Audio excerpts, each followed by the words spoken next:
It's, oh no, maybe it is showing up.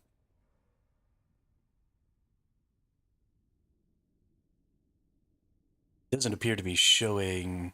There it goes. Okay. All right.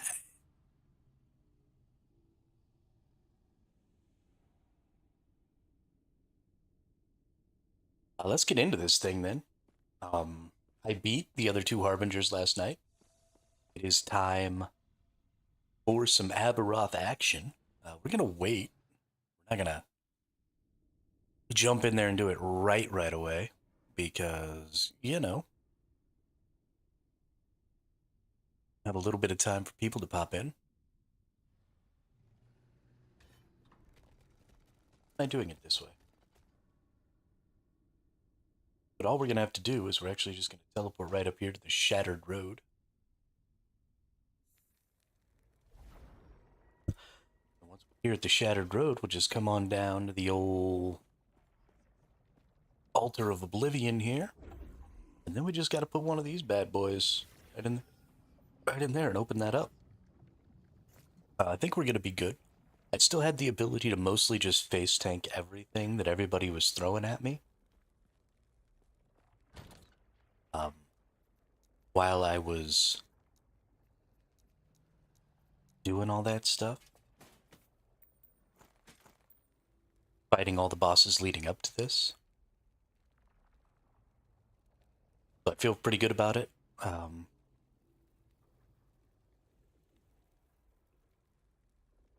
Felt pretty good about this sword.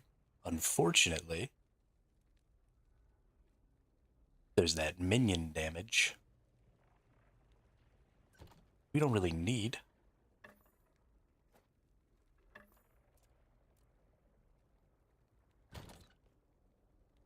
That makes me a little bit sad.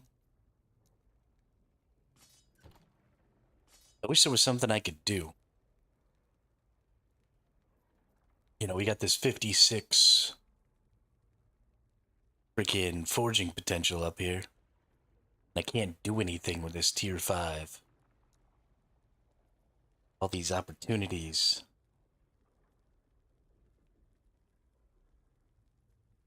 The only thing I can try and do is, like, hit it with one of these glyphs of havoc. Glyph of envy, there you go. Change the whole thing, but the only thing I could keep would be the melee damage, so I'd lose this tier 7 attack speed. That's just so good. But, whatever.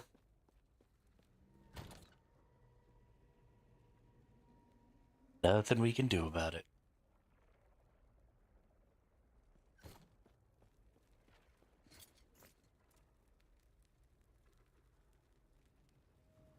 So what should we do?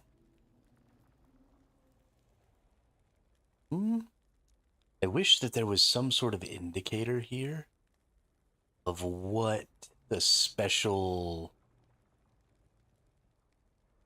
thing that you can find is.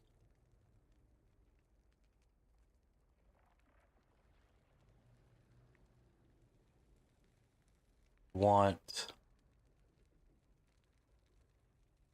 think I want to know where the shields are. I think I want a shield. There's a shield that I want to get here.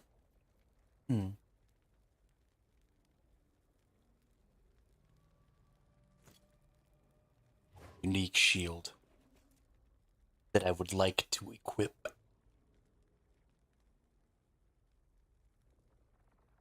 Remember.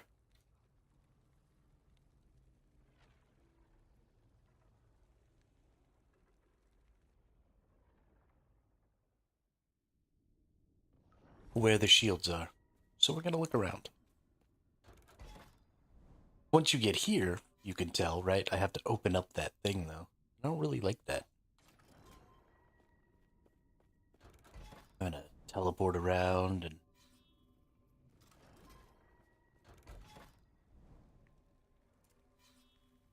track stuff down. That's annoying.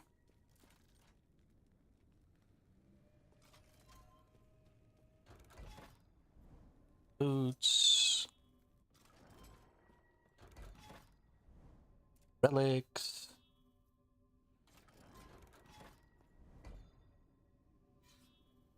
belts.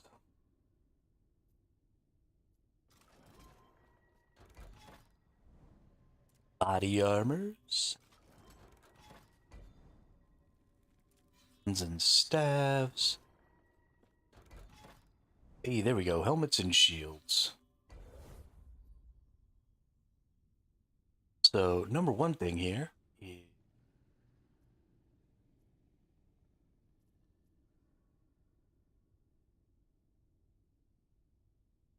he ain't got no stinking corruption. So we gotta bump that corruption up.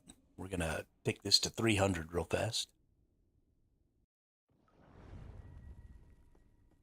Pump up the volume, pump up the volume, pump up the volume, dance.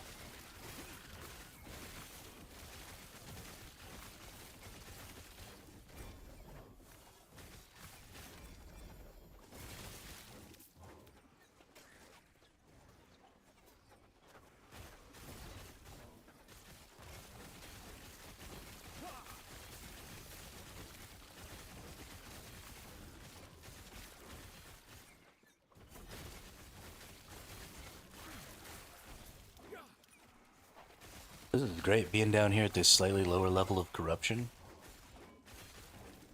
Right through these enemies. There.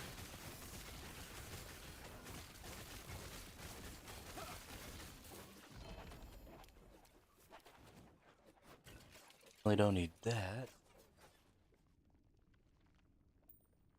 Or why not? We'll put that in a nemesis.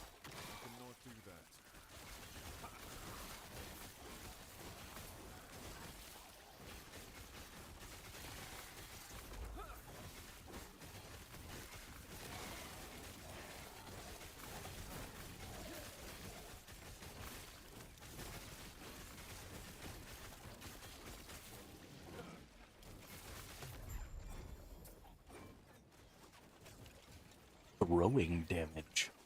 Well, I don't need that.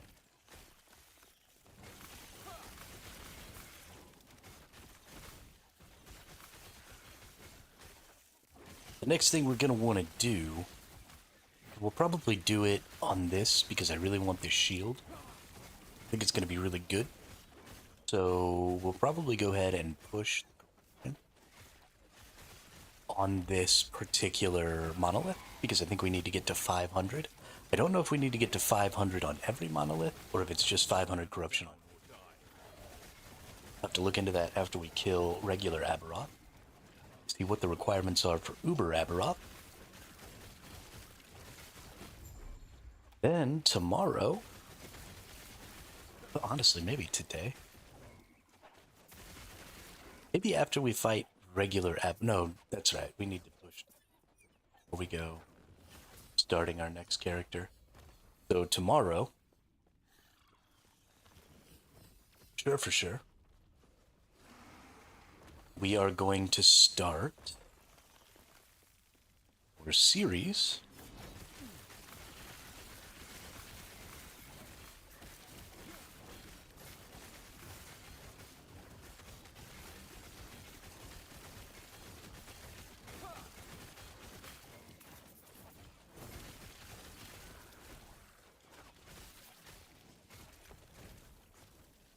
about creating a character every week and trying to push it in a week to Uber Aberroth. Gonna do the builds blind, or at least with very limited information, right? I haven't played a lot of the skills before. I don't know exactly what the playstyles are going to be. I've only ever played a Sentinel in this game. So we're going to try some different classes. Although I do have another Sentinel idea I want to do. It's the Forge Guard with that big-ass hammer I just got. We're probably going to put the characters on solo account found.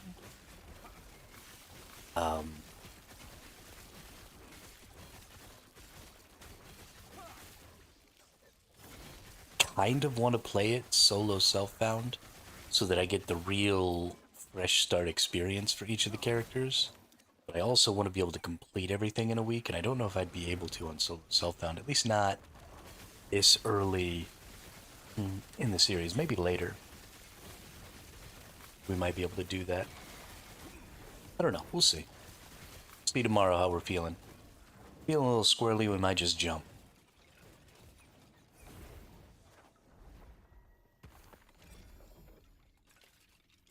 Oh.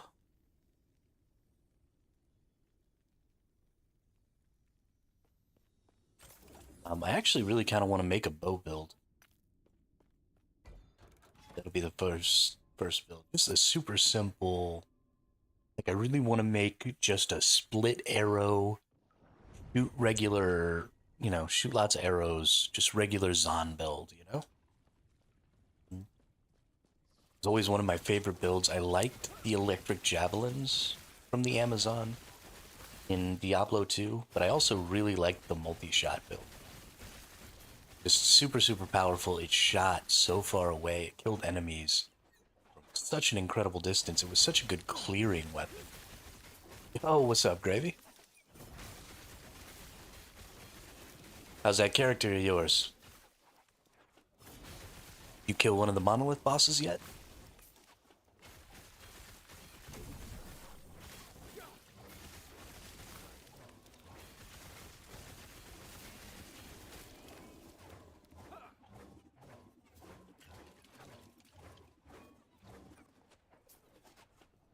Still going down the timeline. I think it needs to be full, right? It doesn't need to be all the way full. I'll show you. There's 3 little breakpoints. Like little dots in there.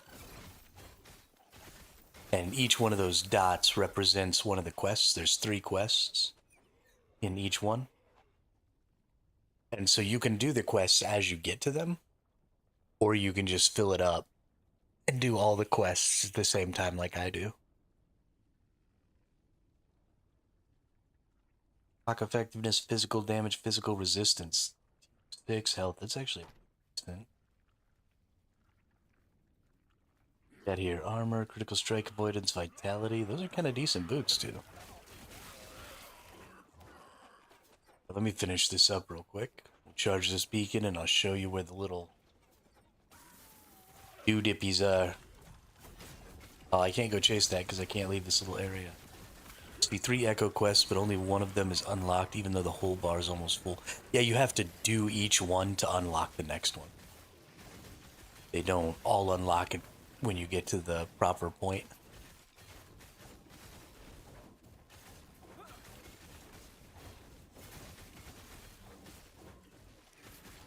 Only unlock when you do the one before it. And then after that, so you only have to do the first 2 quests once. Once you clear the first 2 quests, you can just go back and fight the boss once you get a full charge.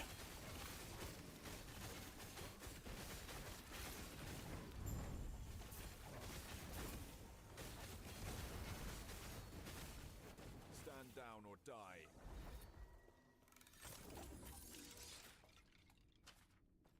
So yeah, when you're looking at it right up here, you see this is the bar, obviously the stability bar. But I've got the first mark here is that first quest, and I can actually do this quest, although I haven't because I don't have to because I'm on empowered monoliths. But this is the first, second, and this is the boss quest. So you get to this first little knot here, and that unlocks the first one.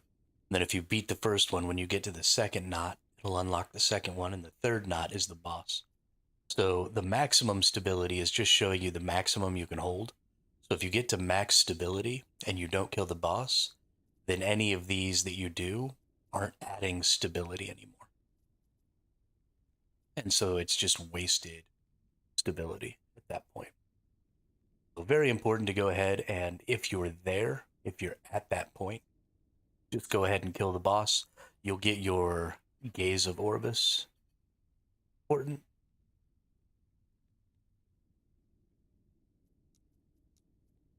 That'll help you push your corruption.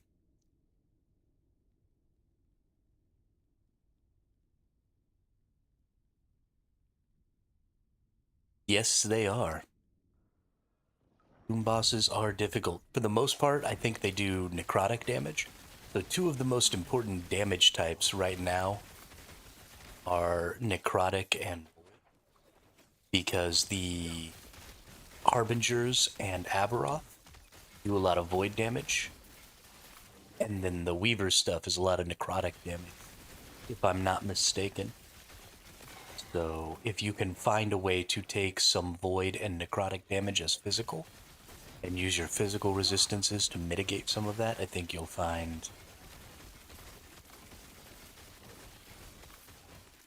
Yeah, so I mean, even at max, like, those are the hardest enemies in the game.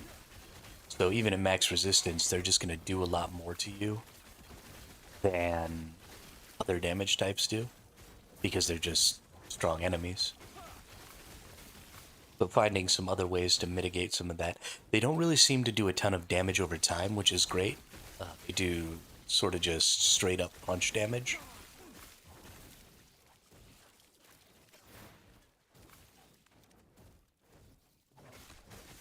Some of those little puddles and stuff are like damage over time, but they're not really that bad. So, yeah. Mostly it's just about defending against hit damages, which at least I think is easier than dealing with damage over time. You're going to want to mitigate some criticals. Either get something that makes it so you don't take criticals, or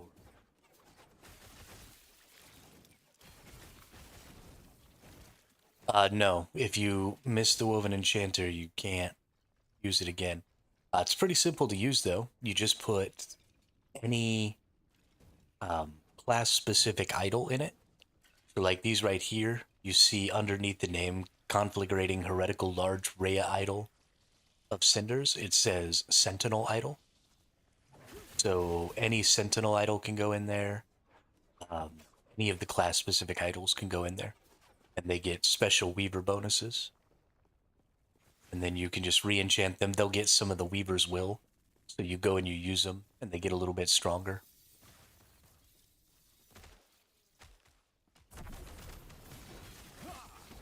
Stand down or die.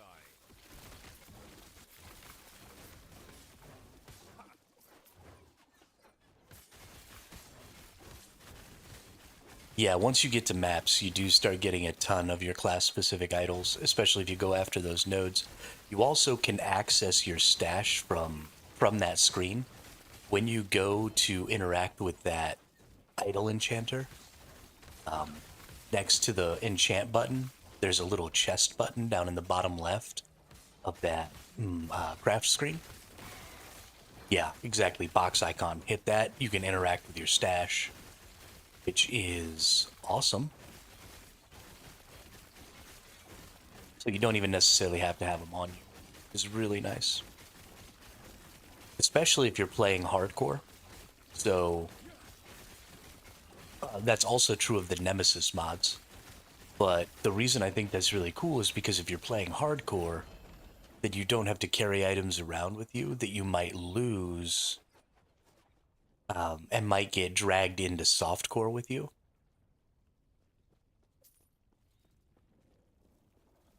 So if you're running around playing a bunch of characters that are, all being solo account bound, then you don't accidentally lose some of your good idols and stuff to just having them in your inventory.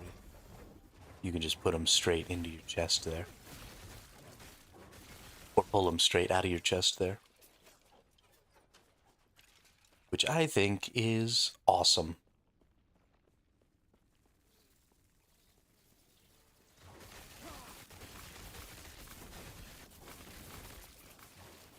Stand down or die.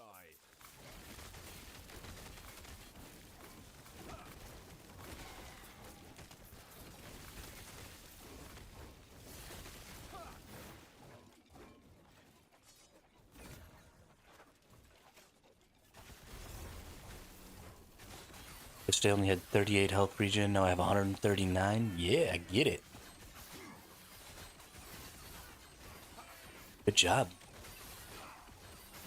You've been interacting with the crafting system and stuff? Have you kind of been able to figure that out? Start getting some items crafted for yourself?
Yeah, crafting plus some of those Weaver idols help a lot. Absolutely. Absolutely. In bonus block chance. So what are we looking at here? We got our health. So what I need is to be able to check this out. So we're going to do something kind of crazy. I don't need this mod. So we're going to use a rune of removal and hope that we hit that. And we didn't. We hit block chance. That time we hit it. We only have 14 left, so we're probably not going to get what we want here. Let's go to prefixes.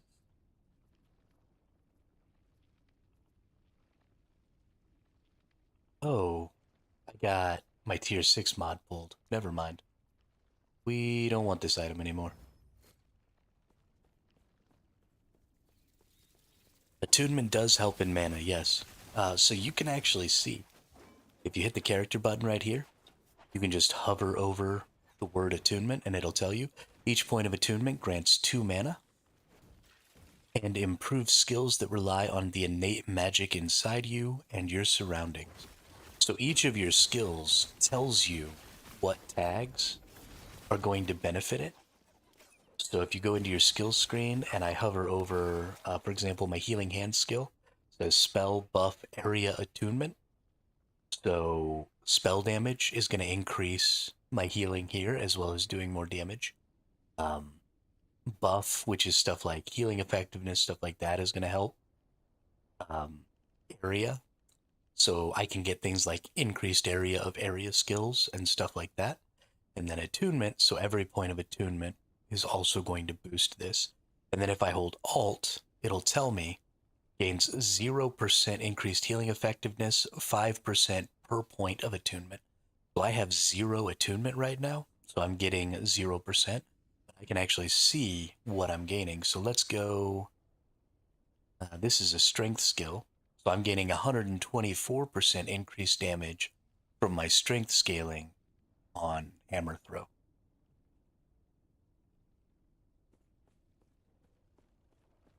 Yeah. No, 20. The fact that you got an armor with 24 attunement is insane. I assume that was a tier 6 mod? Or was it a tier 7 mod?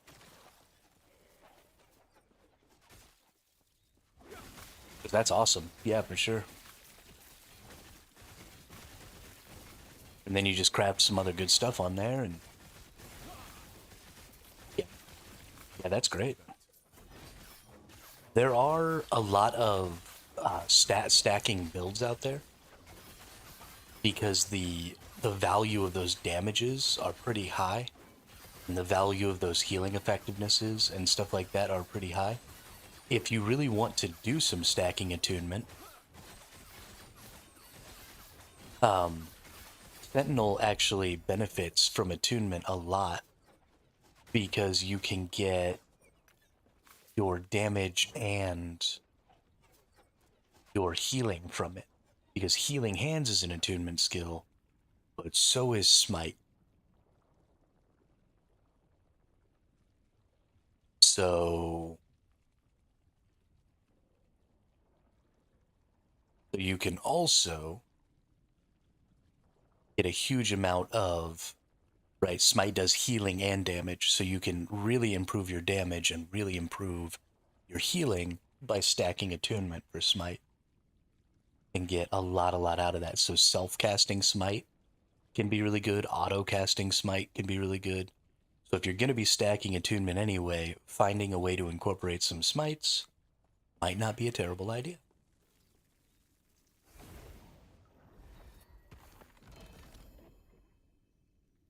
Hey, we got a singularity.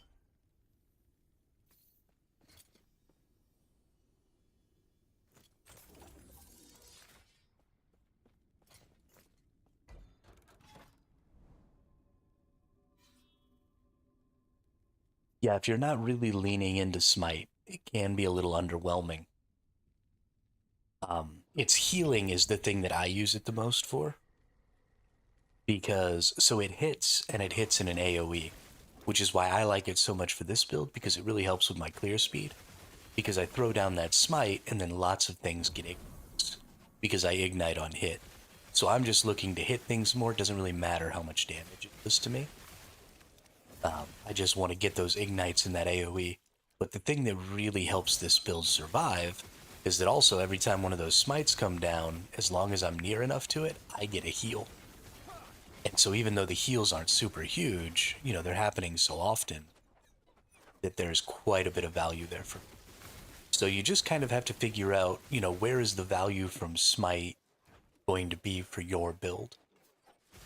You know, do you attack often enough that you're going to get a lot of smites in, so that heal might be good? You know, do you maybe stand still a lot when you're attacking? And so smites on your attacks might be nice because you're standing still, so you need the heals. Is your damage a little bit deficient? And so maybe you need some smites for some extra damage. But if your damage isn't deficient, I mean, you're using Erasing Strike. So I don't think you're going to be deficient in damage at all. But definitely using Smite as a potentially secondary layer uh, sustain for your health and stuff could be valuable. Or maybe Smite just isn't valuable to your build really at all because you don't get to activate it often enough, and it just ends up not quite being the right thing for you. And that's, I mean, that's always a possibility, right?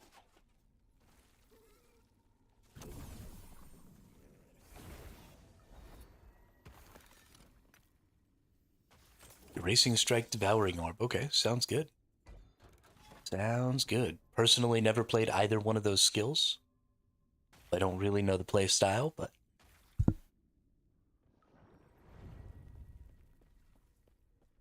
so many skills in this game. I've really only played a couple.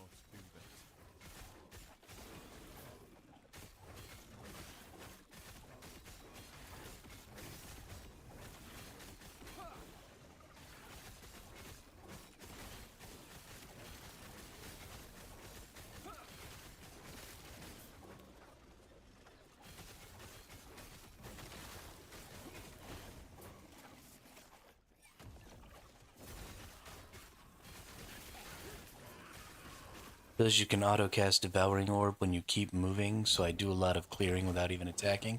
Nice.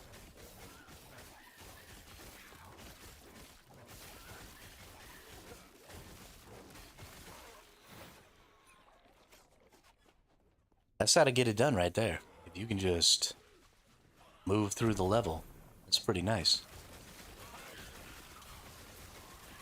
That's actually real nice. My little brother's most recent build is like that. He uses focus, but he uses a skill point that allows him to continue moving while he uses focus. He's playing a mage. And so he's just sitting there like floating above the ground, shooting out lightning orbs while he moves, just murdering everything. Pretty hilarious. I kinda want to copy his build.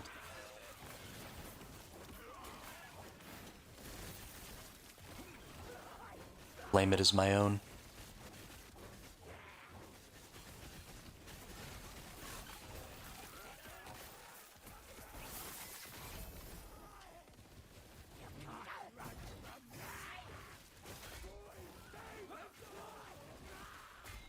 Almost nuked me.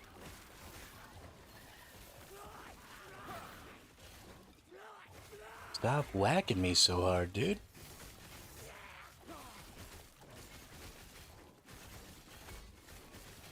I gotta like stop and cast hammers and all kind of bullshit.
Another Caledon the Needler?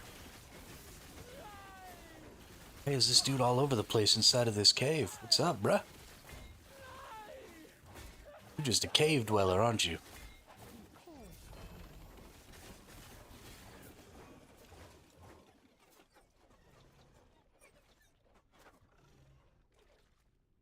It's interesting.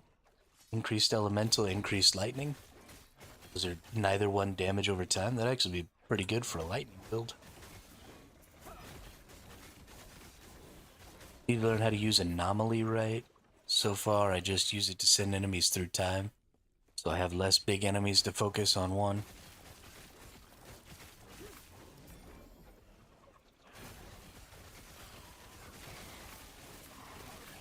I have never used anomaly.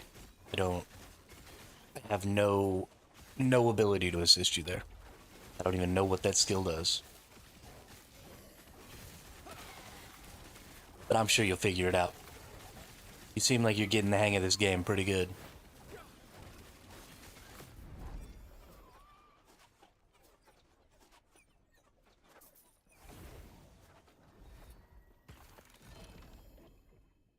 In Constitution.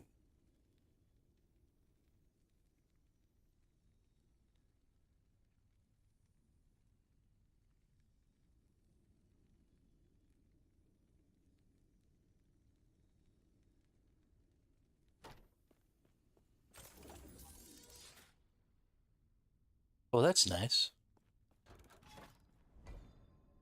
It's actually pretty freaking convenient.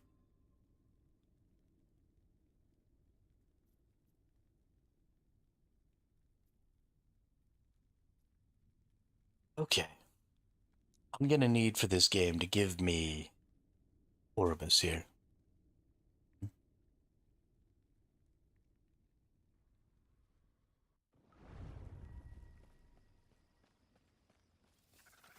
Lay all champions. Digivolve into champion. Digivolve into ultimate. Digimon, digital monsters, Digimon are the champions.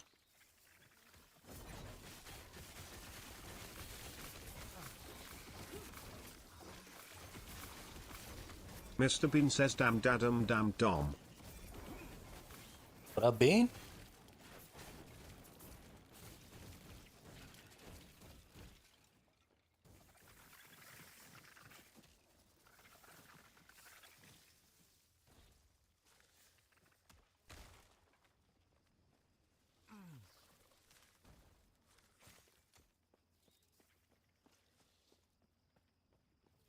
Da-da-da-da-da.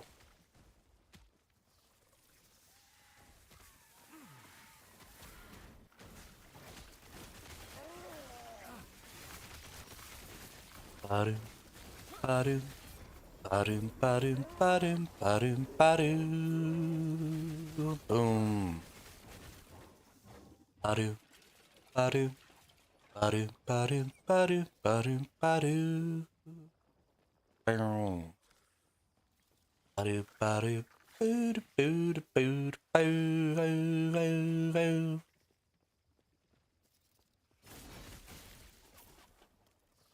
I really need to figure out what it is that puts me in a good mood sometimes. What it is that puts me in a sad mood sometimes. Try and only ever be in a good mood because I feel really good. I felt good yesterday. I feel really good today. I really think it might be just going ahead and waiting and not having breakfast first thing and letting my body absorb some of that magnesium and some of that caffeine before I eat. That might be the ticket.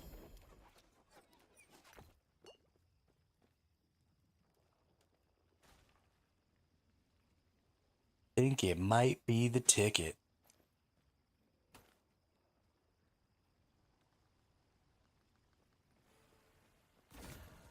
What do we got here? One legendary potential. One legendary potential. Challenge. Yeah, sleep is definitely a big part of it too, Bean. That's true. I've been wanting to get up earlier, but I am hesitant to set my alarm. because I really, really hate waking up to an alarm. So I want to get back to getting up at, 8 or 9 in the morning and then starting stream at 9 or 10 instead of noon. But I just haven't been able to bring myself to go to bed early or wake up early. I really don't like.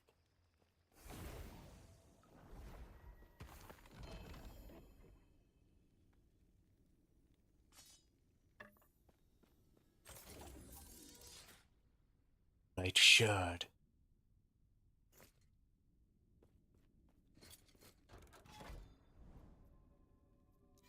Hey, we're gonna get another unique shield.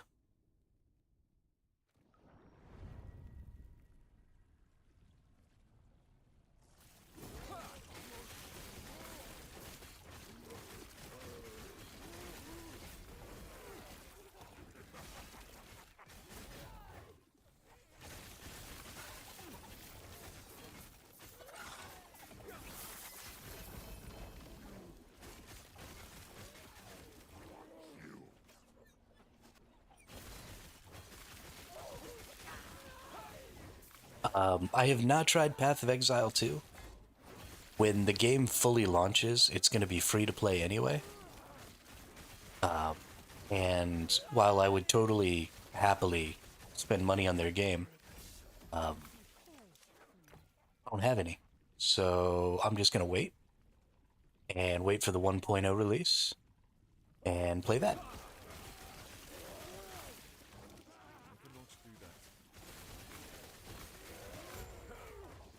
I do like GGG. Path of Exile, the original Path of Exile, was really good. Me and my brothers put thousands of hours into that game.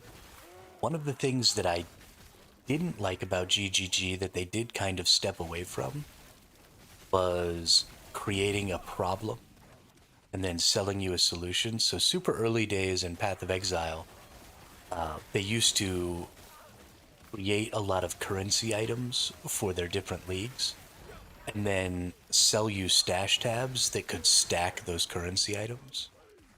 And so we didn't really mind so much because it was our little way of, spending $4 or $5 on the game every season, which was, about every 4 months. And that was significantly cheaper than paying a subscription or something like that. But it started to get pretty out of control. And so eventually they kind of stopped doing that, and all of their new currency items and shard items and stuff like that that they started making, they just started rolling into existing stash tabs, and it stopped being quite such a problem. So I'm hoping that that practice continues when we move into Path of Exile 2, and they don't continue to create problems to sell conveniences. I'm totally down with their cosmetic shops. I think they do a great job with cosmetics. I love that they come out with little cosmetic packs that are themed for each new season and stuff like that. It's not in its 1.0 release yet. Mr. B, it's still in early access right now. And so it's when it launches its 1.0 release, it should be free to play, is my understanding.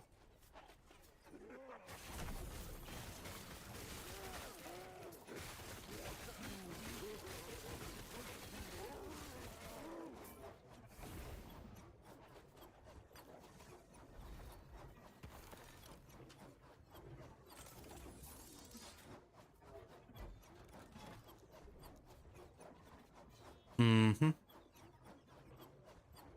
And honestly, I feel like the full launch is supposed to happen sometime this year. I'm not 100% sure, but I don't even think all of the acts are out right now. Maybe they are. I'd have to go look into it a little bit. But I know that when it first went into early access, the entire storyline wasn't even out. So you kind of got to maps earlier than you were supposed to normally, because you didn't have, 100% of the storyline to go through. Their new mapping system seems really cool. it seems like fun complex. It's like a little puzzle, you know? And that was something that was really cool about the map system of later Path of Exile releases, is they kind of created this fun little puzzle game out of the maps where you would, you know, put certain objects and stuff like that in these different little map locations and, you know, empower maps in certain ways in certain places so that you could get certain types of loot. I really, really like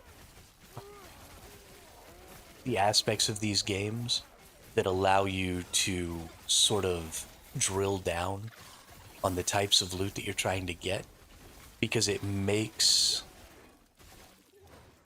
another way to autocast smite other than using that idol. There's that weapon that you were using. Warpath automatically casts smite periodically. But I think that's about it, yeah. There aren't a ton of ways. It's especially hard to autocast smite when you're doing melee damage, Gravy. One of the things that's really rough about these games is a lot of times your build will really rely on or really want like a specific unique item. And if you have to pull that specific unique item out of the entire unique pool, then you could be grinding for, you know, days before you get the item you want. And that's how it used to be in the old school Diablo games, because there wasn't, you know, your ability to determine what it was you were picking up was more based on who you were farming, what bosses and stuff you were farming, than it was based on anything else that you might have done. And so now that we have a little bit more control over some of the stuff that might happen in the game, and some of the stuff that we might be able to farm in the game, we get to have much, much better builds for much, much more casual players. So we get a little more excited about seeing our uniques and stuff, and I think that's great. I have the weapon, but I will lose a lot of... Yeah, absolutely. Yeah, like I said, I mean, it may just not be a real option. There is a shield. Stygian shield or something like that. That automatically casts shield throw.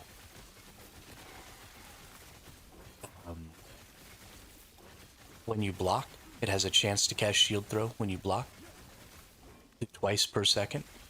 So you could use shield throw to use the idol to cast smite. But that's a pretty roundabout, complicated way of doing it. And while I think it's a great shield, it's not necessarily the best shield for defenses. So you would be giving up defense to randomly cast smite, which could be worth it. Yeah, then you do need to use a one-handed weapon. I mean, that's kind of the point of making builds, though, is making decisions. Can't necessarily have it all.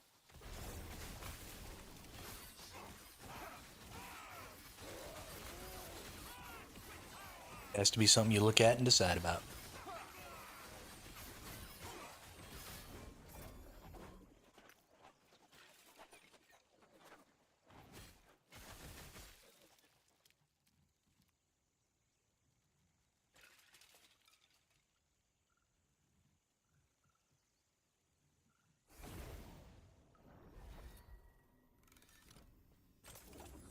I dig that.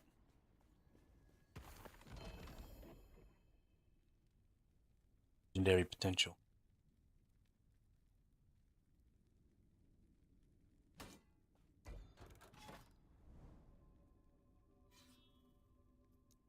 All right. Finally about to hit Oribus.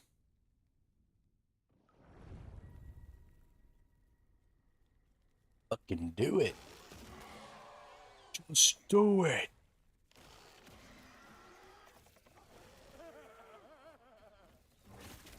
Rotfly. Liz the Slicer.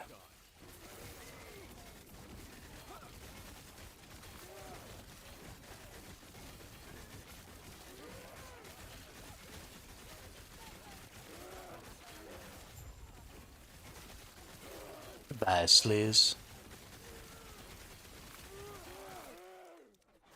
Yeah, and here he did.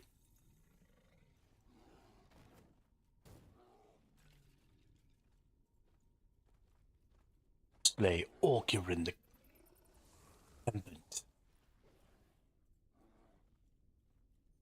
We must slay him.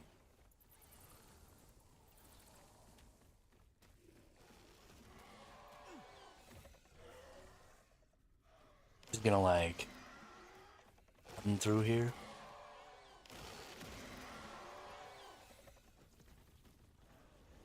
Don't wanna fight you. You are too weak to be worth my time. So friggin' weak.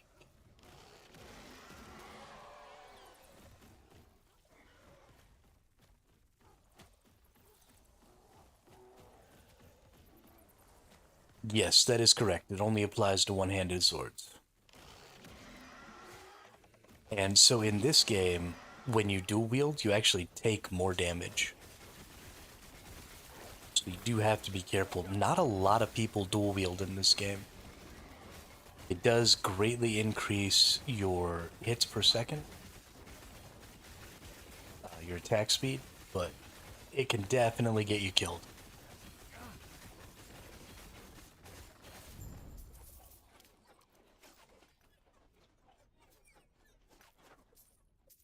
If you do decide you want to dual wield one-handed weapons, I would recommend Too heavy. trying to get some parry chance, because then you could maybe mitigate some of that increased damage taken.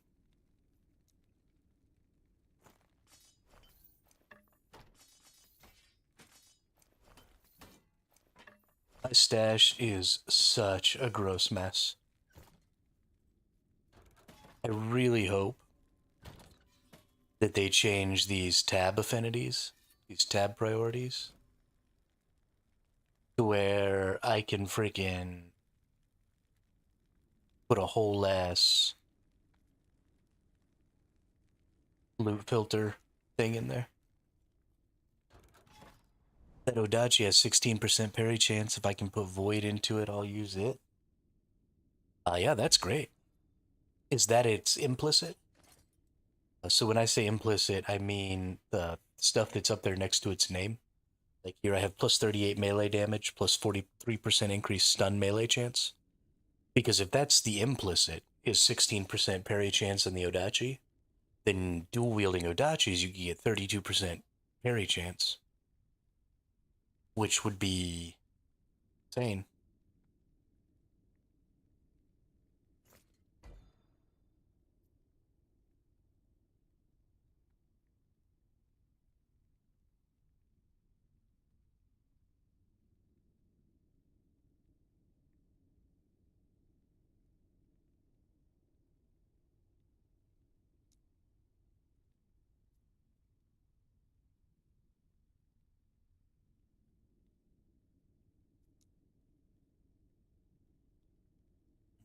So this will put me over 300 corruption. So we're going to beat this dude's ass real quick. We'll have 300 corruption here. Maybe we'll get the shield we're looking for.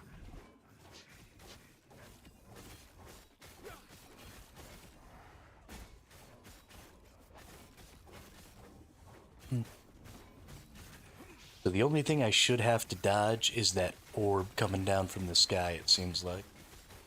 Everything else so far seems pretty tankable.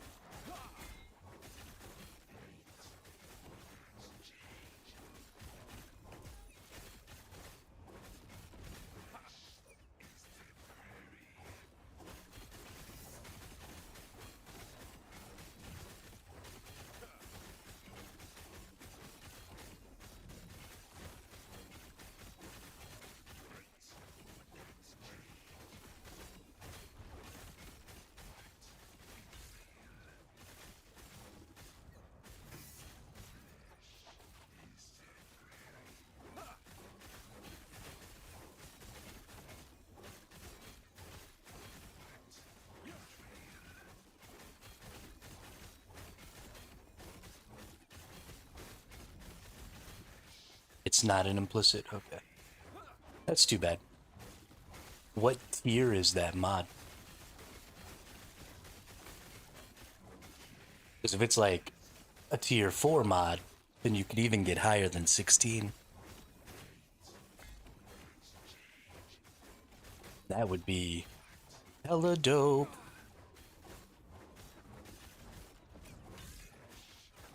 It actually kind of makes me want to play a dual wielder.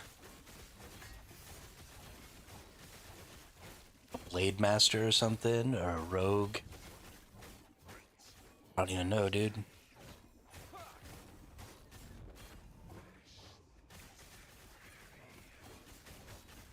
Yeah.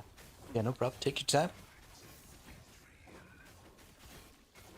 Take your time.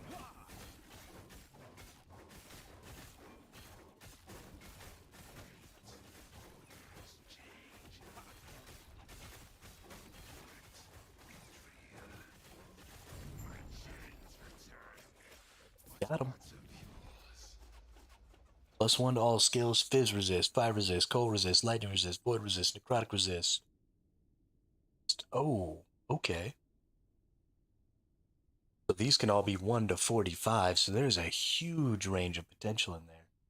Plus some critical strike chance. Yo, I really like this Ami. Get that with a little legendary potential. Ooh, and I just got a 2 legendary potential on that ring. I think that's the first one I had.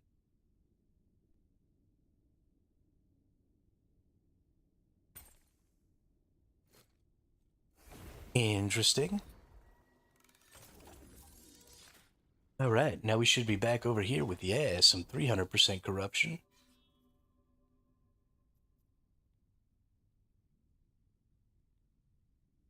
That is fan-freaking-tastical. So I think, now that we've hit that 300% corruption, let's go kill Aberroth.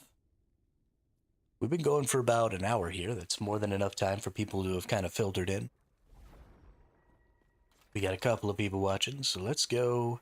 This will be totally blind fight for me. I've seen a couple of videos just quickly showing Aberroth fights, but I haven't seen any explanations or anything like that of the Aberroth fights. So I don't understand the mechanics. I don't know what his attacks do. Going into this blind, we're just going to try and tank him down. The altar of oblivion. This is a person on our time, or on our side. So you finally returned to me. Oh, that's right. You actually have to kill a couple of Harbingers first, don't you? Prove yourselves worthy. Aberroth! Face us yourself!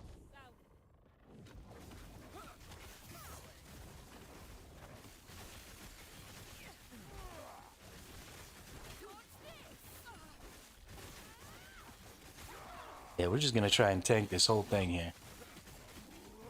Gonna block this big hit right here with the multi-strike because that one can get me. And then the rest of it, we're just tanking. It looks like this little helper person is actually shielding me or giving me some ward, healing me up or something like that. So it's not a fight that I'm doing totally by myself. So I am actually getting some additional defensive stats, it seems like, from this little helper. Which is nice. But we're just gonna, yeah, we're just gonna face tank this. Really digging that.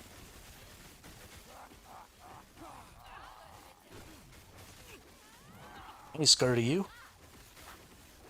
I ain't scared of you. You ain't scurry.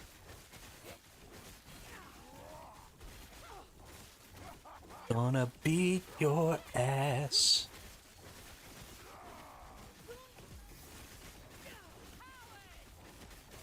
Yo, this is actually kind of hilarious. For real, though. Got some weak-ass henchmen, Aberroth. Got some weak-ass henchmen. Maybe you should be proving that you're good enough to fight me instead of the other way around. Maybe you should have to, like, kill Zero Gravy first or something. Or just let Gravy handle my light work.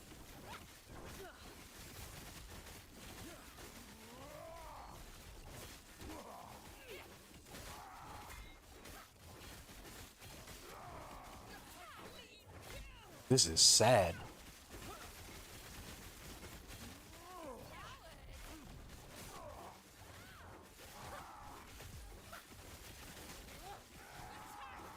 think you could, Gravy. I think you could. I think you got him.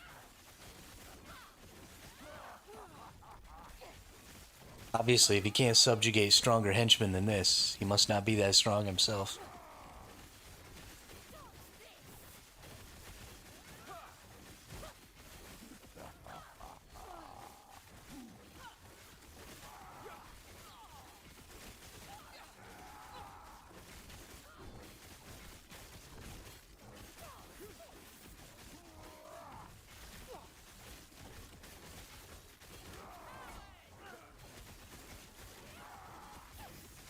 Pathetic. I almost killed them both at the same time, too. This one's only got 14% health left. That's hilarious.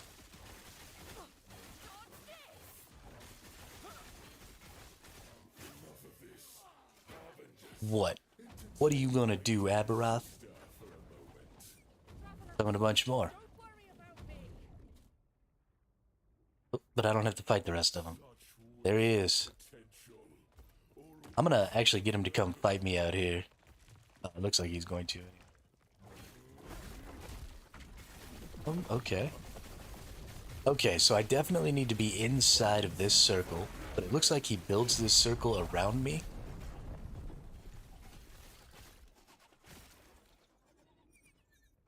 And then he drops that big old slam. Okay. So I definitely need to block that slam. That I believe comes after that circle. That should actually be really easy for me to block. And if that's the only skill that I need to block, then this will be an easy fight. But I didn't realize that that attack happened. I have no knowledge. I wonder how most people avoid it.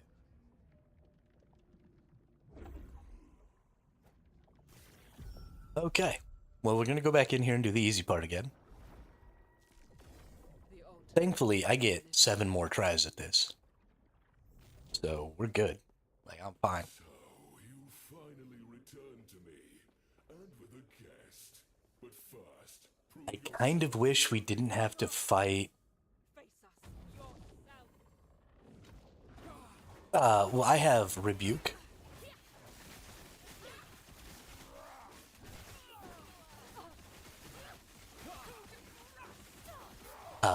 Rebuke makes me take 80% less damage during the 2 seconds that you can charge it.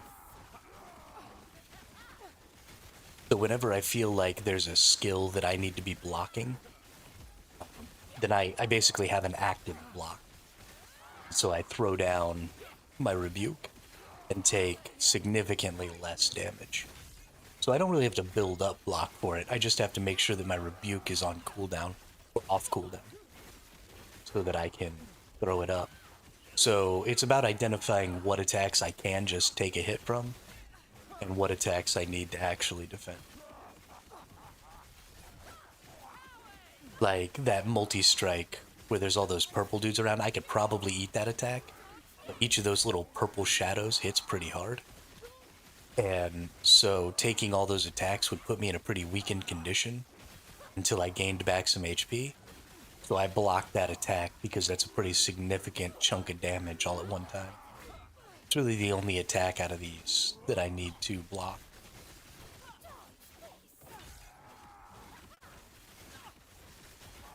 And I mean, just based off of what I'm going through here, I feel like, you know, I'm not even using my sigils or my symbols of hope. So that's like a free get super healed once every 7 seconds or something like that. It's every 10 seconds maybe.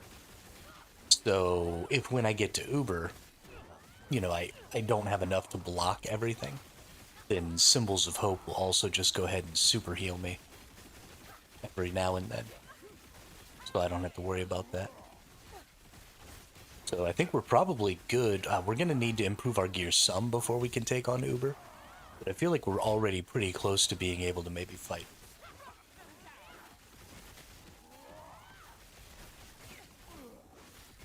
But the big thing is just, you know, I don't know the fight. So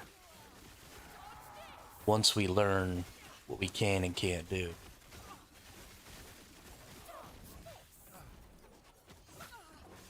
Alright, 20% HP from the second one here. Real quickly, just beat this fool down. Which is one of the skinny girl harbingers. 16% parry is tier 7, okay. So 32% is pretty much your peak. Traveler, don't worry about me. Such wasted potential. Oropis would have welcomed you. Okay.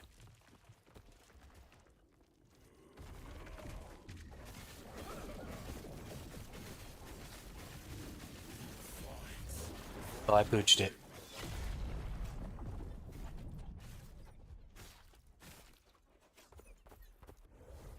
I hit that way too early.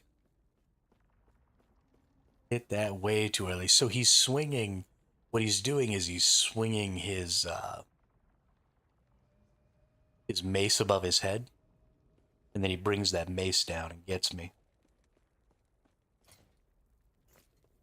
I hit my rebuke super duper early there. I can definitely tank that with.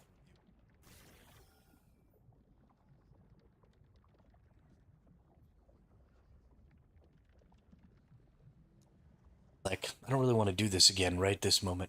It's T6. Oh, okay, cool. Yeah, so you could probably get up to about 40% parry on a dual wield, which is bonkers. Because there are some things that are really important. So dodge and parry are both abilities that give you a percent chance to take 0 damage. Let's see.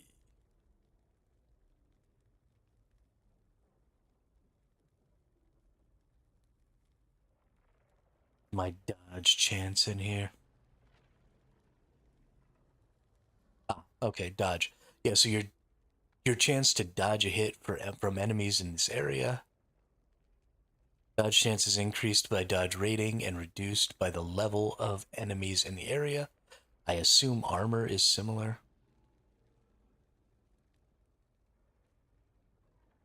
Oh, doesn't seem like it is. Yeah, so anyway. Yo, what up, Blighted? So yeah, dodge and parry both mitigate 100% of the damage you take from a hit, but dodge makes it so you completely avoid the hit, and parry makes it so you take the hit. So there is a little bit of interest there where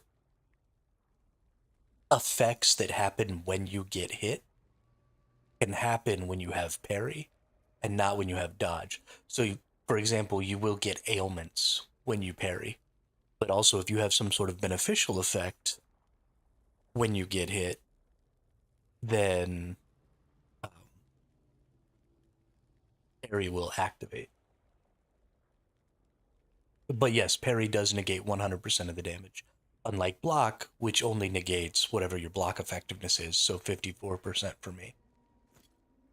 So parry is a really, really valuable defensive barrier, but it's just not something that you get a lot of. I honestly would love to have some parry on my build. That'd be awesome for another defensive layer. It's going great, Blighted. We are fighting the last boss, not the Uber version, The altar. just the normal version of the last boss. He's kicking my ass, honestly. I keep losing to his big slam. Finally return to Kind of upsetting. and with a guest. But first, prove yourselves worthy. Aberroth, face us yourself. Oh no, what happened? Why are you sad? I mean, if it's an affix, then you can just add it to any sword, I'm sure.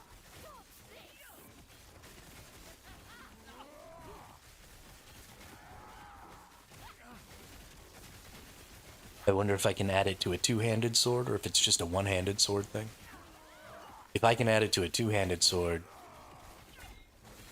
I'm gonna get excited.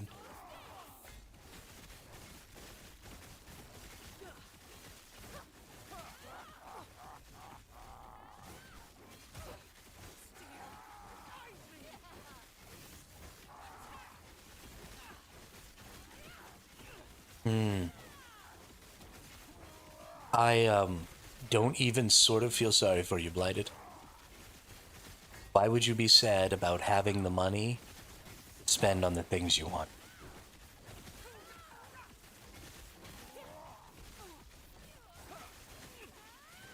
And it's not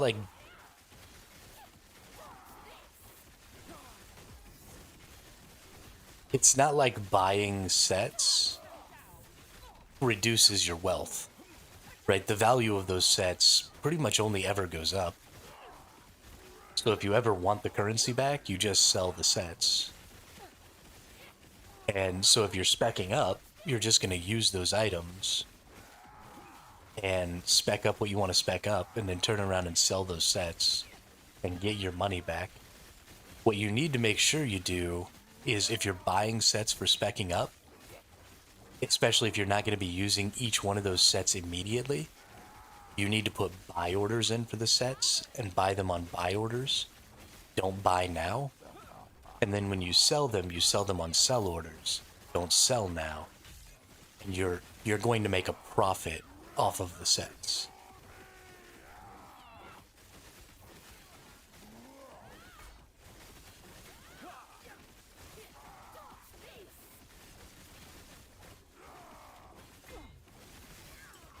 But if you buy sets that you're going to use on buy nows instead of buying on buy orders, then you're just throwing money in the toilet.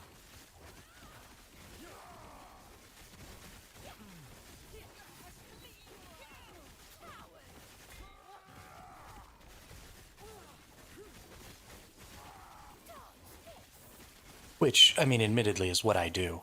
But Entertain my dear sister for a moment. Traveler, don't worry about me.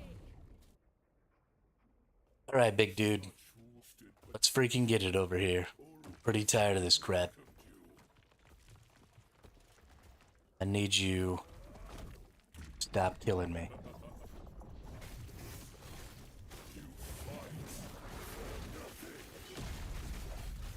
There we go.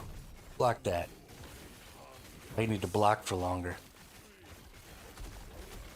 Can I take that? I can't take that. Okay. Eat that ball. Probably have to dodge that laser.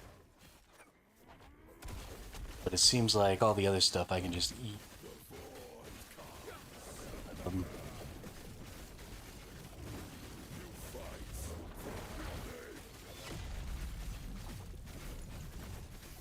That was interesting. Okay, the fact that I'm not dead right now is really kind of freaking me out.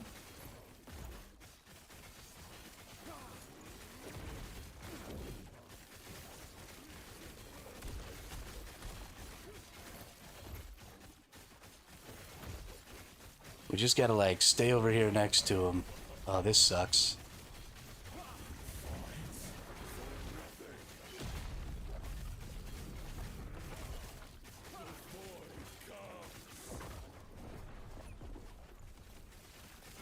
Okay, that sucks.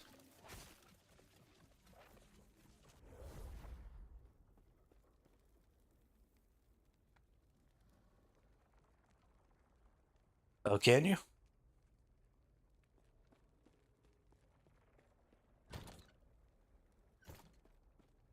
I kind of want to not dodge things, though.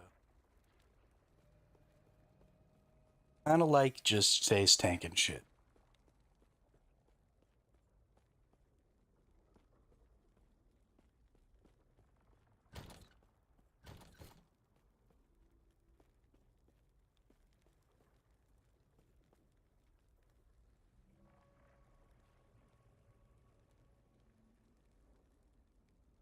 Yeah, no, I don't think you can just get close to, because the slam puts out a shockwave, and I actually take quite a bit of, like, multi-hit damage. It seems to shockwave out and hit you a couple of times. So I think I do have to throw up my rebuke. And that seems like the only thing I need to rebuke. But I am taking just a little bit too much damage. I might need to get some more HP. And I might need to find a way to mitigate a little more of the hit here. It's a freaking hard fight. There's a lot of damage over time that's going on in there. So right now I mitigate 29% of damage over time.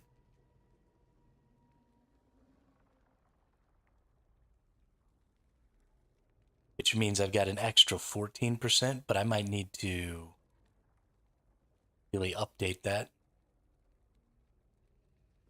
If I could get it to maybe 50%, I don't know if that's even possible. Then I might be able to just face tank some of that damage over time stuff. I don't know. It's a pretty hard fight. Uber must have been super difficult.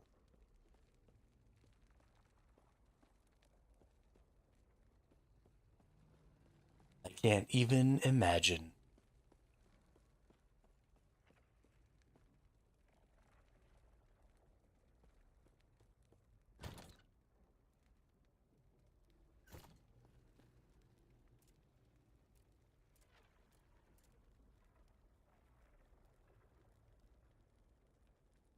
Hmm.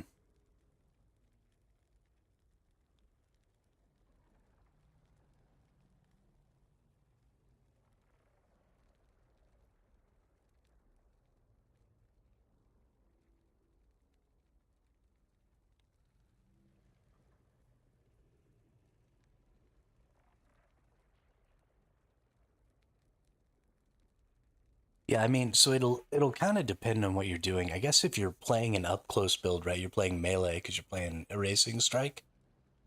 You're gonna end up taking a lot of damage over time. It seems like because he tends to seemingly stand right next to a lot of his damage over time stuff.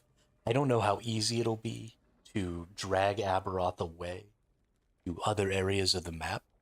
So maybe my problem is that I was going and trying to attack him where he was standing instead of going somewhere where some of those AoEs didn't exist and then just getting him to move with me. I don't know how aggressively he chases you. The Harbingers are pretty aggressive about chasing you, so Aberroth might be the same way. So if one of those beams gets shot out or a couple of those beams get shot out and things start to get a little crowded, maybe just taking off somewhere else. And getting him to come fight you there might be a good idea. Not 100% on that.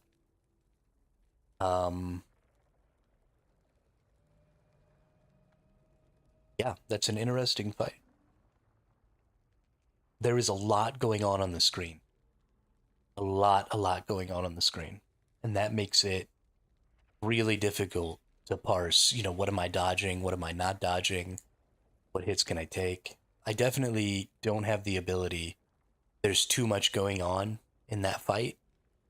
I can't dodge all of those attacks. That will never be a possibility for me.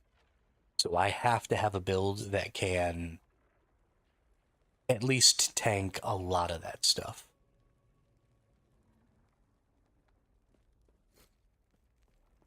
And so I think a big part of that is going to be mitigating damage over time.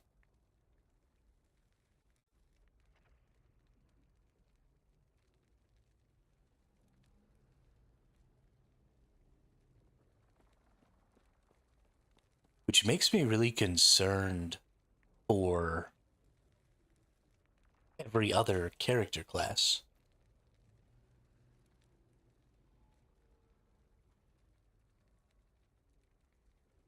Um,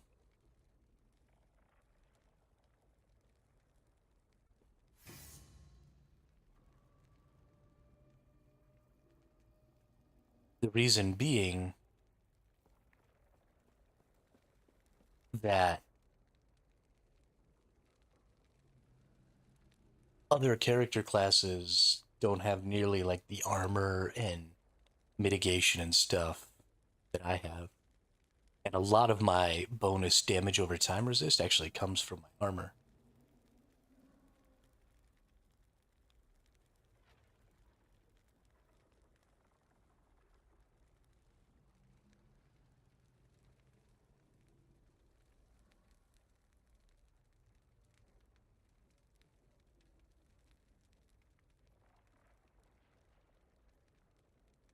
Yeah, that's frightening.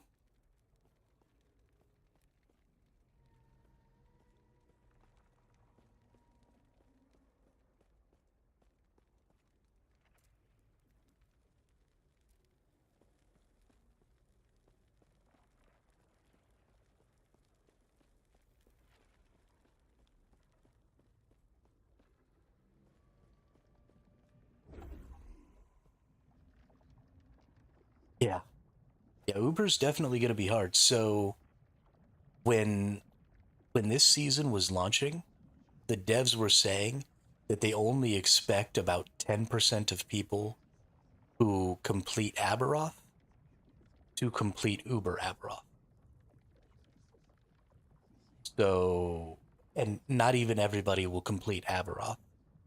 So, a fairly small percentage of the player base is actually going to defeat Uber Aberroth.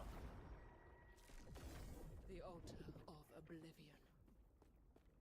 So, that's not something you should really feel bad about if you never get it done this season, Finally return to me. because it's supposed to be obscenely hard. But first, prove yourselves worthy. Aberroth! Face us yourself!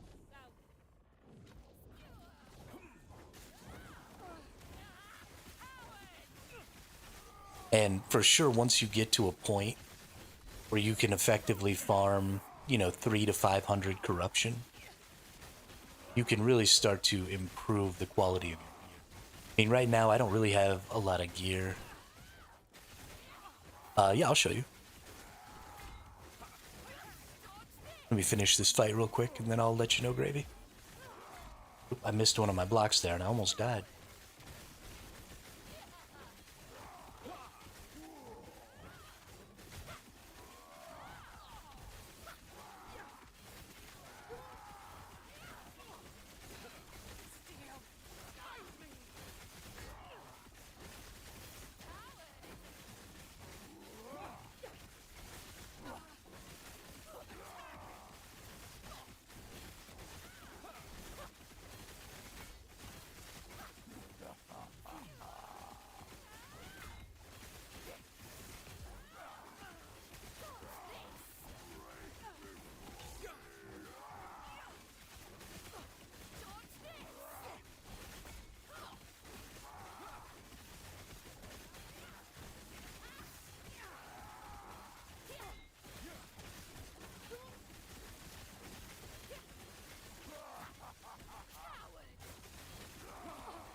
All right, fucko. Let's go. Traveler, don't worry about me. So the big deal here is I'm going to run around the stage a little bit. I want to see how well he chases me, because this is a huge stage. So if I can get him to move around the stage a lot, didn't really seem like he was going to move around much there.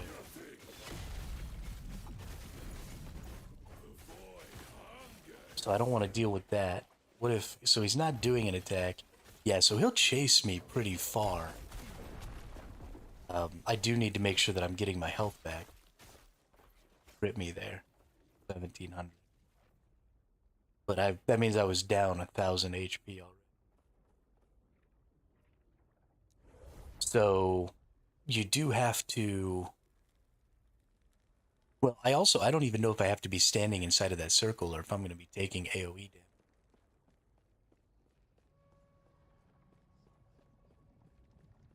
wish that I could skip the Harbinger fight at the beginning.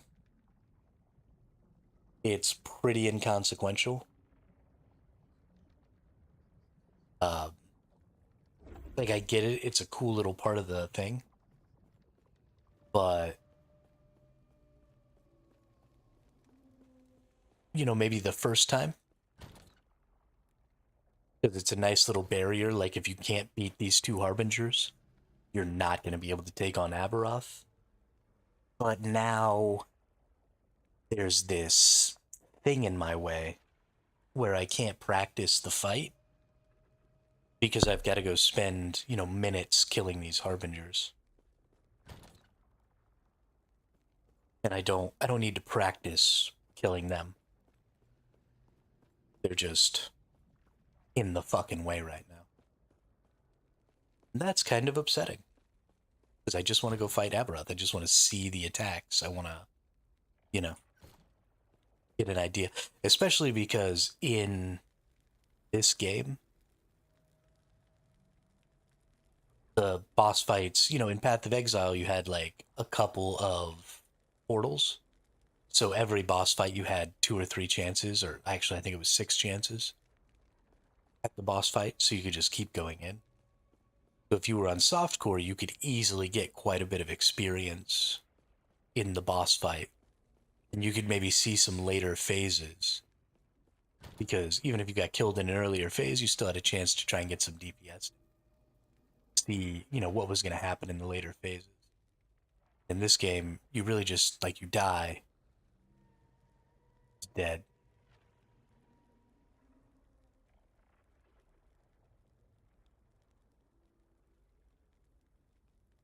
And you just have to start the whole fight over. And I don't really think that's great. I would prefer to just be able to go right back in and fight Aberroth again. So I will probably... Let's do it again. Beat my face against the wall.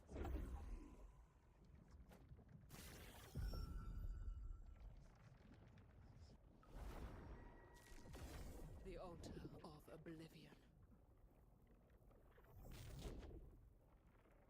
Time to beat my face against the wall. Return to me, and with a guest. It's very upsetting to have to fight these Harbingers over and over again, though. Worthy. Aberroth!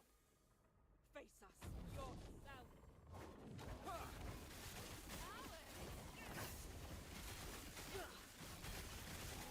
Because this just has no value to it.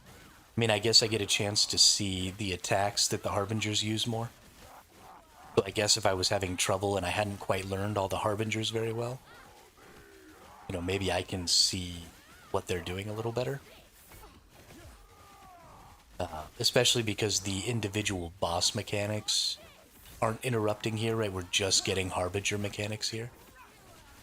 So that's kind of nice. But, really not having a huge effect.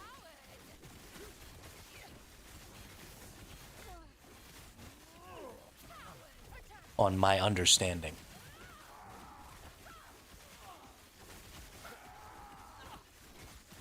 Just kind of beating their asses.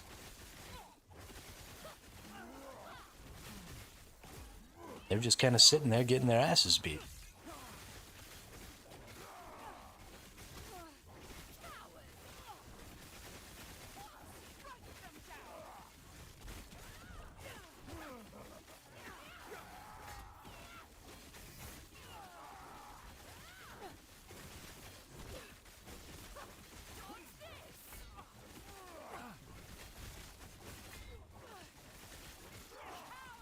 It is a little bit possible for me to lose this fight if things really stacked in a weird way and put me pretty low right before that purple attack happens, the purple shadow attack.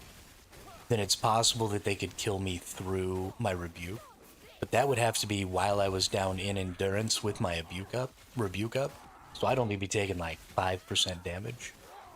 They'd have to really get me down and then force me to rebuke when I wasn't gaining back any HP. take me out. And I don't think it's possible for things to line up that.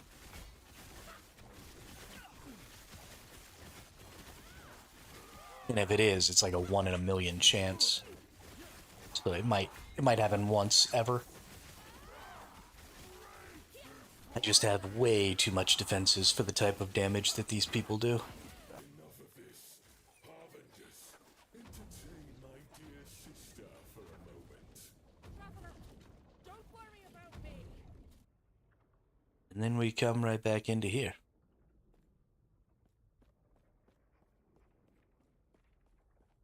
Crafting bars is fun. Get closer to him, I guess. Potential. So he's gonna summon a damage over time ability here. I feel like maybe keeping him out towards the edge of the thing. Am I taking damage out here? I do take damage out.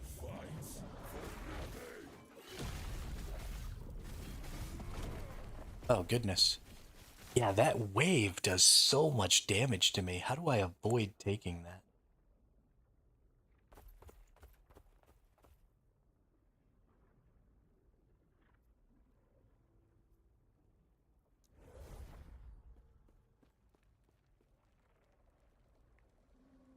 Because even through my rebuke, that was doing pretty massive damage to me.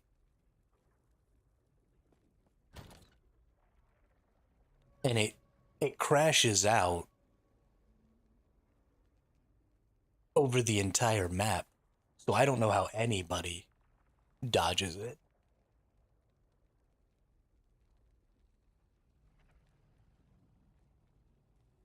That doesn't really make a lot of sense to me. I'll have to watch a video or something, I guess. I don't know if I'm going to be figuring that out on my own. But that is definitely the move that's putting the strain, because that skill puts me low enough that I'm in a precarious position, and then my sustain, my health steal, my life leech, my healing, my stuff like that doesn't really bring me back up to full fast enough, and then he starts hitting me with other stuff. I seriously doubt that a single player who started playing a month or so ago is having, what, you've been playing for about a month and a half now, Blighted? There's no way that you have the currency required to have a legitimate impact on the price of materials. There are billions of silver that get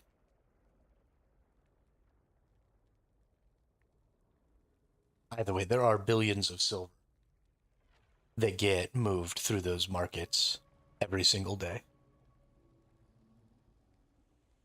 Unless you're buying a couple 100 million a day of a resource, you're not impacting the prices.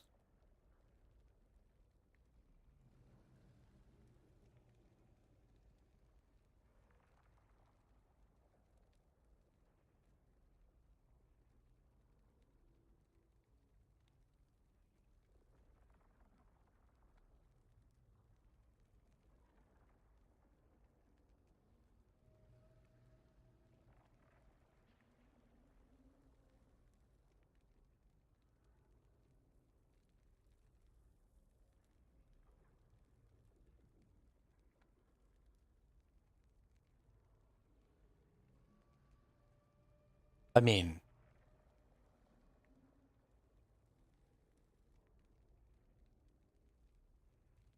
you should be happy that you're not impacting the economy. You want the economy to be stable. The problem with MMO economies is that they can be manipulated. The prices can be drastically increased and lowered by single individuals in specific markets. And it's really, really bad for just the general health of MMO economies, because people do, individuals or small groups of individuals who have been playing the markets since the beginning of the game will go in with, you know, huge, huge portions of the currency and then they'll buy out all of a resource, or they'll, do some sort of manipulations to lower and then raise the prices. And so they'll just get all of a thing, and then they'll jack up the prices on it so that no matter how much they buy it for, they're always selling it for higher. It's like that meme that I'm sure you've seen before where there's two people selling eggs, and one person's got their eggs listed for $20 and one person's got their eggs listed for 15. So the person who listed them for 20 lowers it to 10, and then the person sitting next to him who had it at 15 lowers it down to 8, and then the person at 10 buys all the other person's eggs for $8, and then takes their eggs and puts them over on their pile, and then jacks the price up to 30. That's exactly 100% the manipulation that happens in every single MMO game. People take a bunch of a resource, right? They buy a bunch of a resource, or they collect a bunch of a resource, or they do something like that with a resource so that they have more of that resource than is going to be purchased in a certain amount of time. And then they just start competing with people. They start undercutting and undercutting and undercutting and undercutting and driving the price down so that everybody comes down to this price, because the price can never go back up above where they're listing their prices at, because they have more of that resource than the market is going to sell. And so they just start tanking the price and tanking the price and tanking the price and tanking the price and tanking the price. And then as soon as everybody's gotten down to this sort of rock bottom, then you just sit there and you buy and you buy and you buy and you buy and you buy and you buy and you buy. And you only ever buy anything that somebody puts up other than what you have. So you keep forcing people to sell at this rock bottom price lower than yours because you have so much of this resource. And then you just keep buying and buying and buying and buying and buying. And you have even more of the resource. And then you go back up and you just jack the prices up because now you have all of this resource. Now, it doesn't work really well with resources that are quickly replenishing, right? Like the materials and stuff, because people just keep coming with more of those materials. And if you jack the price up, people will just undercut you back down to a reasonable price. But it works extremely well with things that are a little more rare. Because you can quickly get in and get any new listings, especially if people are using a bot. You can quickly get in and get new listings, and you can have just a much stricter control over what other people see. And so most other people won't ever see any listings other than yours because they're only checking the market, once every couple of hours, and you're checking the market every 2 minutes. And so you see the listing, you buy the listing, nobody else sees the listing, nobody else even knows that that listing was available. And so then you just jack the price up, and everybody who actually buys anything buys it at your price, and then you're just continuing to buy everything at this lower price and, make your profits that way. And it's really, really scummy, and it happens in every MMO game.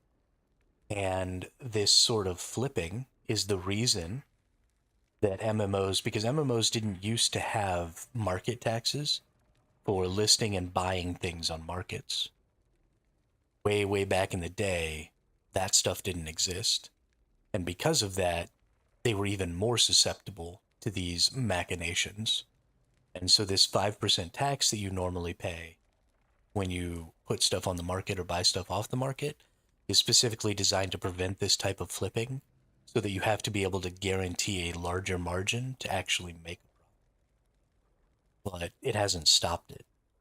And so while people may make smaller profit margins, they still make profit, and their profit is still entirely based on how much money they're spending. So if you have $1 billion silver and you pull even 1%, you're still making 10 million. Insane.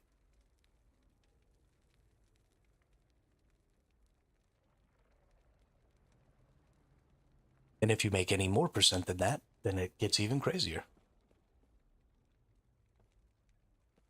But yeah, so I'm not going to be able to beat this boss right now. So fuck it, let's start the series. We'll just play today through Saturday. So we'll always start a new character on Sunday, And we will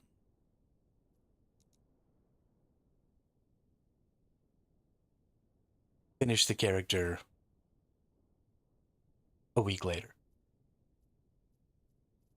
Let's do, I think there's a thing in here that allows me the ability to not have to type in my name to delete my characters. There we go. I don't want to type in the name to delete the character.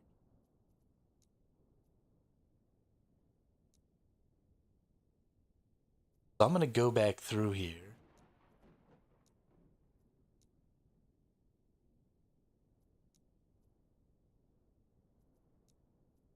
And delete some of these. Good up, dude. There is no reason that you should stop yourself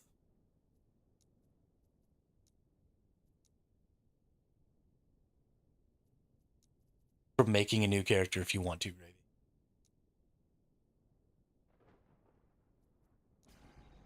No reason at all.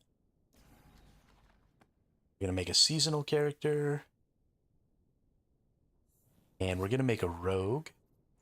I want to make a blade dancer, I think.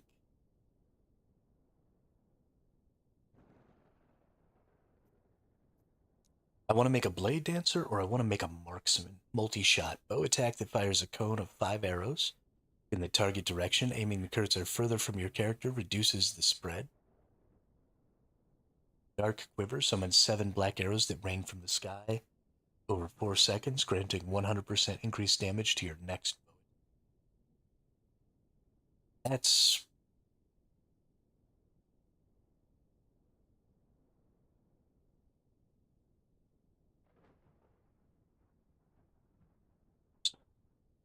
hail of arrows. Launch a hail of arrows into the sky. Down on the target location over 3.5 seconds. Heart Seeker. I'm actually kind of interested in this skill. I like it because it goes back and forth through the enemy over and over again. And that can be pretty interesting. And then we have Detonating Arrow. Fires an arrow that embeds itself in the target and then explodes. Interesting. But multi-shot would probably be where I went.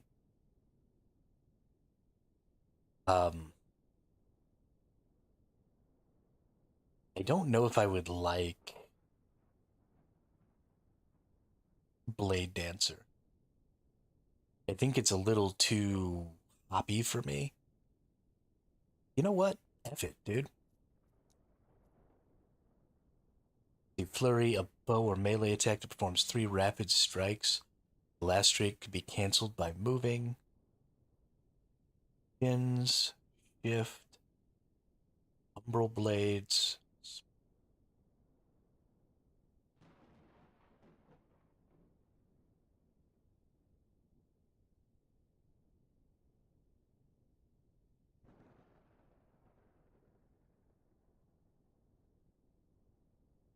What about just doing flurry?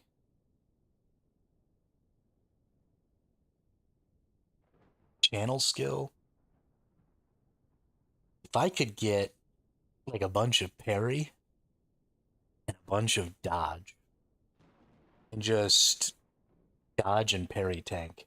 Let's do a tank rogue. I like that.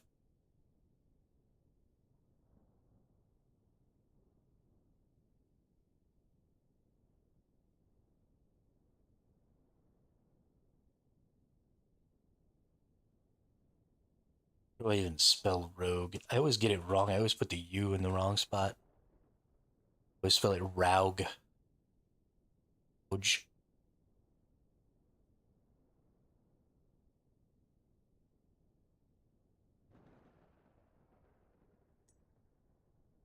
We're going to play on hardcore. We're going to do solo character found. So I want to push these characters without being able to rely on the resources of my account.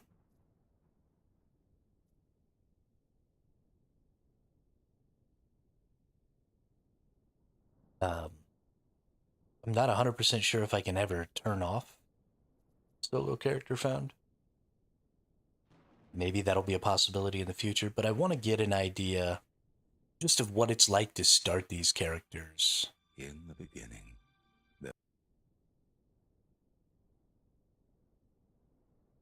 With a new season. So, yeah. Oh, that's so fast. Yeah, I like Never that. been this far from the slums. No looking back now. Time to leave Majelka behind me. Yo, boy. Alright, we're gonna be parrying it up. We're gonna have to go through and make a new loot filter for this character.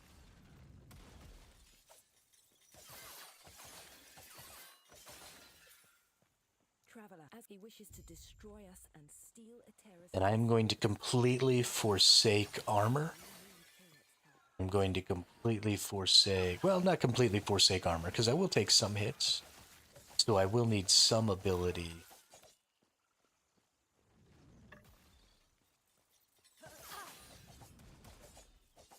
Nice.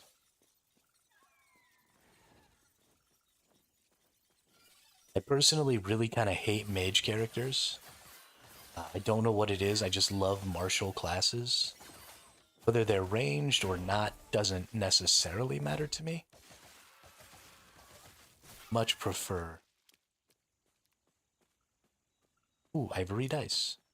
Is for me. I much prefer my martial classes.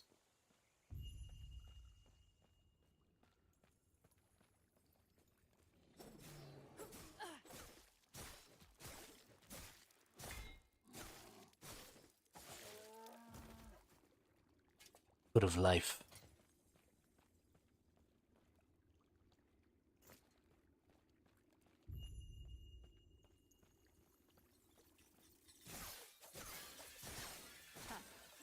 They won't forget. Short spear.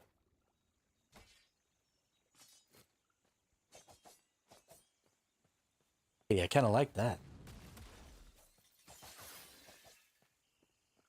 Kind of like that a lot, actually. That's an interesting... It's too bad that I can't dual wield spears.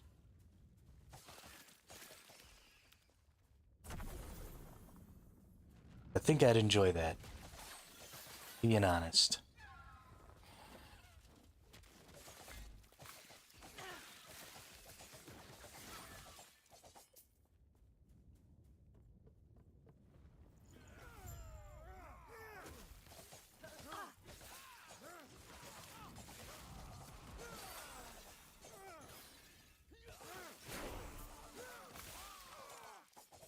When you arrived, they were like, "What are you? Name? Oh, come, let me watch you fight."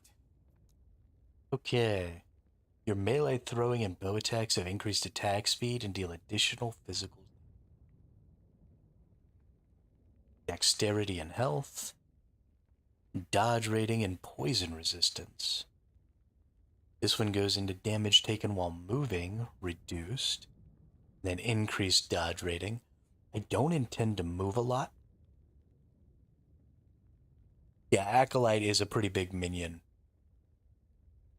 builder. You have a chance to gain haste for 1 second on hit. Deal increased damage based on your increased movement speed.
Oops, I was muted.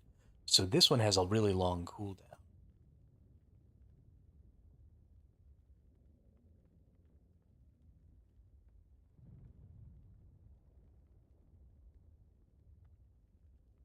It's all very interesting. I have to put my passive point in. We're just going to go ahead and put it in attack speed. Like me some attack speed.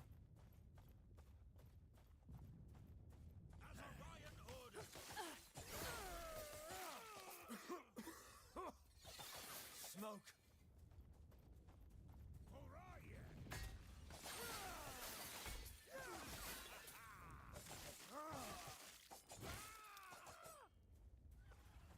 Put the whammy out here. This is great, dude. Ruby Amulet, thank you. So much destruction. And for what? Let's go ahead and turn that into shift, and let's actually turn that into flurry.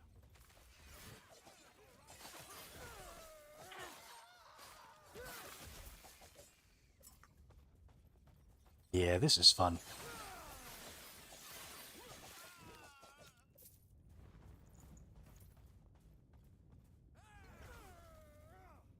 Where'd you learn to fight?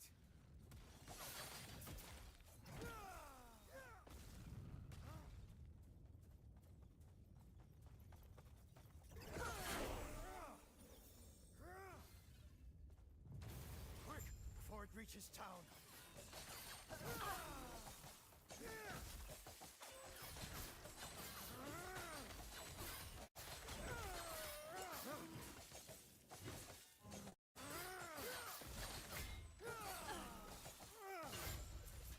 Well done. We're almost there. I'll see you ahead.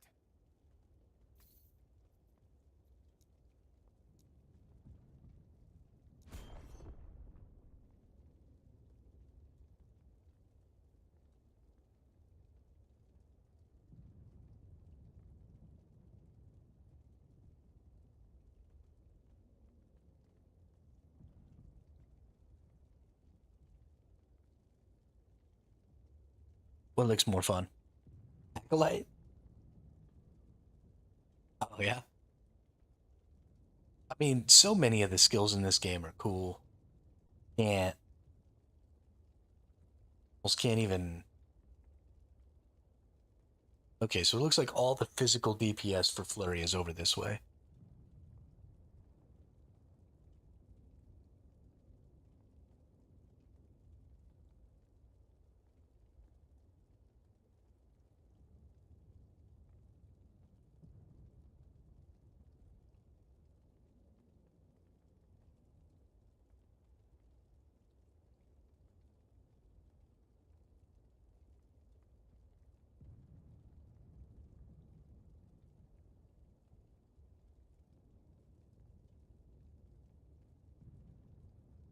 Acolyte and Primalist are all about minions and companions. They're mostly ranged.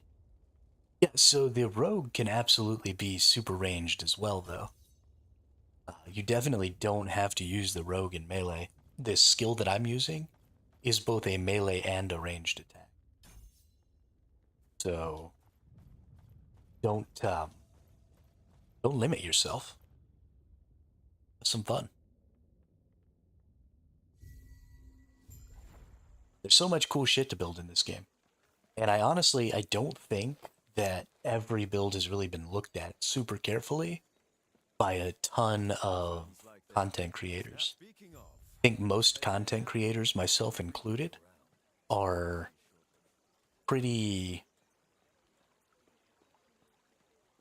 narrow in the types of playstyles that they enjoy and that they're good at. And so I think we get this sort of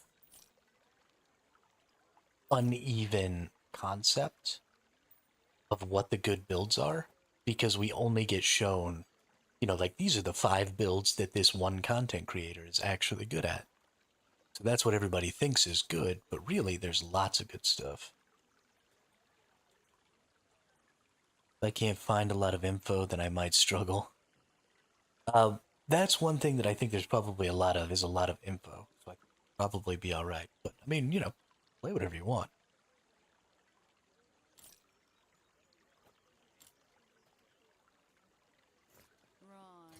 You're gonna have a good time, I think, no matter what you play. Especially because it's so new, right? You haven't played this game before. Trail was just You know, none of these builds are familiar to you. None of these builds are going to be boring because you've already played them before. So, I mean, if you don't like it, fucking delete the character and play something else.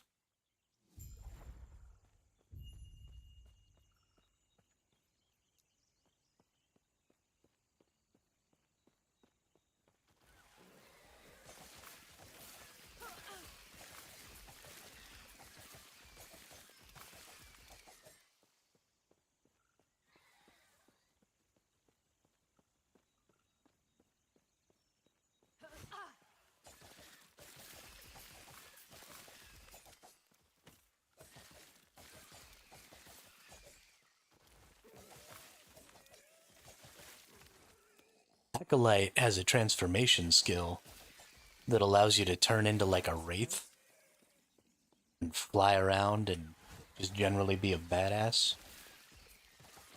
My older brother really likes the Acolyte, or at least he did when the 1.0 launched.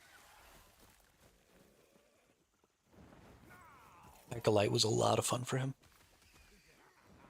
Personally, never played it, but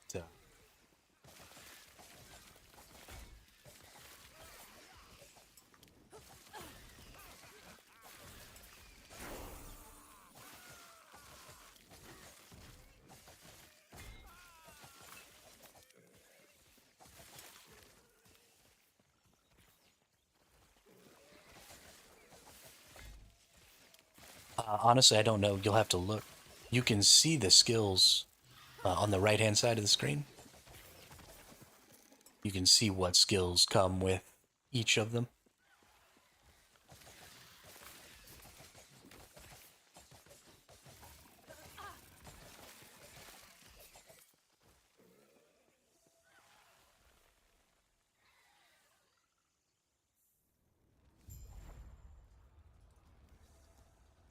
Right. Attack speed and damage.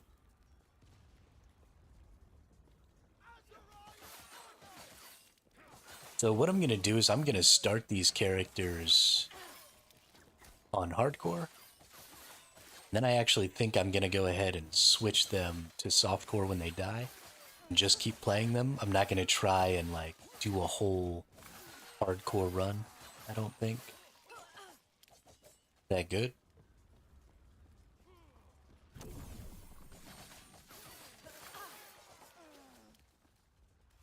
Primalist gets a lot of damage reduction? Yes, it absolutely does. Primalist is a great tank. Especially bear form. Bear form's super tanky. Yow.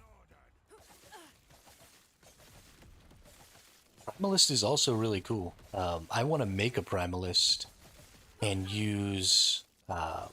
they've got a really high DPS transformation that I've never actually seen somebody play it, but it sounds like a praying mantis is what it is in my head.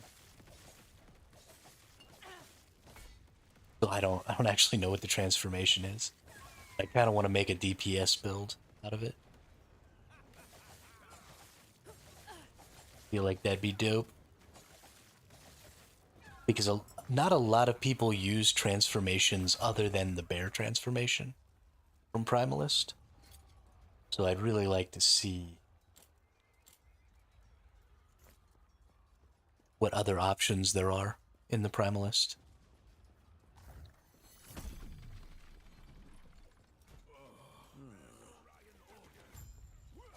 Transforming into other creatures is definitely a super fun trope.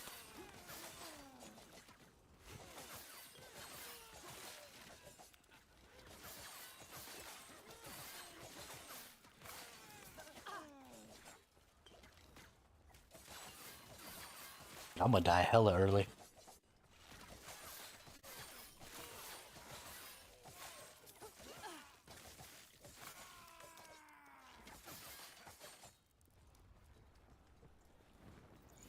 Yeah, definitely do it up, dude. Let me know how it feels.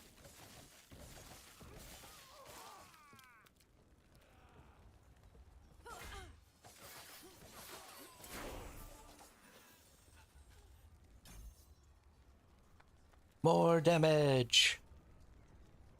More damage.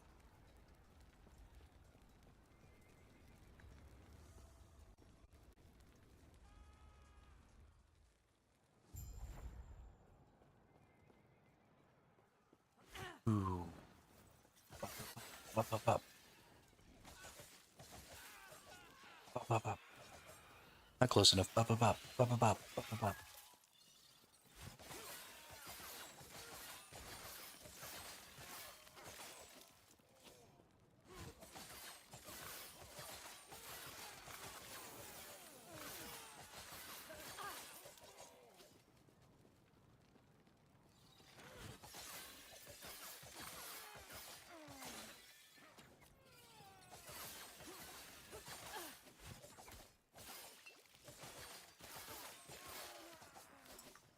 I like this shift skill. Might go ahead and level it up. I like having a good movement skill. I like that every class has good movement skills as part of just their base class. So no matter what class you're playing, you've got kind of this nice capability to move around and traverse the map and try and speed yourself up a little bit. It's all very good. Ooh, a Spear of Hunger. Health on melee hit. Fuck yeah.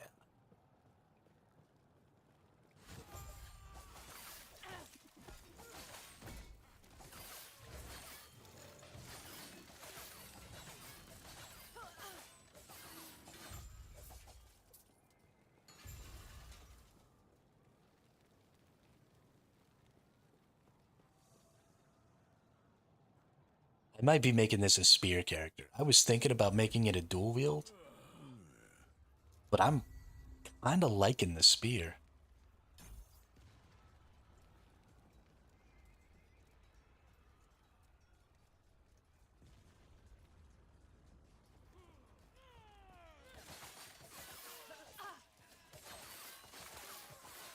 If I could get some increased range out of it, that'd be really cool.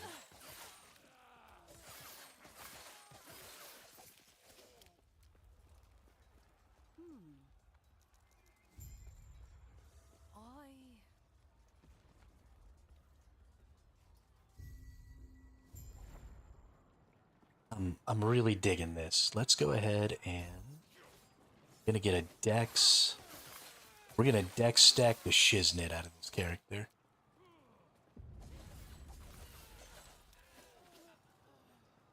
Because dex definitely adds dodge rating. And it definitely improves. Yep. Damage there. So we are definitely dex stacking this character.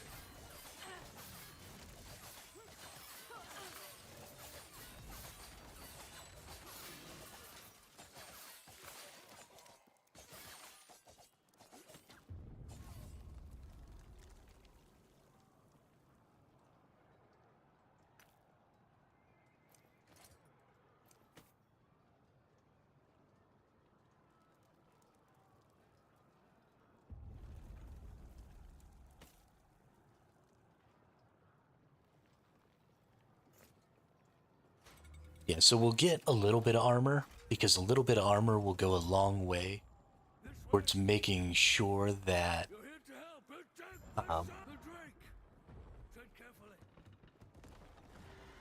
if something bad happens, we get hit, then at least we won't take the full brunt of the damage.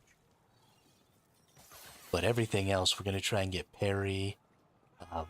Something I need to look into before I get too far into this character is I want to see how much parry potential there is with a spear versus dual-wielding swords or daggers. So I will go look up items that have parry stats just to take a peek at what maybe I can get. Because honestly, if I can get a really good parry with a spear, we might go all in on some spear action here. I really like the way that sounds.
I'm talking to myself again. So we're going to play a bunch of different characters through hardcore, just so the next time there's a race, hopefully, if there's, some sort of a build or something like that that's obviously going to be a front runner, going to be really strong, then I can kind of jump on that bandwagon and know. And we're going to try and get as far as we can in hardcore, because I want to make sure that I am comfortable with a lot of different classes in the early game, and sort of what it takes to make some of the classes strong.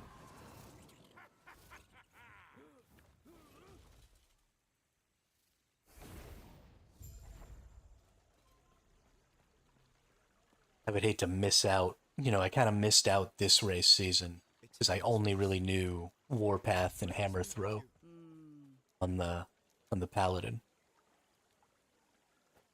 So I didn't have a ton of ability.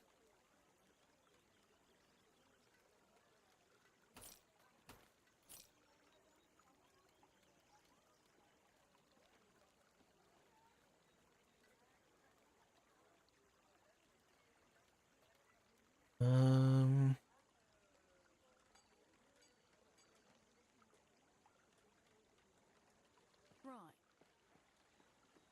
Yeah, let's go see.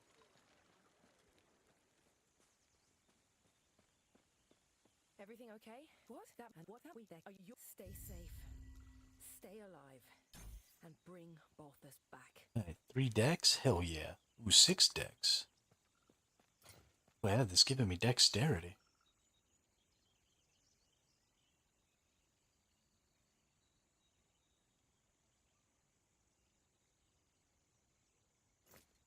You can be 2 decks? Okay, whatever. 3 dexterity, that's fine.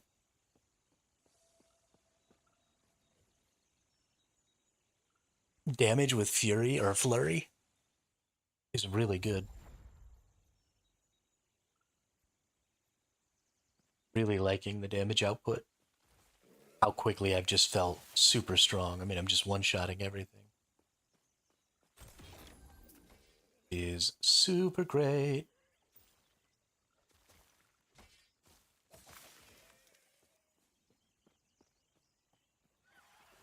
Boop, boop, boop, boop. Boop, boop. I don't really need any of this. I do think I maybe want to empower these, though. Something I didn't think about previously. That if I empower these early on, then I get much better items to shatter. To get a lot more shards early game. So I think I'm going to be doing some of that. Just empowering some of these early ones and then shattering them when I pick them up.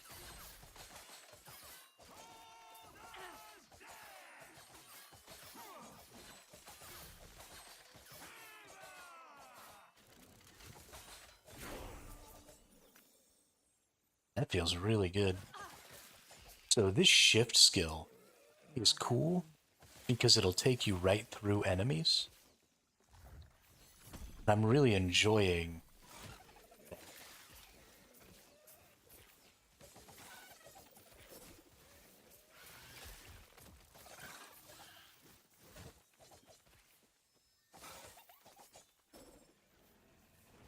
Okay, this freaking lizard.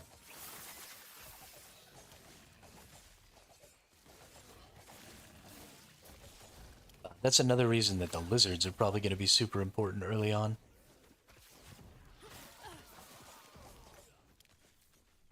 Is, you know, you get those yellow items that have some higher numbers of traits. I'm learning so much about this game as I play it.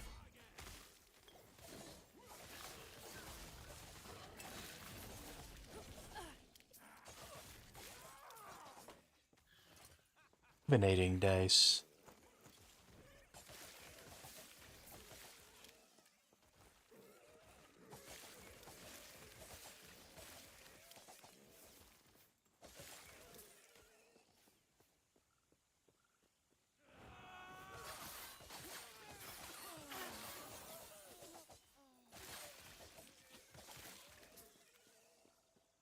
All right. Understand. Critical strike chance, critical strike multiplier, heal on crit, healing per dexterity. Ooh. Ooh. That's gonna feel really good.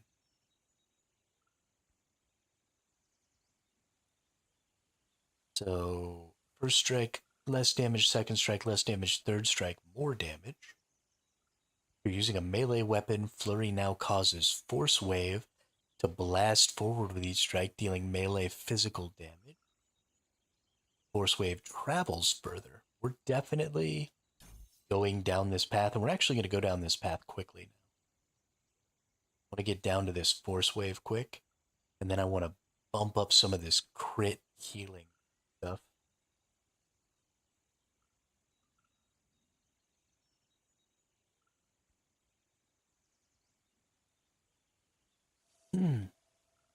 Yeah, now this flurry skill is going to be super badass.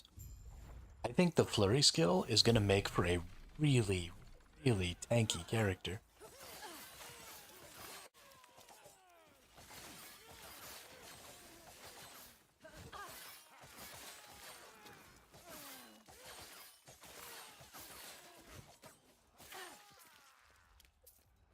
A really tanky character, and because we have shift, should have a fairly mobile character.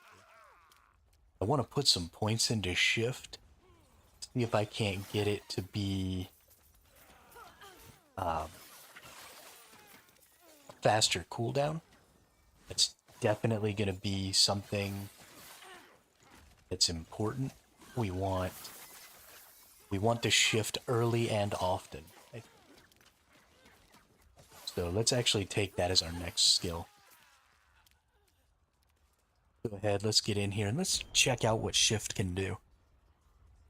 Shift has a shorter cooldown, costs less mana.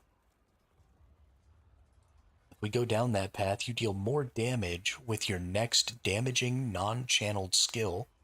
After shifting, I like that. Deal more damage with your next damaging non-channeled skill after shifting, but travel a shorter distance with shift. Don't know if I want to go all the way down there, but I definitely probably want to come here. You have a chance to cause bleed with your next damaging non-channeled skill. That's not really important. Next damaging bleed duration, not really important. It's always a critical strike. So it's weird to have to take this bleed stuff to get to the critical strike. But because I kind of want to do healing on criticals, I might come and take this. It will depend on how high my critical chance gets. You gain 50% increased movement speed for a brief moment after shifting. Probably not going to be terribly important to me. Shift consumes a health potion on use if you are below 50% health. I like the idea of that. It's something automatically using my health pots. You leave behind a shadow in the place you shifted from. When the shadow created by shift is consumed, you return to your location. I don't like that. After using shift, you use shadow cascade. So that could be an interesting teleport, do some damage thing. Shift restores mana on use. This amount is tripled when below half health. We're invulnerable while shifting. I'll probably want to take that. Additional dodge chance per point of dexterity for 1 second after shifting. That might be valuable. A chance to drop an acid flask. I don't care about that. Using shift grants you jade arrows. Okay, I'm not going to use those. Shifting heals you. The amount of health granted is increased by healing effectiveness. Shifting heals you for a portion equal to your dexterity. The amount of health gained is increased by healing effectiveness. Travel farther with shift, but it has a longer cooldown. Shifting cleanses all negative ailments. If a single hit deals at least 50% of your health, shift's cooldown is reset. It can only occur once every 10 seconds. Shurikens when you... Shurikens, not shurikens. Nearby enemies after shifting. So there's some interesting stuff with casting lots of skills, because you can do Shadow Cascade, you could do Acid Flask, and you could do Shurikens. That's kind of crazy. Using a melee weapon when you shift, you perform an unseen strike, hitting enemies along the path. That's actually maybe something I'm going to take. Unseen strike hits a wider area. Unseen strike has a chance to inflict Shadow Dagger. Upon reaching 4 stacks of Shadow Daggers, the daggers plunge into the target, dealing physical damage. This damage scales with modifiers to melee and throwing damage and always critically strikes. That's interesting. I probably want to take this increased cooldown recovery speed and mana efficiency of shift. And then I actually think I might want to come up here to this Shadow Dagger / Unseen Strike thing. And probably get some bonus stuff over here. Let's do 4 dashies. This is probably better here. Vitality. Health regeneration, physical resistance. That. Strength, cooldown, recovery, speed, armor. Actually probably better. Critical strike chance, physical resistance. Definitely better. And even though it doesn't really have anything I want, that's also better. Right, take our point.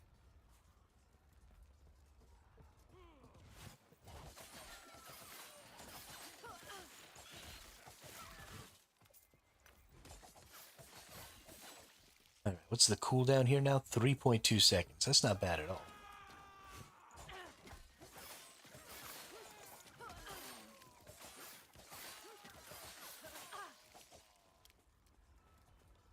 Really want to get this force wave action going on.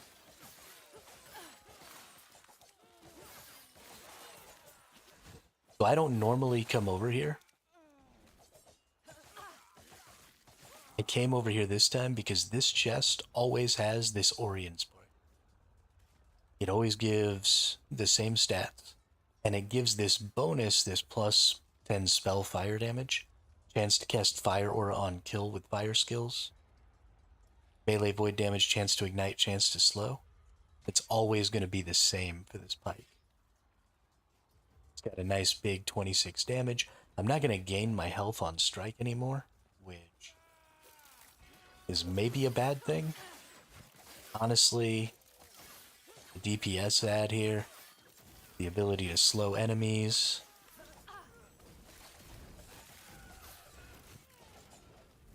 Just don't know if I can pass it up.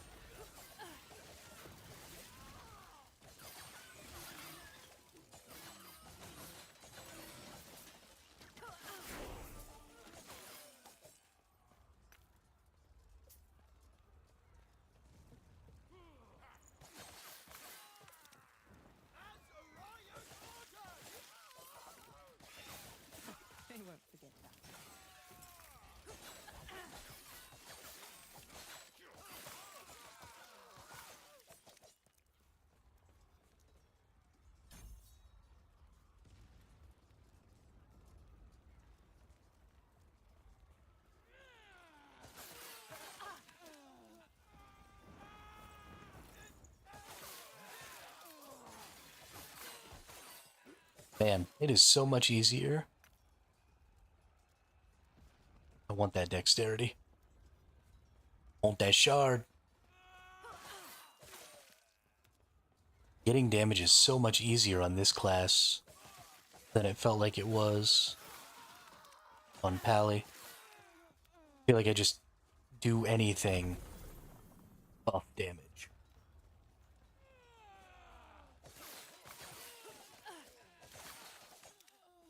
Already up to 500 DPS on this skill. This is insane, dude. Getting on things. Oh my god. No wonder other classes move through this game so much faster.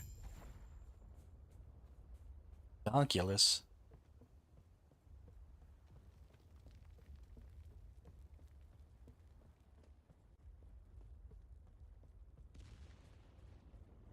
Alright, buddy boy. Come here. Reaching me was impressive, but it's mine. Co-member wing.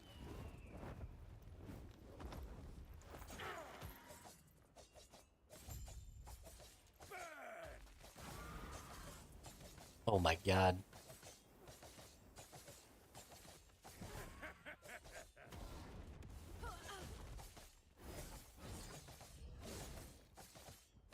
The epoch is ours.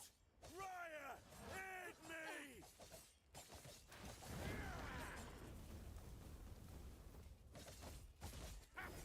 So, especially going through the campaign and fighting the bosses, you know, the bosses are so easy to dodge throughout the campaign in this game. So, there is a significant what's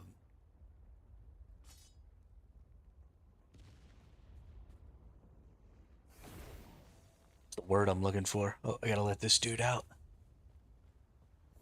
A significant motivation to improve damage early game because that helps you get through the game so much faster. Especially because there are so many enemies that just aren't going to hurt you. Still don't have enough currency.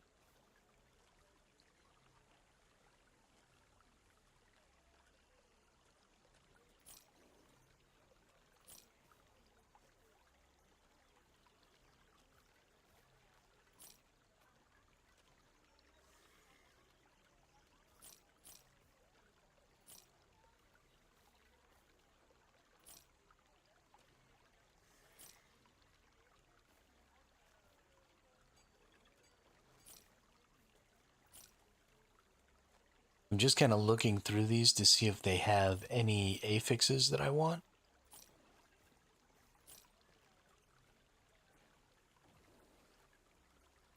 So like I want that dex affix. I want the health on kill affix off of here. So hopefully I got a couple of shatters. We'll shatter that. Shatter that. That was a pretty expensive shatter.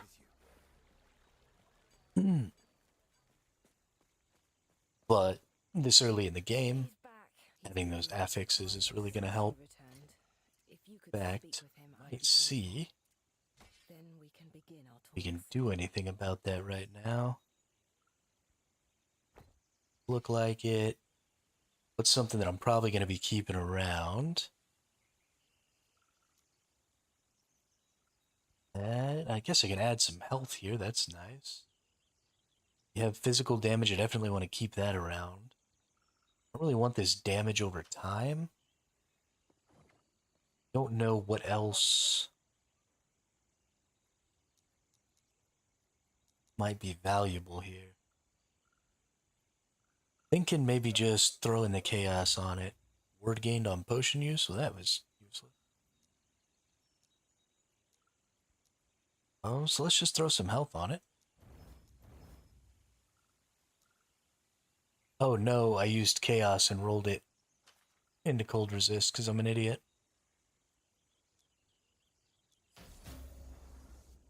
Hey, but I got my tier 2 health back. That's fine.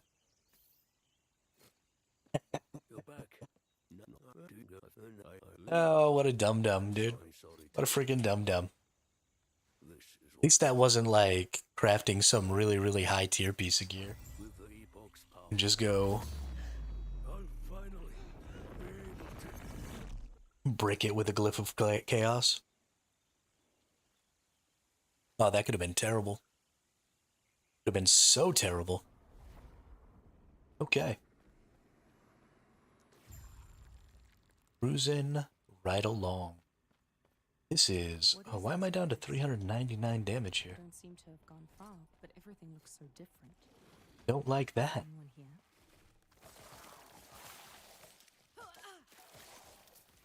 Something to do with... Nope.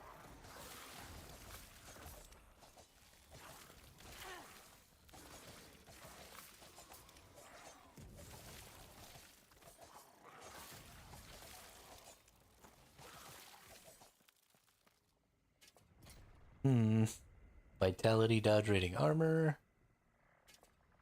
Okay. Legends, cooldown, recovery speed, fire resist. I kind of want that cooldown recovery speed, actually.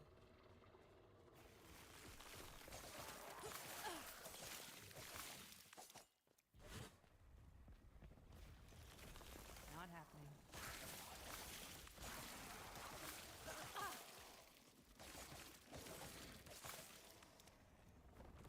I'm kind of interested to see what flurry attacks does while channeling. I imagine it stops that little break that happens. Because I attack 3 times and then I break. So I'm actually kind of interested to just go full on channel with it. See what it can do. But I don't actually think that's going to suit my play.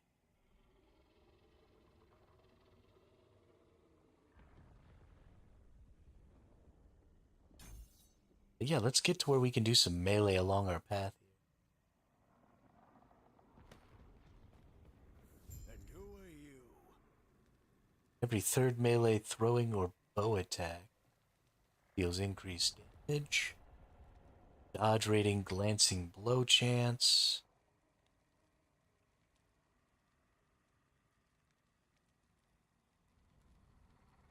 I think we go here. Much as I would like to take this, I think the defense is probably more important when you're as bad at video games as I am.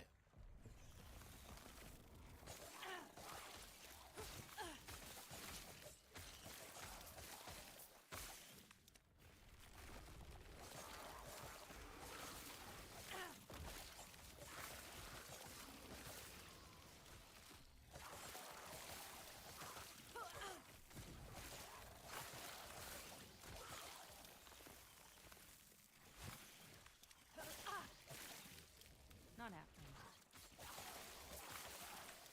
That's actually pretty fun.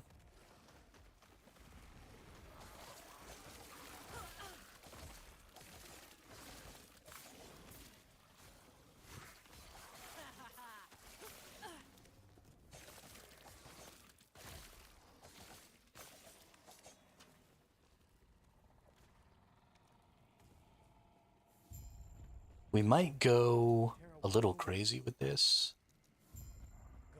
So a lot of the bonuses that we're getting here are bonuses to melee damage. Right? I don't think I've taken anything so far. Attack speed. Oh no, this is base physical.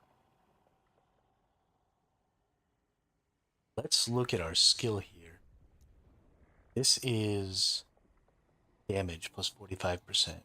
This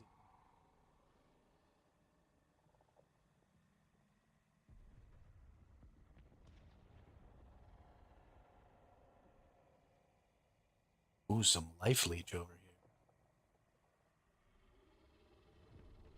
Since we're going to take some attack speed anyway, we might go ahead and bump up to this life.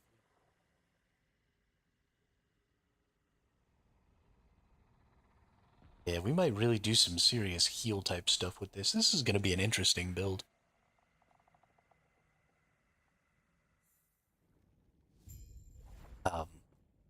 But I'm considering maybe doing like a bunch of elemental damage.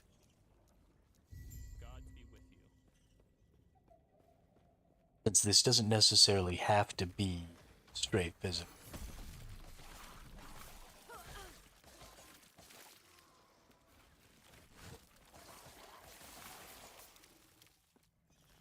Minimus, run, you stupid one. Save me.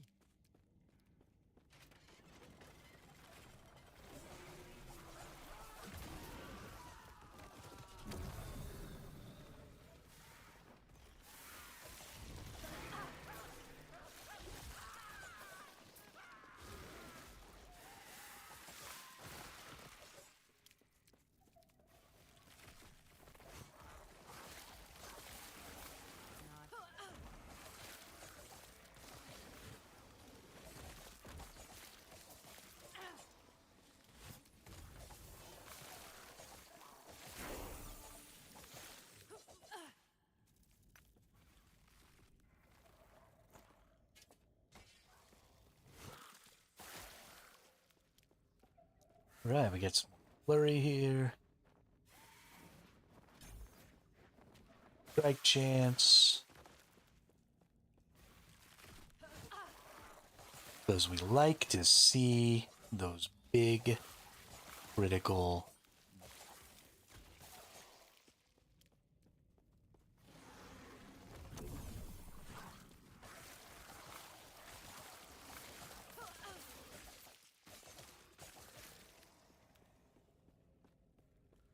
Gods be with you.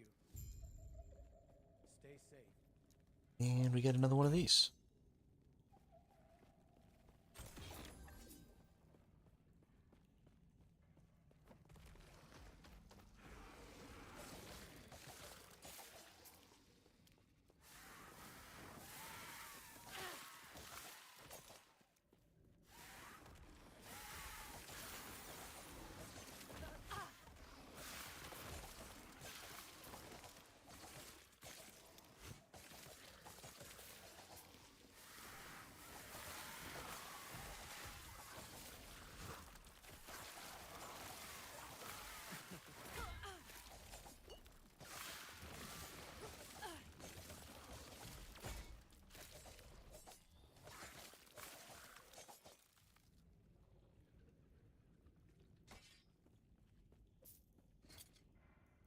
Melee void damage, increased attack speed,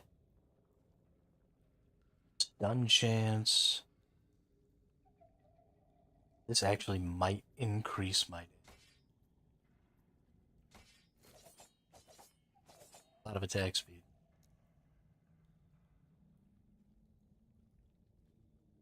Instantly kills enemies that are below a health threshold. That's good.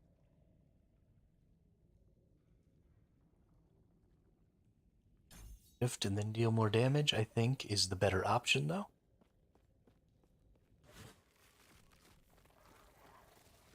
Pop up. Pop. Shift.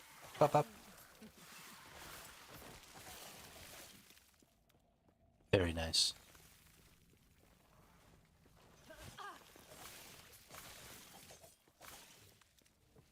Goodness, this is fun.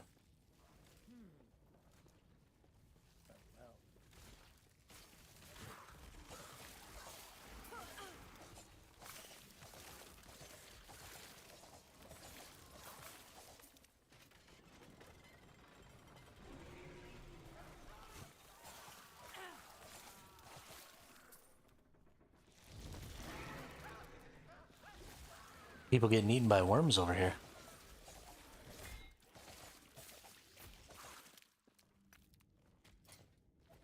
I think this is actually still...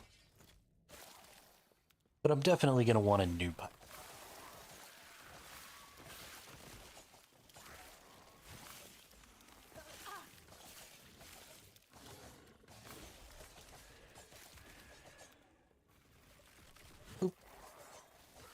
far away.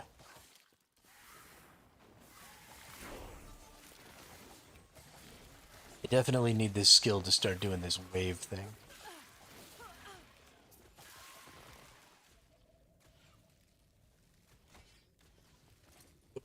That's better for sure. Health on melee.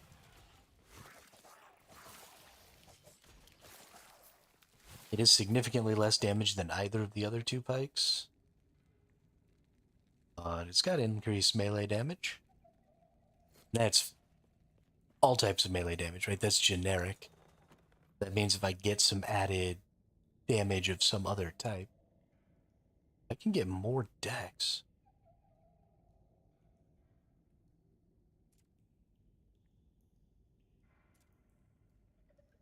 Still one more dodge rating. Character. 12% chance to dodge right now. That's not half bad. This early in the game. We are going to be going batshit on the dodge rating. That is our absolute priority. It seems like this character is going to be more than capable of outputting damage. I know we're super early game, but you can kind of always tell the priority of a character is and what their just natural focus is going to be, and it seems pretty obvious that the rogue is going to be naturally focused on damage. So the biggest issue is going to be getting it enough defenses to not have to hop around all crazy all the time, which honestly just might not be possible. The rogue is probably designed to be a very avoid-heavy character, but I don't want to play that way. So we're going to force it to conform to our playstyle. We're going to do that by giving it lots of dodge and potentially parry chance.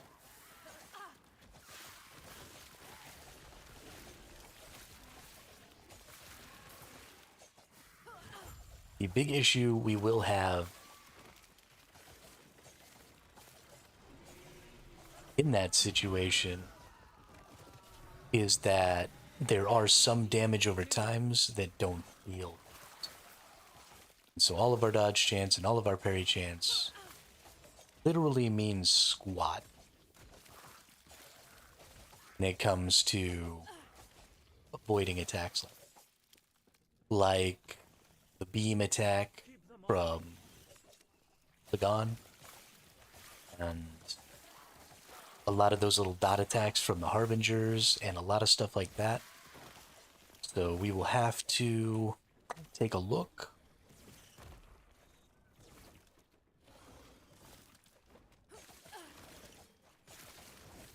at finding some ways to reduce that damage. Probably not based on our armor. We probably just want some flat, don't take extra damage from dot stuff. If we can get that on some idols, that'd be cool.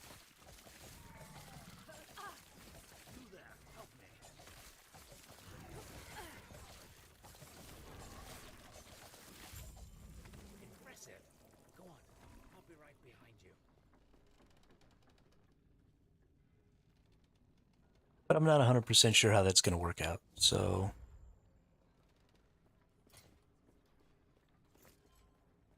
you know I'm having a good time with this, though. I see. I like playing new types of characters. It's fun. The gods have long left this world. Critical strike chance, elemental resistance, poison on hit, physical resistance. Heck yeah. Traveler. Crit chance, baby. Tickle me, baby. Ah, ah. Go on then. Tickle me, baby. Bah.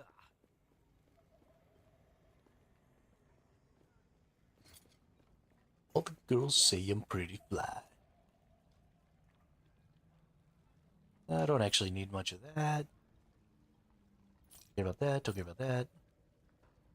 I don't need that. Or that.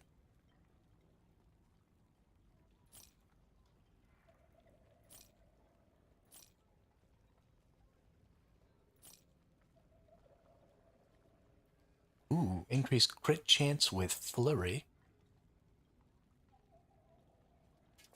We're gonna do that. Sure. Getting that for show. Critical strike chance, 8% right now. Not bad.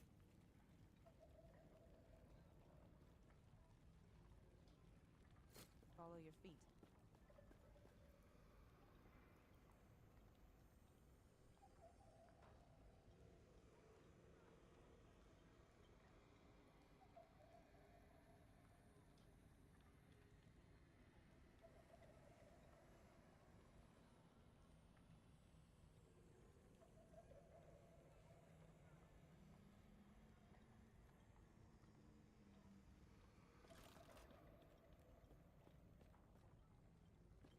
You feeling lucky?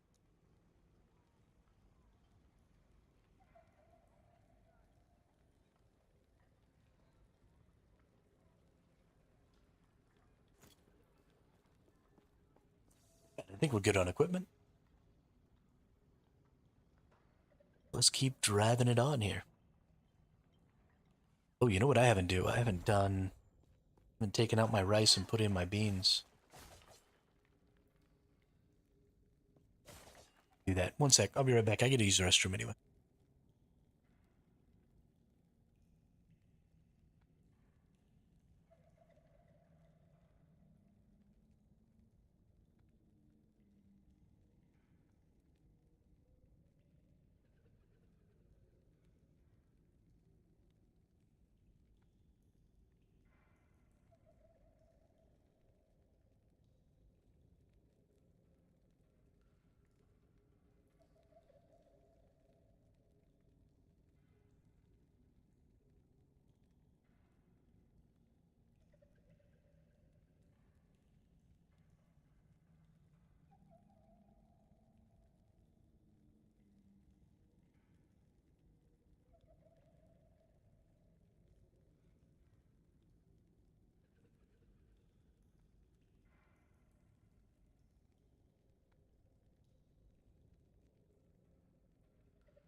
Okay, I have returned.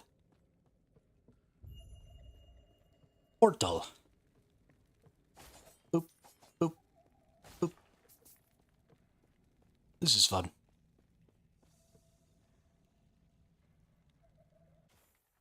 I can't believe I've never played any other class in this game.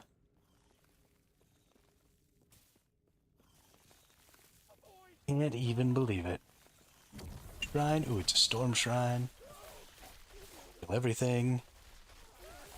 How do you scale area? There are increased area of effect affixes. Or an increased area of effect affix. And then I think there's also just one that's just straight melee. Ooh. Lots of these little duders. Come on, little duders.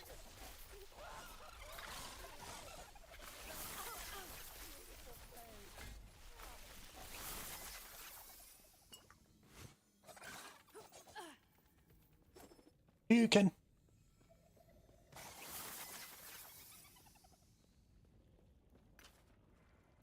Haven't seen it. Many of Primalist skills are. Yeah, there'll definitely be some bonus to area of effect stuff. But then there will probably be like some uniques or maybe some set pieces or something. Could also do something like that. If you go to a site, if you punch in your Google search last Epoch tools, it'll take you to a website that has a bunch of tools. And you can go over to their resources and hit items in their drop down, and it'll take you to their database of items and those items effects. And then if you just type in area, then it'll show you everything that has the word area in it anywhere. And that'll give you any affixes that you can find that you can apply. They give plus to area of effect. It'll also give you any items like uniques or something like that that have special area of effect stats. And that should help you figure out maybe a direction that you might need to take. Probably a weapon affix. So it's probably not something you can get on like your armors and stuff. Maybe one piece of armor, like maybe a helmet or a glove or something like that might have the affix as well. Primarily, I assume it's but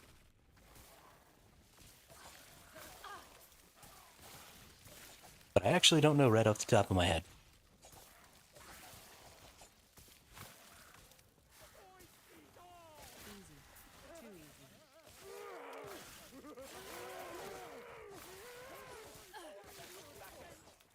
And then some skills also have nodes that will give area.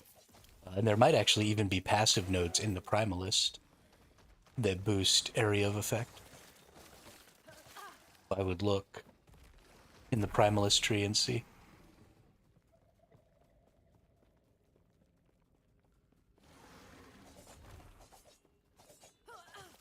Well, so the area tag on those skills is primarily going to be about increasing the area effect of those skills, not necessarily increasing the area damage of those skills. So you're still going to want to scale based off of physical damage, but increasing area is going to increase the size of the area that this skill is going to hit on. So you're going to want to scale both.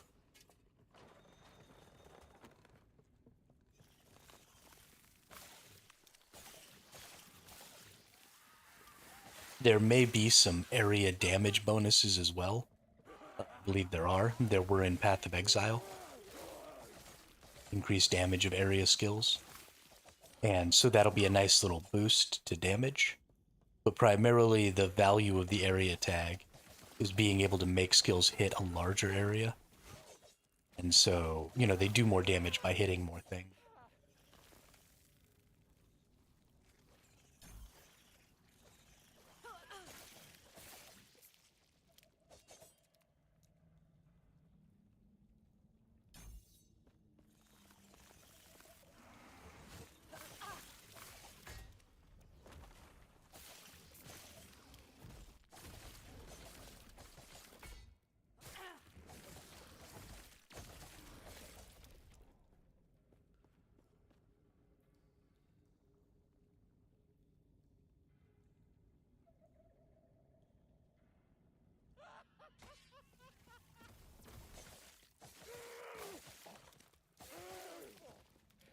Liking it so far. If I can bring down the cooldown on the leap, then I can just leap around like Hulk.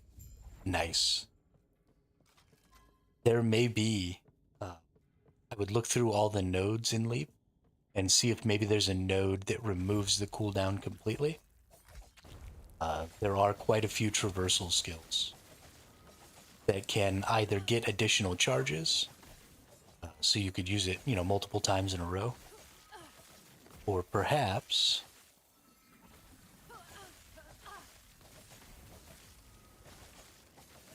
it could completely eliminate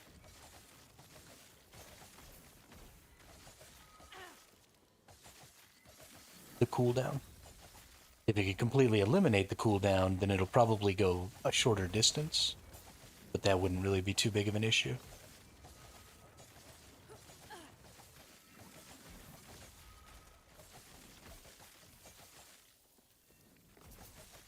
Yeah, bear form swipe is a pretty good build as far as tanky slowness. So you just kind of sit there and meat tank everything and swipe real slow. There's Dreadful, I think, as a build guide on a bear transformation swipe build that I saw a little bit of that seemed pretty cool.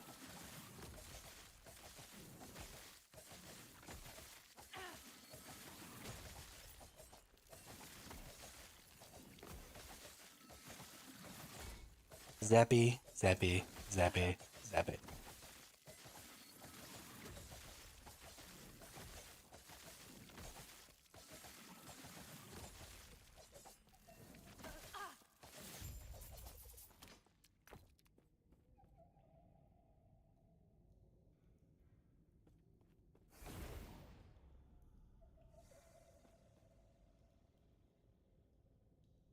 Haven't had anything since morning, so now I'm getting a headache. Just ordered some food. Yeah, gotta eat, brother. Companions, I please. Gotta eat. Get that good. We'll be having me some rice and beans here in a little while. I love rice and beans. So easy to make. Don't have to give a fuck.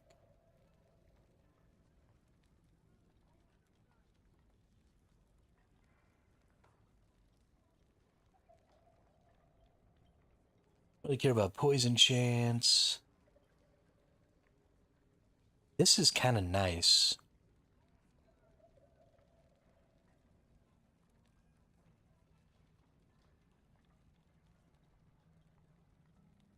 Really care about this. Definitely don't care about this.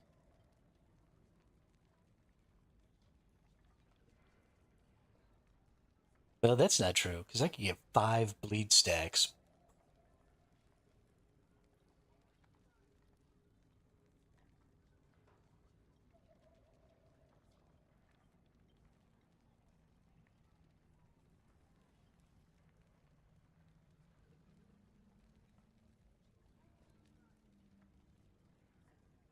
Hmm.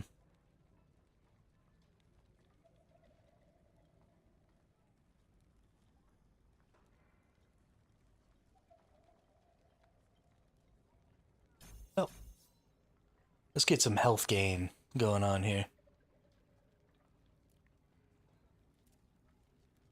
Then, am I going to want decoy or smoke bomb? Drop a smoke bomb at your feet that blinds enemies and grants you haste while you remain inside it. The smoke bomb grows in size. Increase glancing blow chance, dodge chance.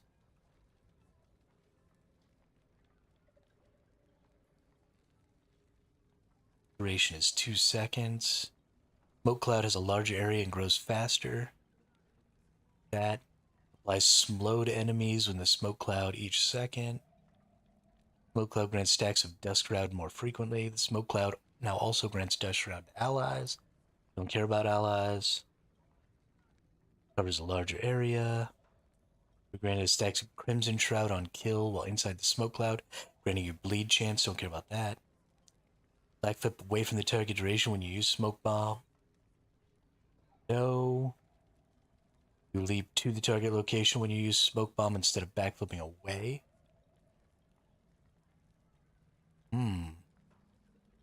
Actually like that.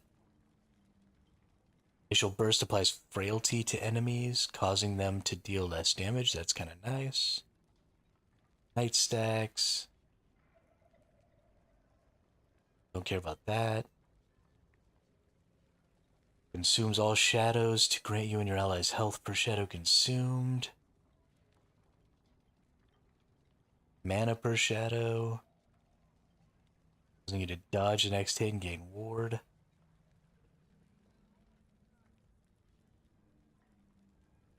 Cleanses negative ailments. That's nice.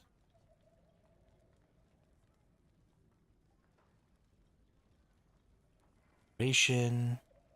Bow attacks improve base critical strike chance and blind enemies. Smoke blades. Getting additional melee and throwing damage. Puncture and shuriken have a chance to bleed. Smoke cloud has a chance to create a shadow each second at a random location. Smoke blades now causes melee and throwing attacks to leech a portion of damage's health.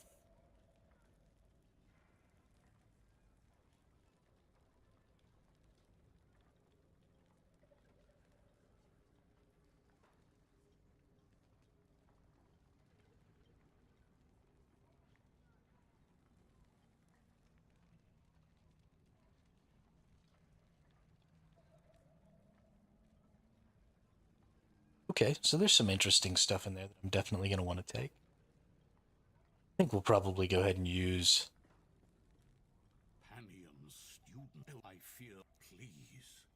the old smoke bomb skill. I like that. I think that's good. The thing that I'm really trying to do is just use some skills I haven't seen a ton of people use.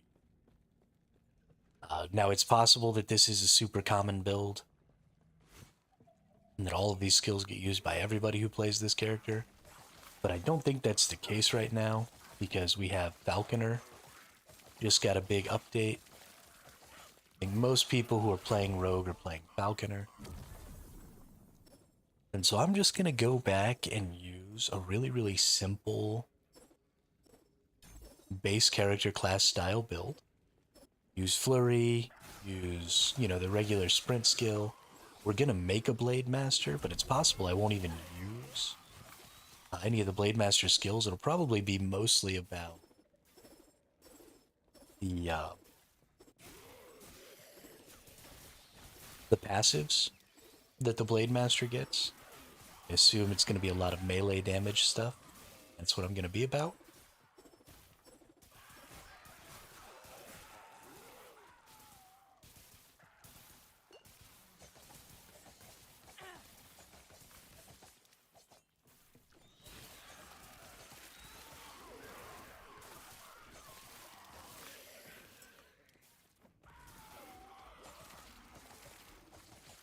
Easy. Too easy.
the sound.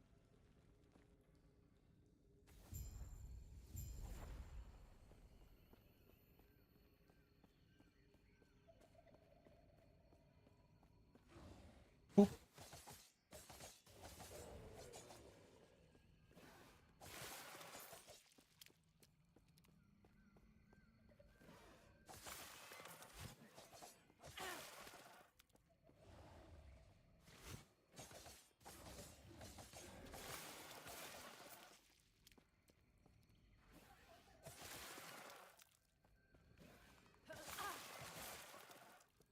So much stabbing.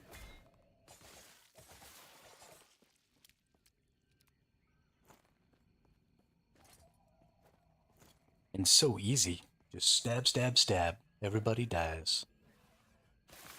Boop, boop, boop, boop.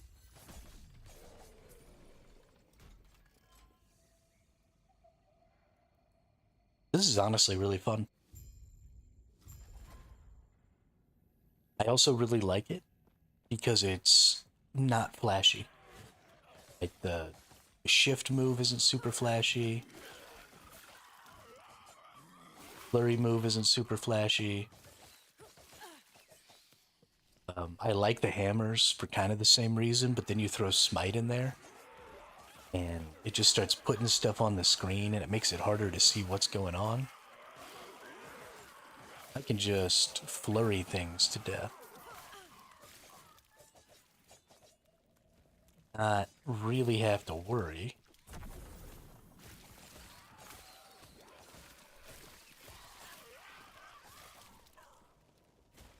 about the stuff I'm putting down on the ground. That'd be honestly pretty great.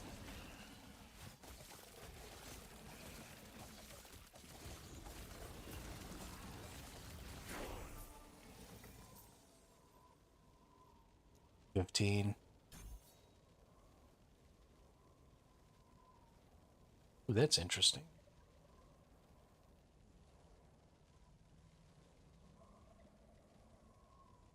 Take more attack speed and physical damage, or another dex and health.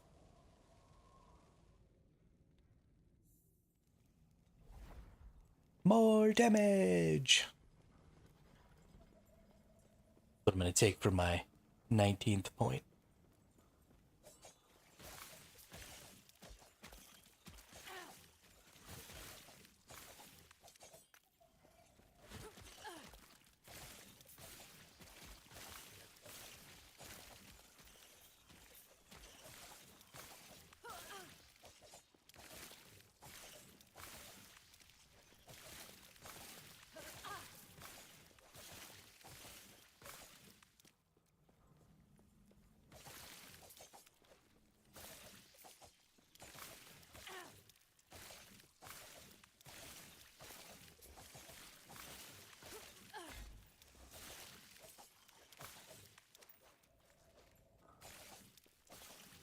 Zap, zap, zap, zap, zap, zap, zap, zap, zap. Hurricane Pike of Blinding.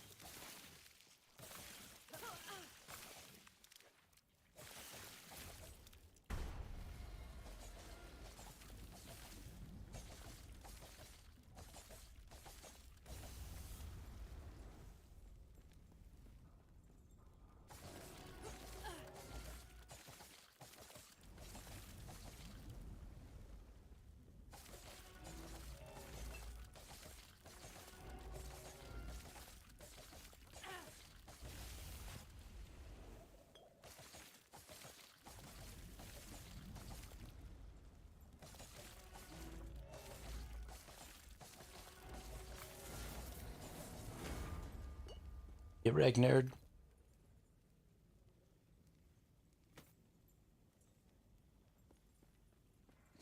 Bandit Garb. Mana, damage reflected to attackers, poison resist. Definitely not something I need. 9 melee lightning damage, chance to bind, chance to ignite. Yep. Actually don't need this either. It's not very often that I don't need this on him. I'm not doing any elemental damages right now. I probably will at some point, so maybe I'll hang on to it. Eat Terra's grace be Take care of yourself. It doesn't matter to me right now.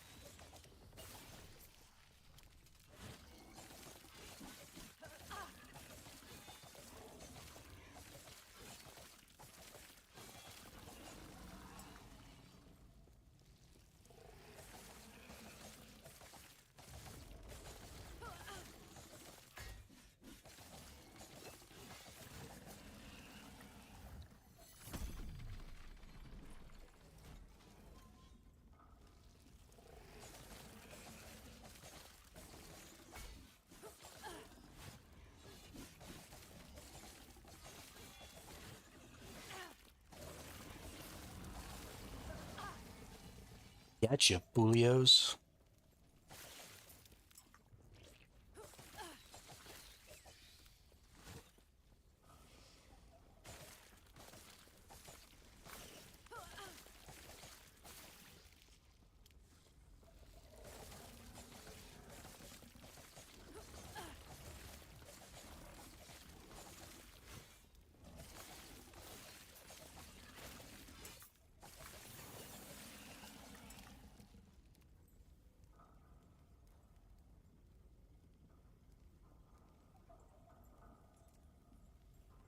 Some swiftness action. Instantly kills enemies that are below a health threshold, a percentage of their maximum health. Health threshold is 4% per point, so we can get that up to 16%. That's pretty good. It's a wider area. Shadow Dagger probably isn't a big deal.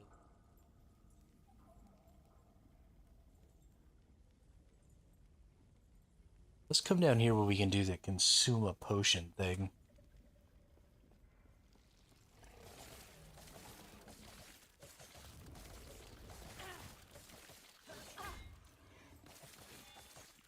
It'd be nice to have my dash away button and my potion consume button basically be the same thing. It's definitely good for my ability to survive and evade. Not going to be able to do both of those things. That's too many buttons. Stuck. But I can totally keep an eye on my health, and if I get below 50%, I can absolutely just dash and try and get away. So if I also use a potion when I do that, that seems like a great move to me. Then I can remap my potion button. Maybe use another skill.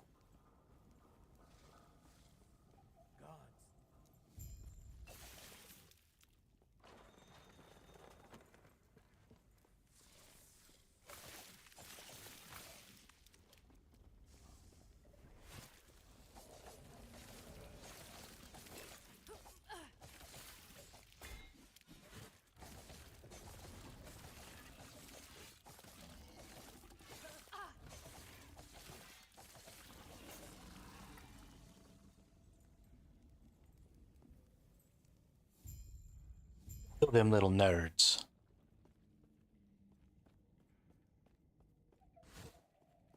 Stay back.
Coming back and playing the early game again after being much, much further along with my other character has made me wonder how I've ever died this early in the game before. I must have been trying to die. What a shame, poor man. But It's a little crazy. But hey, we made it to the end of time. We now get to pick. This is what is left. Don't act most. He might be kind enough to show you how to tap into your true potential. We now get to pick our mastery class. I probably want to use Blade Dancer. But honestly, I'm not 100% sure. So I need to go in here. I need to take a look at some of these.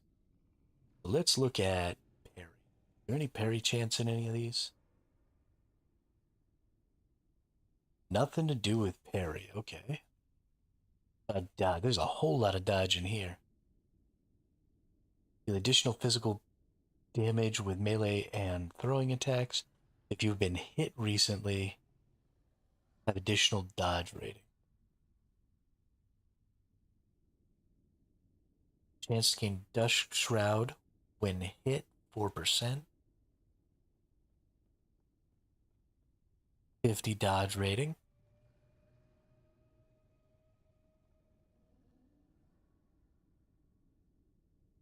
You have increased melee attack speed when you use a melee attack and hit at least one enemy.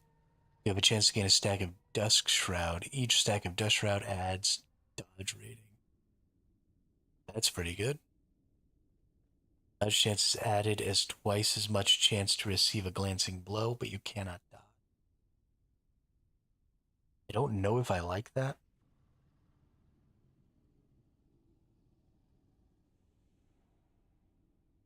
Dodge rating 15% per point. Increased damage while at full health.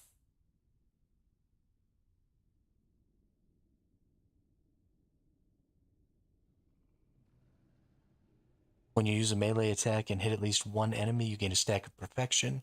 When you receive a hit, you lose all stacks. Each stack of perfection increases your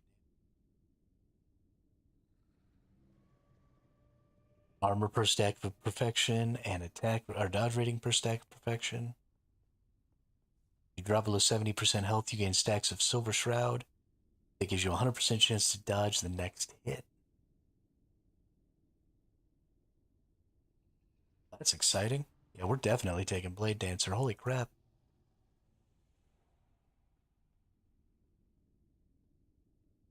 It'll for sure be difficult to figure out what my secondary class is going to be. You've woken up. I see your count. If I then close your eyes and focus on the potential you wish to wield as I guide the shades to you.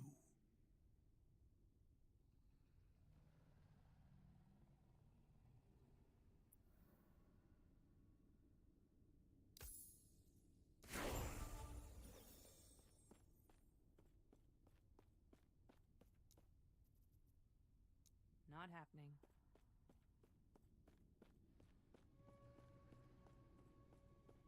I see that you are still you. That strength will be necessary if our world, our reality, is to have any hope.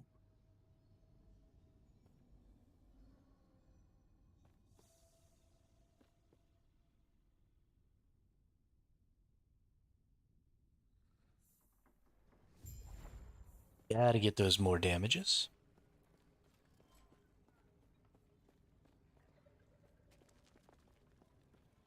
Greetings. Gods be with you. Okay. Thank you. There is an old passage to the surface. May a terror smile upon you. Farewell.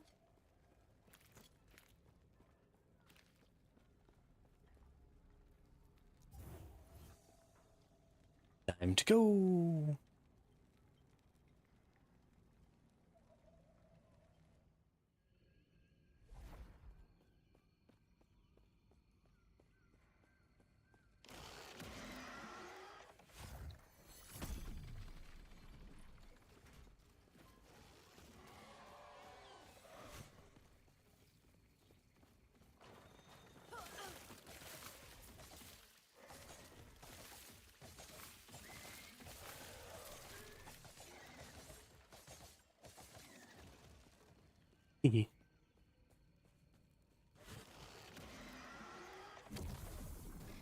Pyromancer Shrine.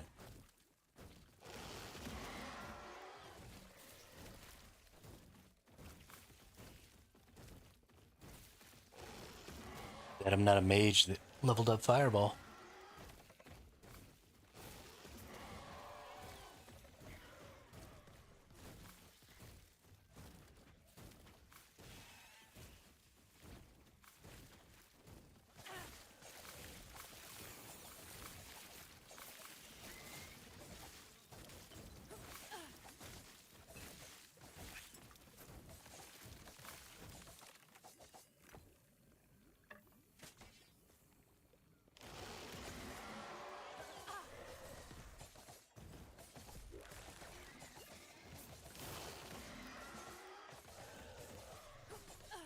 Not happening.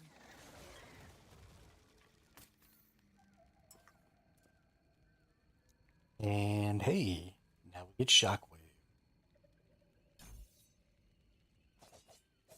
Yeah. More damage to more stuffs. Go ahead and empower this again.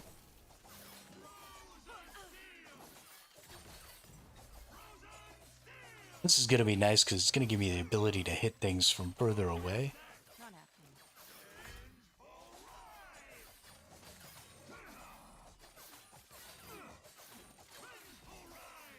And I'm really going to like that.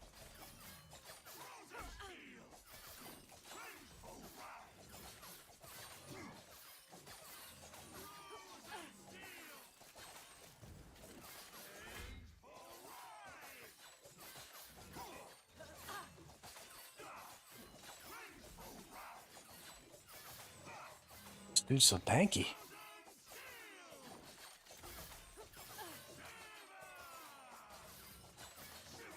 Why are you so tanky? Not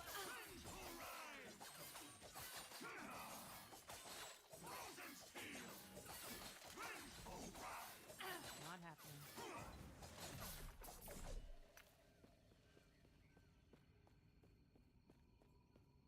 Another reason I guess it's pretty important to kill those things early and not just banish them is because you get a lot of shards. Banish them, you get absolutely nothing. If you fight them, you get shards and stuff, so definitely a big deal there.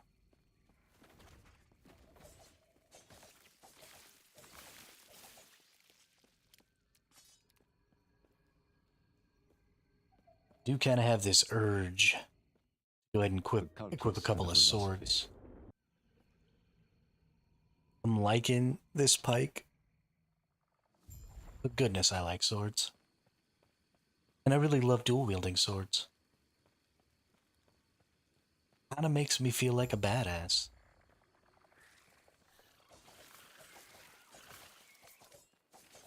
Yeah, that's way better now with that shockwave going out. Gosh, that feels good.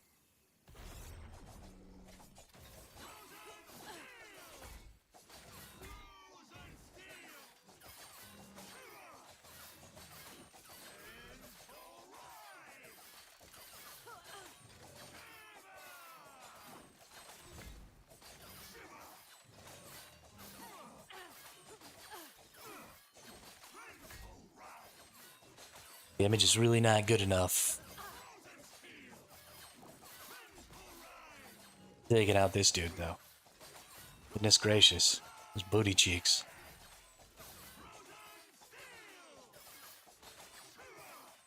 Kill everything else in one hit. I'm gonna spend 10 minutes fighting this guy.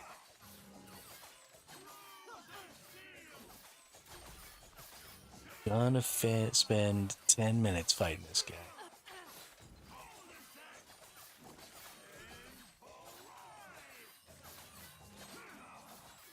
On the bright side, we still haven't died. We're still in hardcore. Still feel very proud of myself.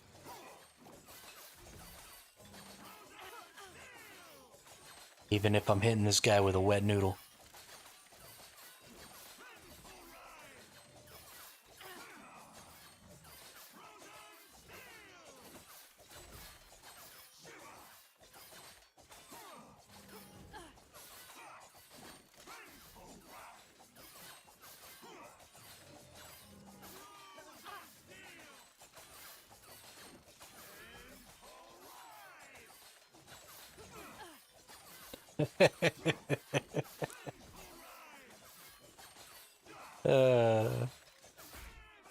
Why you got a dog on me like that?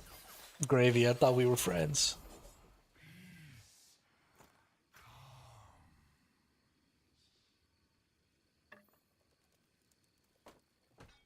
I definitely think we want to go ahead and shatter this bad boy. Oh, wow. Useless. Shatter that one. Shatter that one.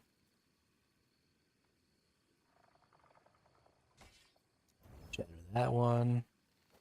Let's actually put this on here. Let's see what we can improve about this pike, because it's a decent little pike. Let's go ahead and upgrade that health on hit. Ooh, and it gave us a +1 to blind. Let's upgrade that melee damage. Can we get some more? Ooh, melee critical strike chance. Yeah. Add me some of that. Get some more melee damage. That's a good little pike now.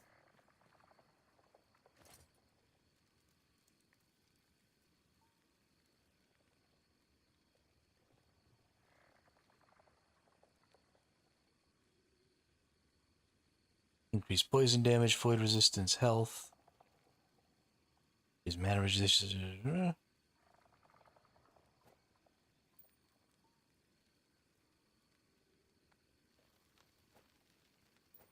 Sure.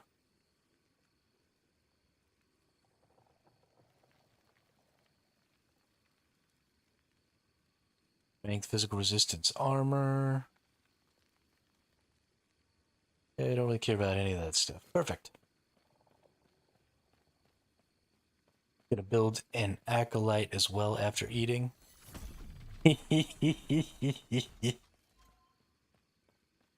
Gravy's got the bug, dude. Gravy's got the bug. Can't pick a build. Doesn't know what to do. Everything looks exciting. Oh, I love it. I love it. Nah, it's good, man. It reminds me of way back when I first started playing ARPGs. And just every time you pick up a new item, you're like, oh, that would be good for a build like this. Oh, that would be good for a build like this. Oh, I want to try and use this item in a build, but it doesn't really work with my build. I get it, dude. I get it. It's so exciting. The loot in these games really, really makes you want to play a lot of characters.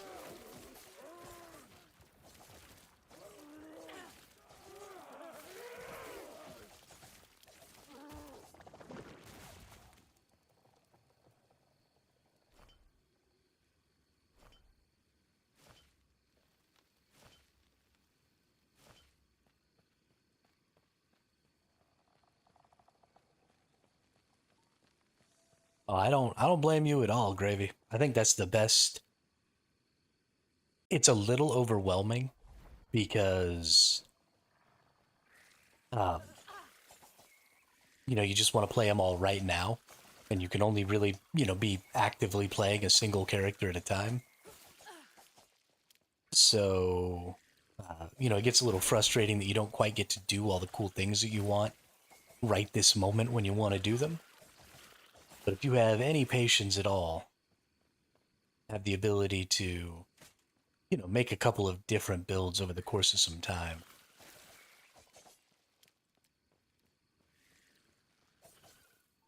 And ARPGs can be a shiznit ton of fun.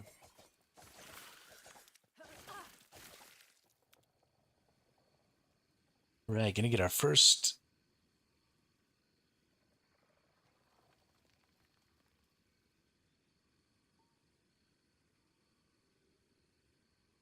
little bit of stuff here.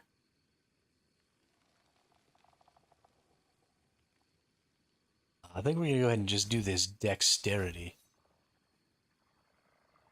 Because dex is just so powerful for us.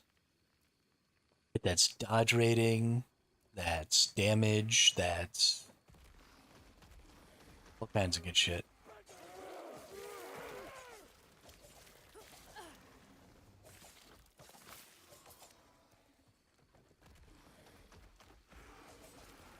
Pew, pew.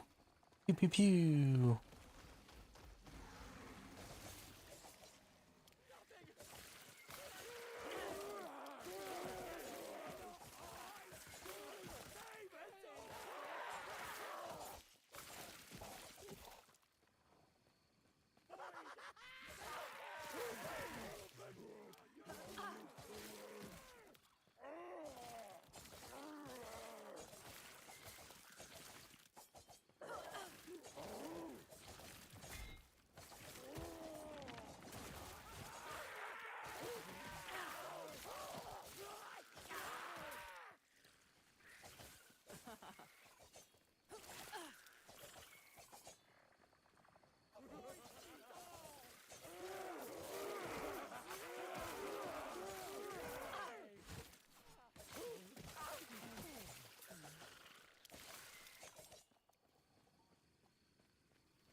Yeah, enjoy your dinner, dude.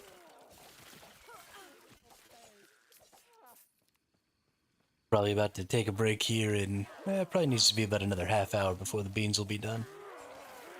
And I'm gonna take a little break and have me some dinner too. 'Cause I'm getting hungry. Wanna eat some beans and rice.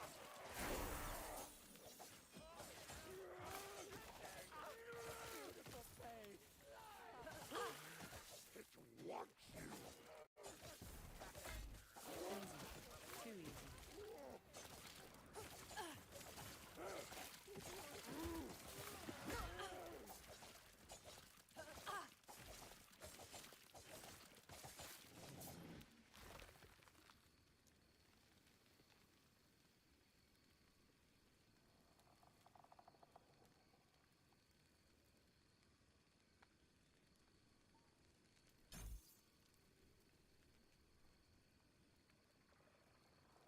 Shorter cooldown for shift. Booyah. More dexterity. Booyah.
Ba-dum, ba-dum, boom, ba-dum, ba-dum, boom.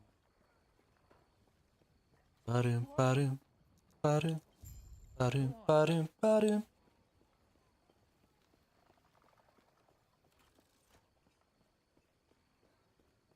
Gonna go fight the centipede.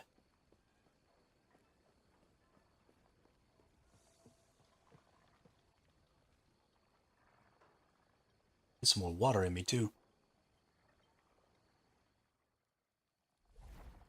I ain't been drinking enough water today.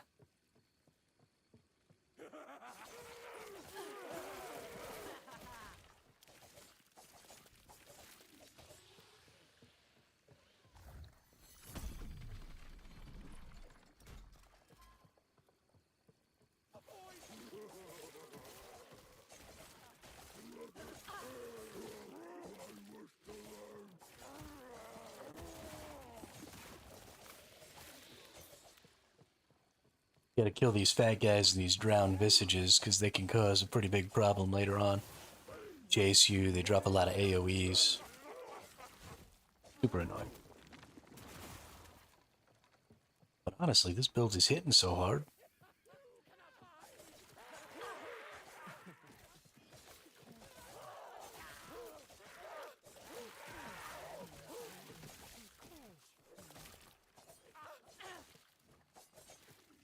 Oh yeah, I lost my hardcore character in 92. And I just kept playing it softcore. Since the race is over, I didn't see any reason in continuing to pound my face into the hardcore wall. So I got all 10 of the Harbingers down. And I went to go fight Aberroth blind a little earlier today. And got shit stomped on my hammer pally. But I'm going to start doing a build a week. And so I'm just going to start on Sundays, I think.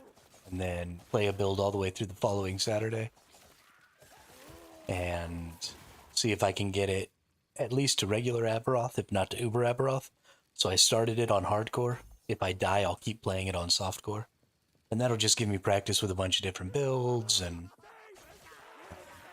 you know, get practice more with the progression of the game and stuff like that. So that when the next season comes out, we can jump in the race and not totally suck.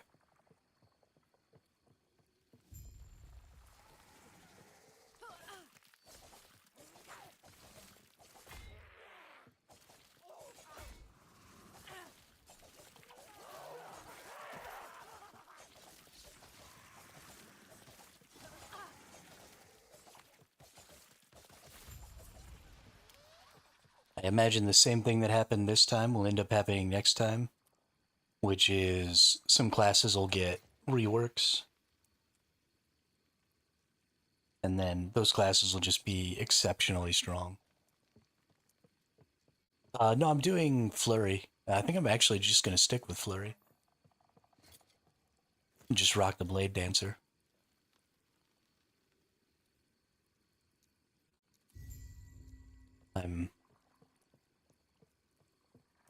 I'm trying to find ways to make lots of different classes tanky. Because it seems like in this game you can just eat a lot of hits. And if you're, you know, in Path of Exile, there's a point where it doesn't matter, you have to dodge. And I don't really think that's true in Last Epoch. Especially because you have skills that are sort of shield skills, like my Rebuke, like Focus from the mages, and like some other things. And so I think that's the path I want to take with my characters, is, you know, find a skill that allows me to just straight tank things instead of dodge things, and then try and build my characters to be a little less mobile.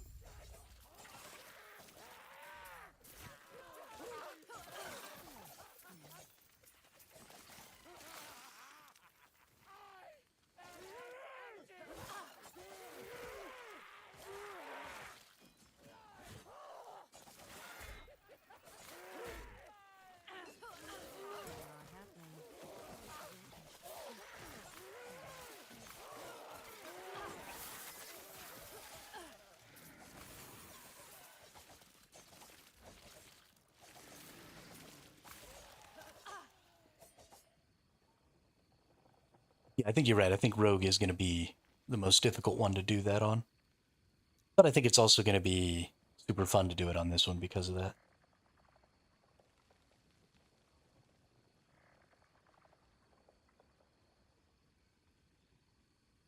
Critical Strike Multiplier, yes please.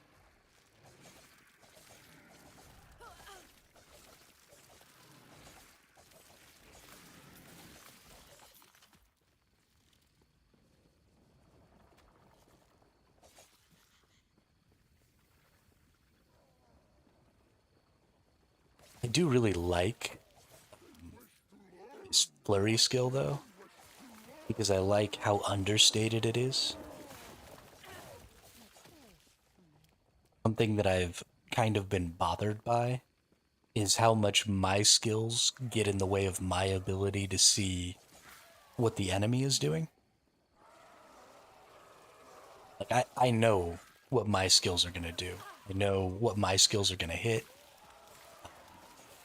And especially in the early game, things aren't happening enough.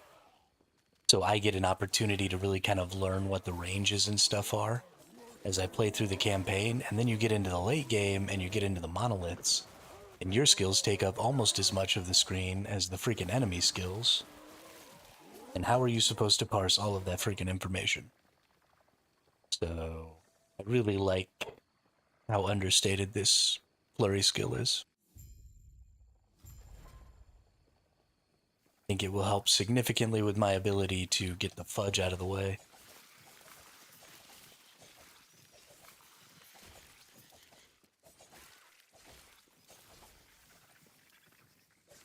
They won't forget. But Aberroth is a pretty fun fight. Pretty cool fight. It's probably going to require me to get my rebuke set up so that it has multiple charges, because I don't think just one rebuke is enough. I think he's got a couple of skills that I'm going to have to block. So we'll see.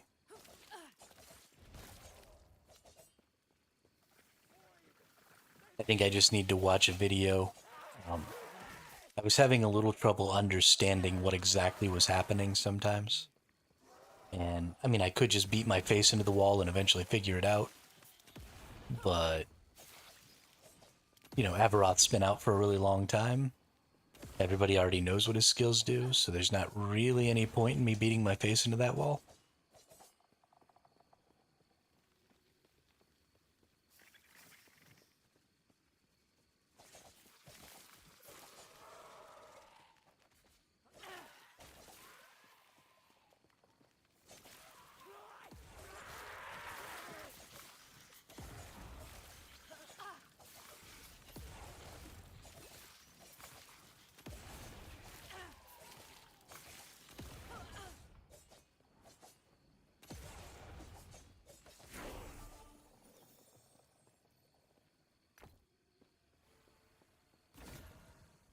Ooh. Mm-hmm.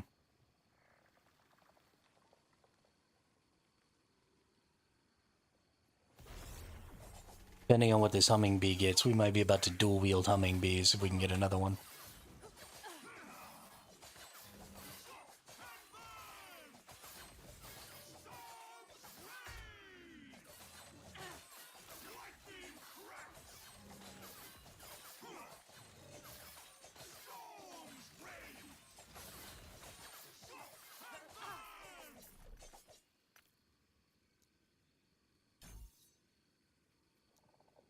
And what's the next skill I want?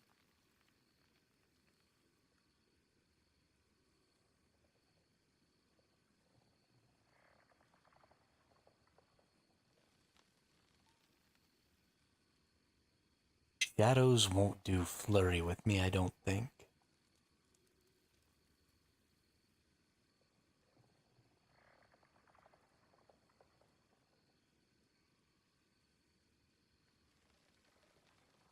Smoke bomb is a good skill. I think we're gonna run out of skills to use. There aren't nearly as many utility skills.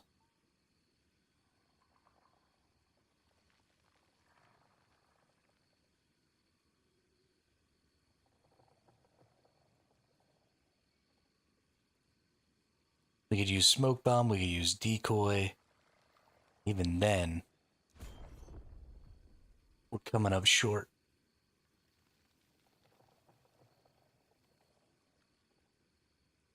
But let's get some glancing blow chance.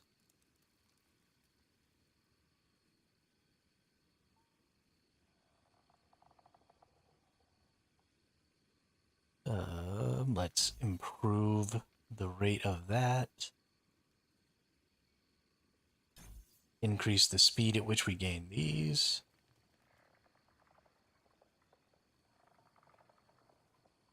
Definitely increase the duration. Okay.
Please let me go in the cultist camp. Thank you.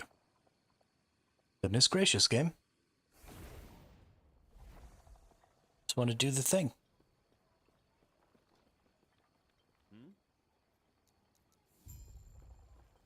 Farewell. And away we go.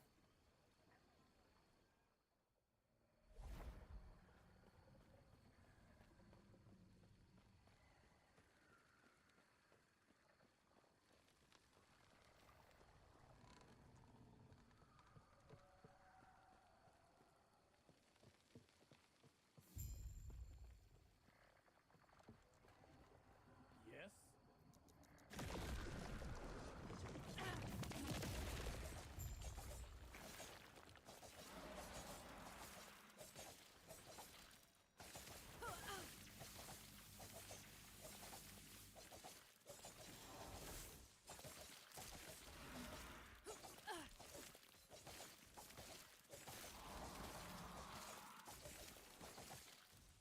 I honestly kind of wish that Forge Guard had this skill.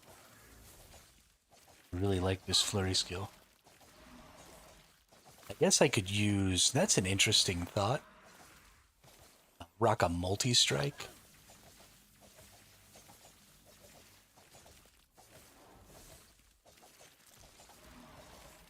So, there's a hammer.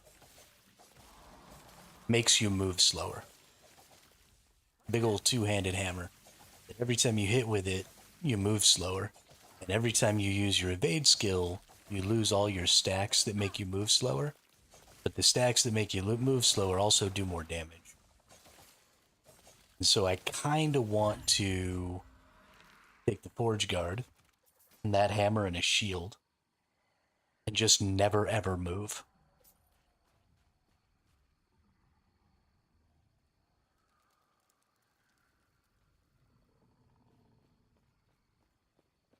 Stand there and punch shit in the face.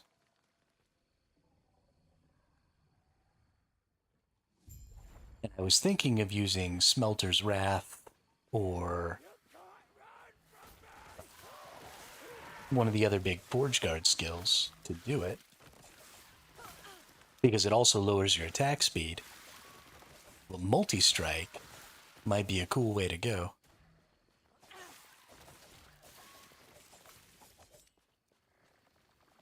Or honestly, Warpath could be interesting with that too.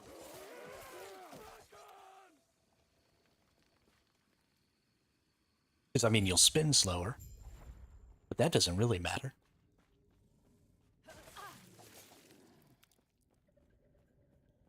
If you can just tank the crap out of everything.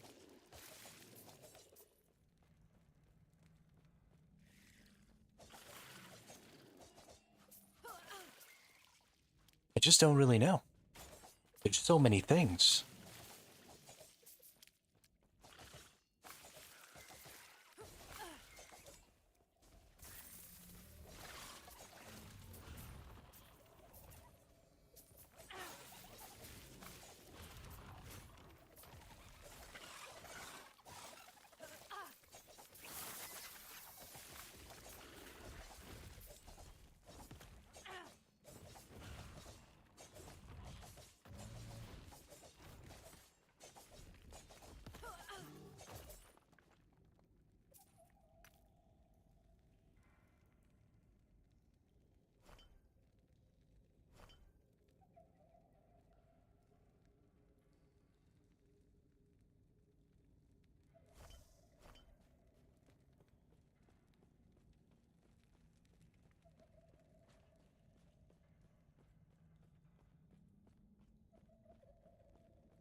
Grollhide hood.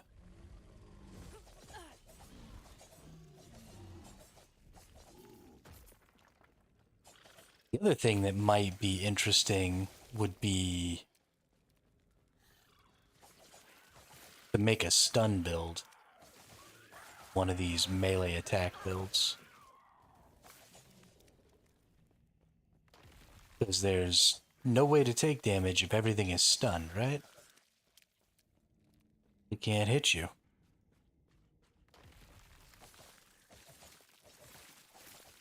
I know that's significantly less effective against bosses, but still.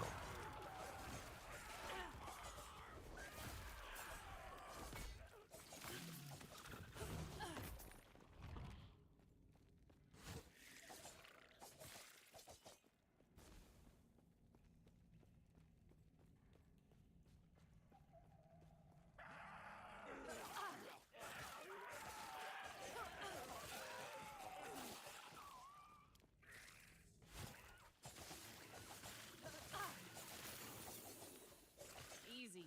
Too easy.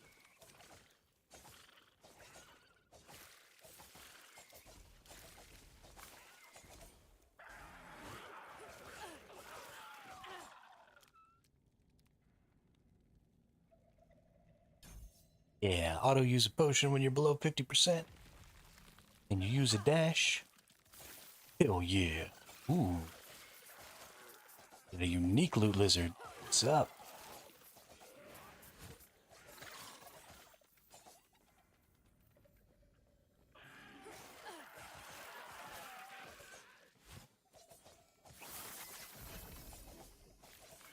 Two-handed mace. Is that the Pontifex? That is the Pontifex.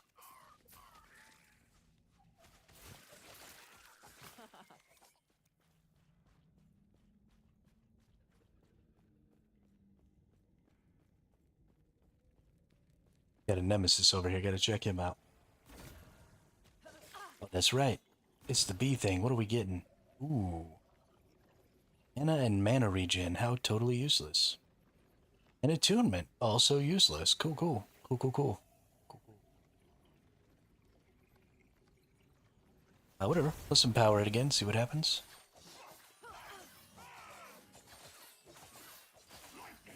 We are also playing solo self-bound on these characters that we're going to do over the course of the week. And that's just because we want to have the experience of starting fresh with each of these characters. I will be a little sad to not use necessarily some of the good stuff that we can find on our endgame character, and so if we can undo the solo self-bound, like we'll play the solo self-bound till we get done with the week, and then maybe we can undo it. I'll have to look into that. And then start using all of our other stuff. And then we can really push the builds maybe later in the season. And have a little fun just shitting all over Uber.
Talking to myself again.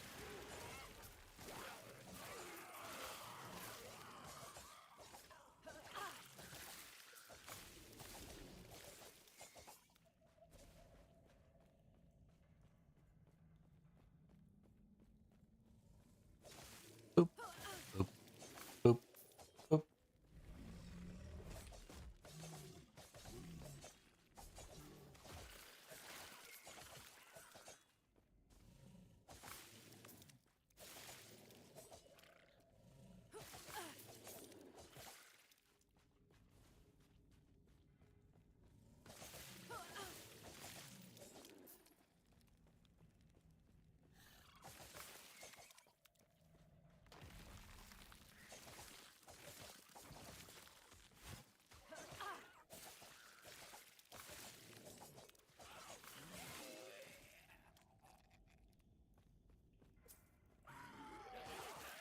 Easy.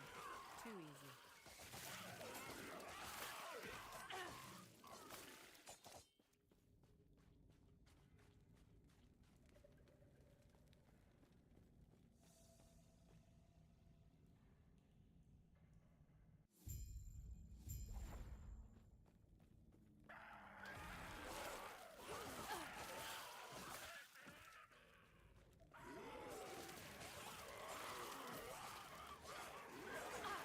Just shooting my little spear out there.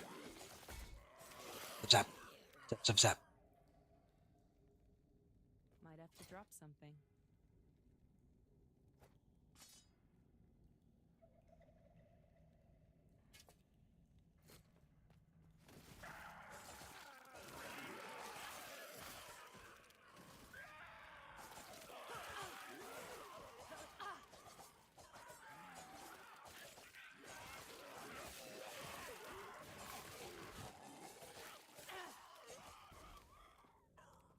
The Leeching Impaler of Sleet.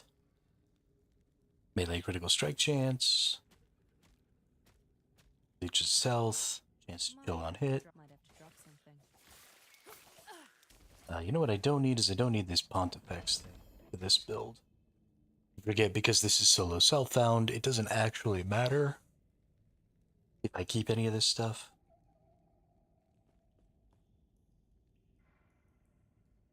That I'm not actually going to use. Let's see. I don't really need a chance to chill on hit. This has a higher base and gives plus to melee critical.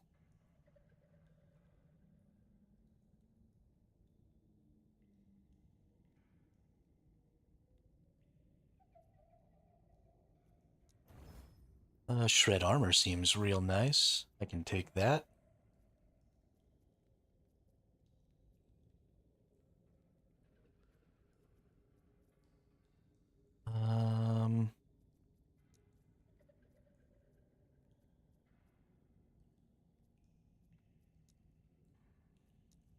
Yes, let's just rock some health on melee hit.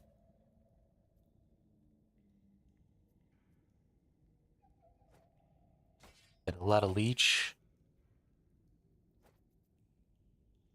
558, 687. Lose a pretty significant amount of damage there, but okay.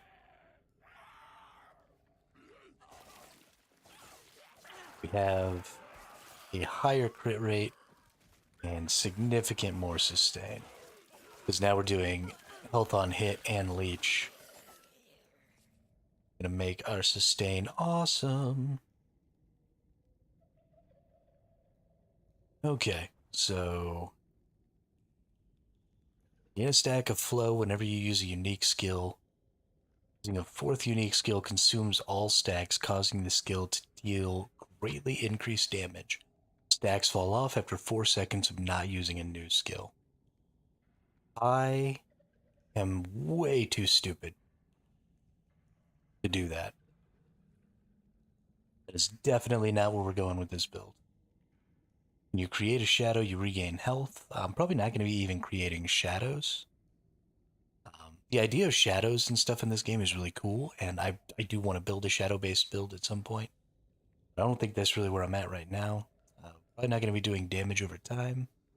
So we could do some increased movement speed and some base melee damage, or some percent melee damage.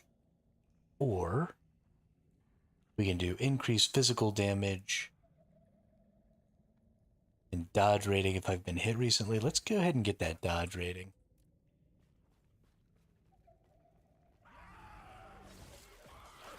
Definitely want some dodginess.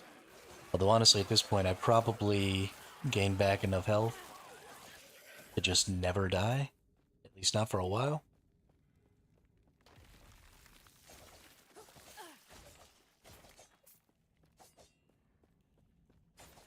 I'll probably focus more on health on hit instead of leech, just because health on hit is a prefix, or sorry, suffix, and leech is a prefix, and I'll want damage and crit chance and crit multi and stuff like that on my prefixes for my weapons. I won't mind having the health gained on hit on a suffix. Won't really get in the way of anything.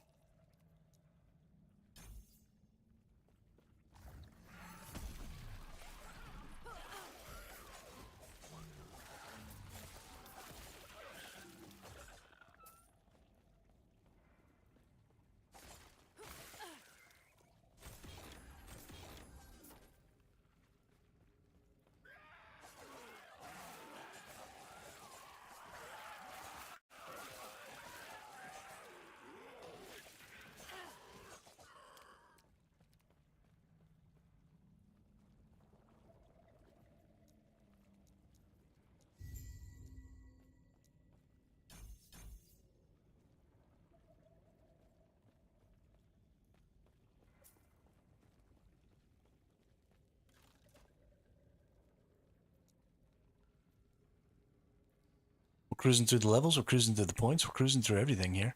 I want to get to this next boss, clear this next boss, and then I'm going to eat. We still have a bit of a ways to go, but too bad.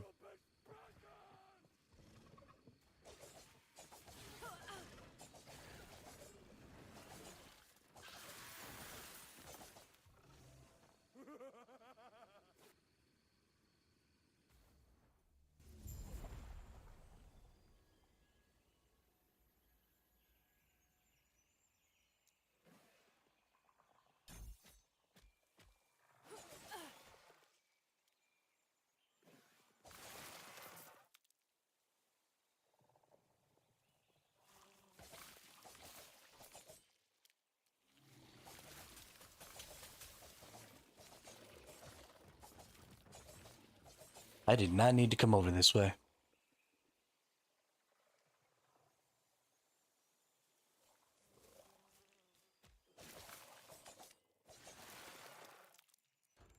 We go up and to the left quite a ways here.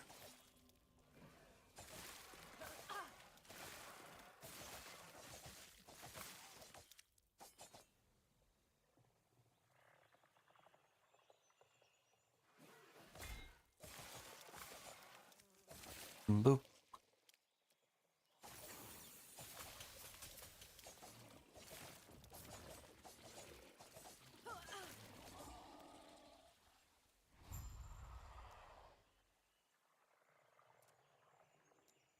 Alright, what are we gonna get here? We got crit chance, we got crit multi, we got third strike damage, we got force wave, we got slow enemies.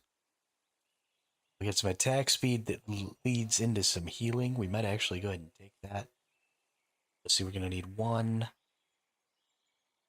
4, 5, 6, 7, 8, 9, and 11. So just getting to here will take up pretty much all of our remaining slots. It doesn't include this heal on crit. So actually we would only get all the stuff that I want to take over here plus the speed if we go to this heal on crit. This heal on crit is not as powerful as this life leech. But if I stack a lot of decks, get a lot of crit chance, this could be a really good consistent heal. Let's go ahead and worry about crit chance and crit multi and stuff like that for right now. You know, we have life leech and stuff on our weapons, so we definitely do want to get rid of that.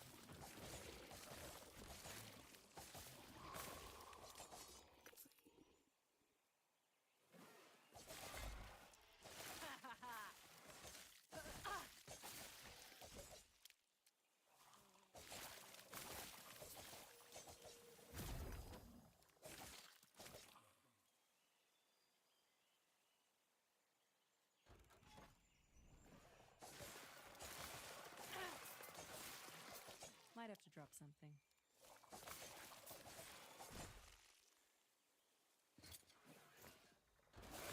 That was close.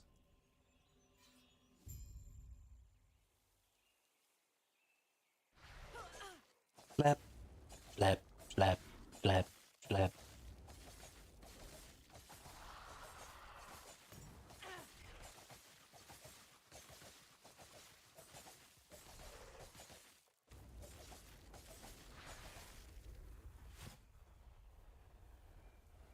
Dum Dum Dragon.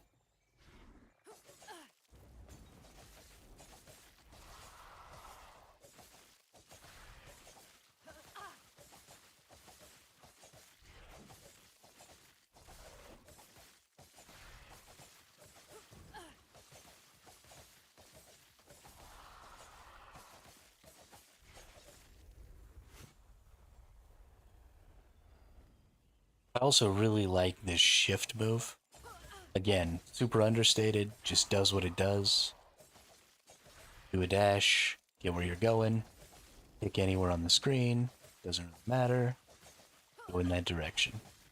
I don't like that it goes a set distance, right? Like I can click right there, and it's always going to dash me as far as it can. I would like for it to, you know, if you dash to the end of its dash potential, or beyond, for it to take you all the way to the end of its dash. And then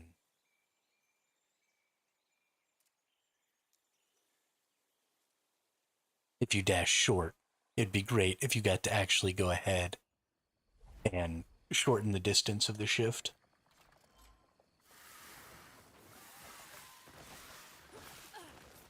Because there are times where you just need to get a little distance. If you go the full distance, you could end up in a bad position. The margins on some of the attacks that you need to dodge in this game are pretty slim. And I would like to be able to just do that, you know?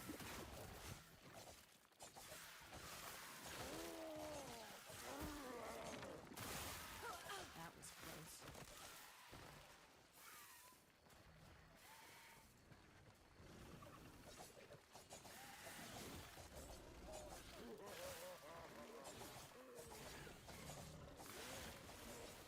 About to get my B sword back. Not happening.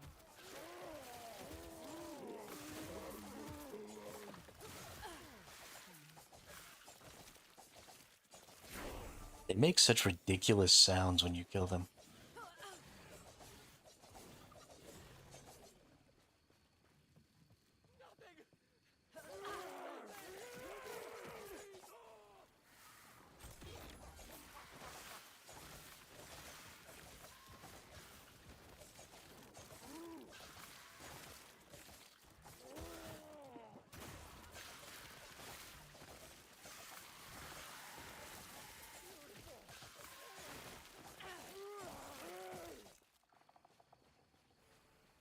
Alright, give me my B sword.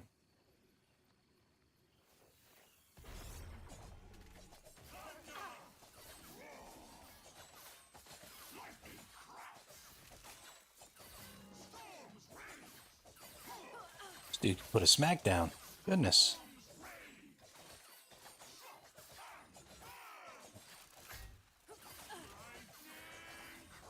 Stop whammying me, dude.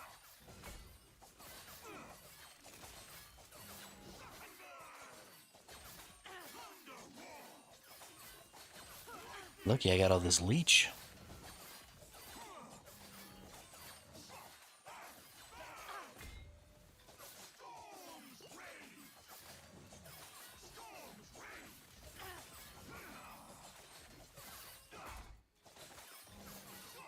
Not happening.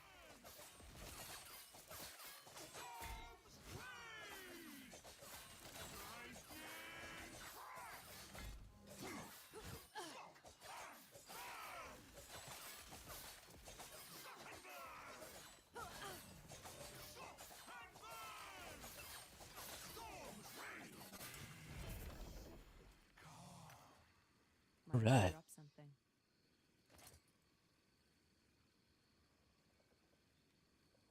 Don't need that. Might have to drop something. Might have to drop something.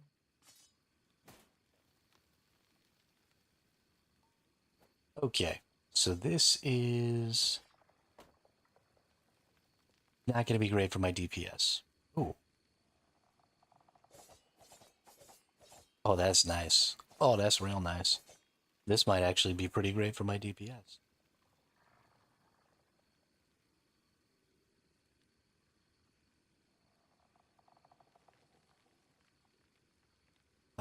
Let's see. Increase cold damage, increase melee physical damage, chance to blind, health on melee hit.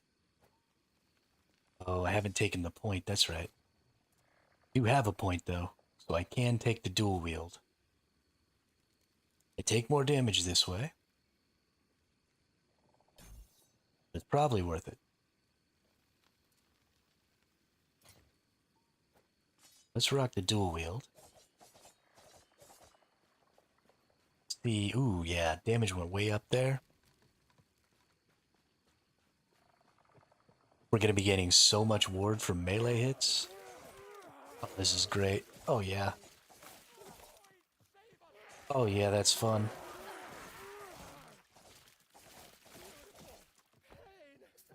Oh, yeah.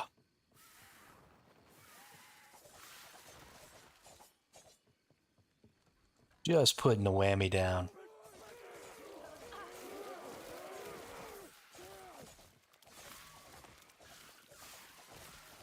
It's like a moving wall of go fuck yourself right in front of me.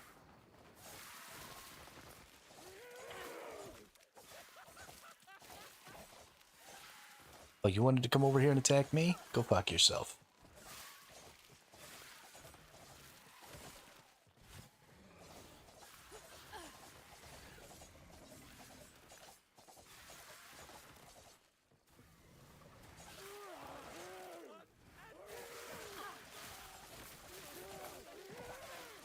Gaining so much ward, too. Oh my god. Got more ward than I got hit points. This is phenomenal.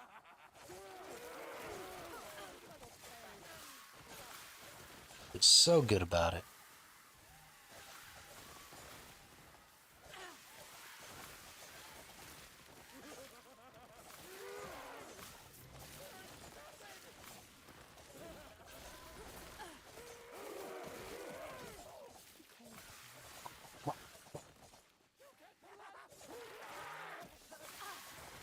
Also, with a lot of these stuns that are going down, really nice too. I really like that I'm stunning so many of the smaller enemies. Probably not going to be a thing that continues to happen into the future. Unless I invest some resources and some stun chance, which honestly might be worth it. This is... I mean, stunning is just so strong. And it's not something that I think we normally look at when we're building builds, because I don't really know how well bosses stun in this game, or if they stun at all. And so it can feel like a wasted stat, I think, when you're up against bosses. Because I imagine even if they can be stunned, it's significantly more difficult. But it might be worth it to take a peek-see at that as a viable option.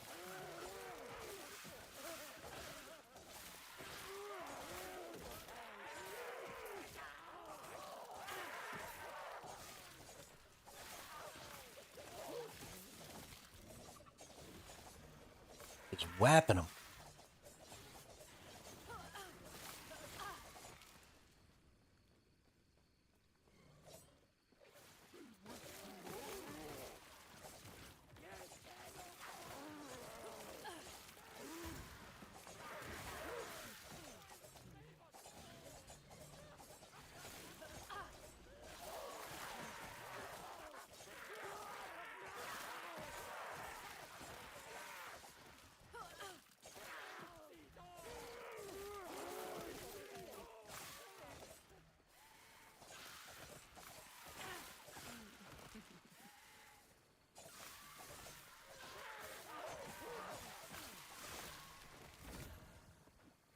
Sure, let's empower these.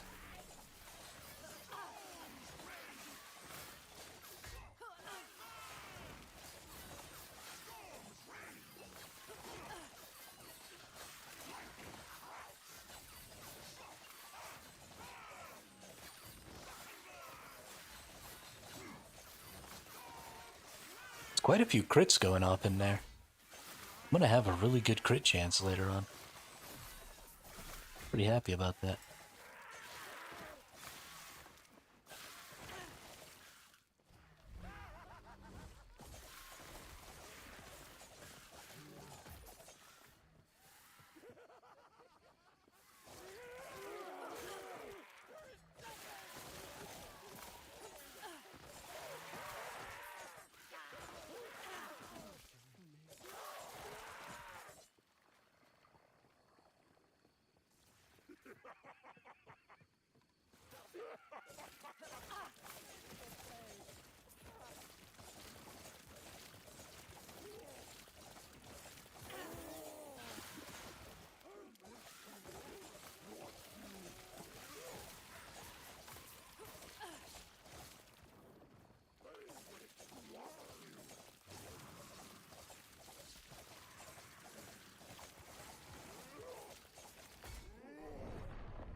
I probably should have moved out of the way.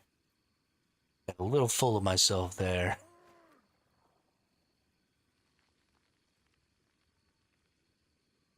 I could just stand here and let this hit me. That's fine. We are going to continue with this character in softcore mode. I have no problem with that.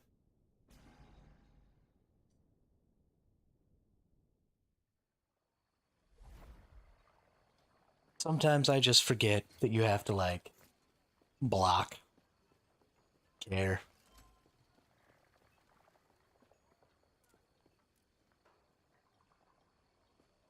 Okay, that person is gone for some reason. But let's go over here.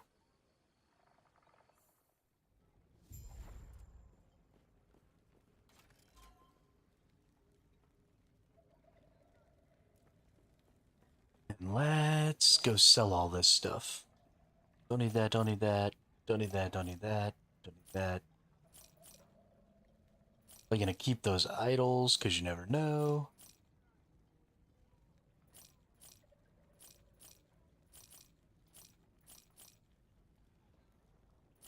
Alright, for the most part that all seems fine. Then we just come over here and dump this in here.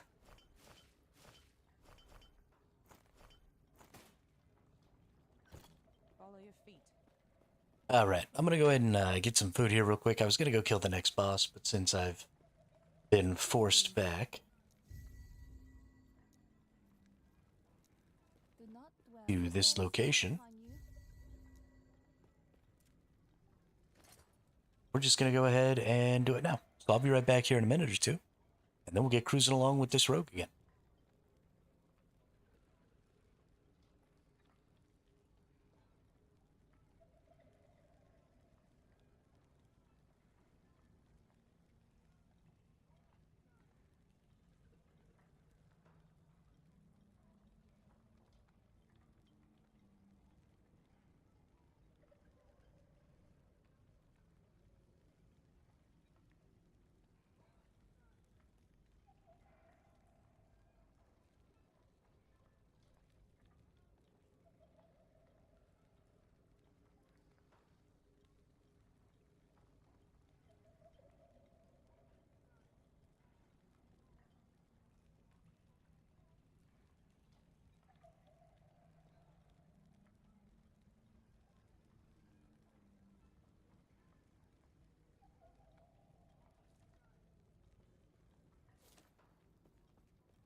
Okay, sorry all. That was delicious, but I am back and ready to keep going here.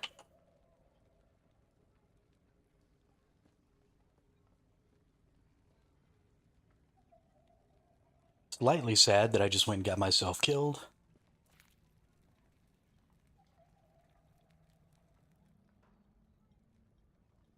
Now, playing softcore for the rest of this week. A little bit disappointed in myself, but that's alright.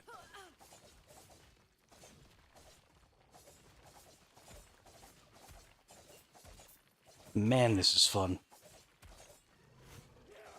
Just smacking them up. So much more attack speed than I had with that spear. Really like the spear, but this is fucking hilarious.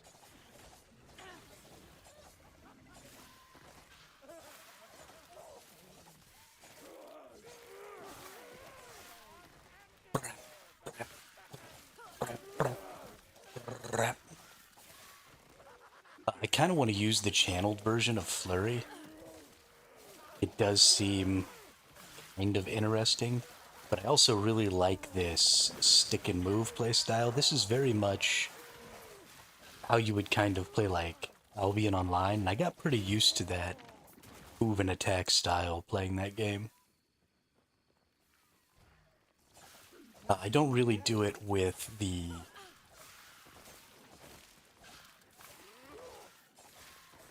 Sentinel, because a lot of its skills are a little kind of slower going and it doesn't really feel quite right.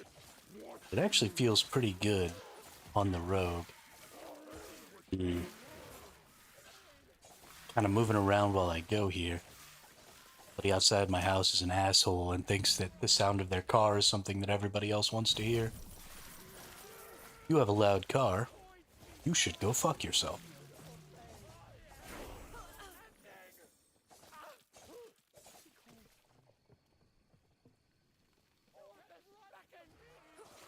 I hate you. Everybody else around you hates you. Nobody thinks you're cool.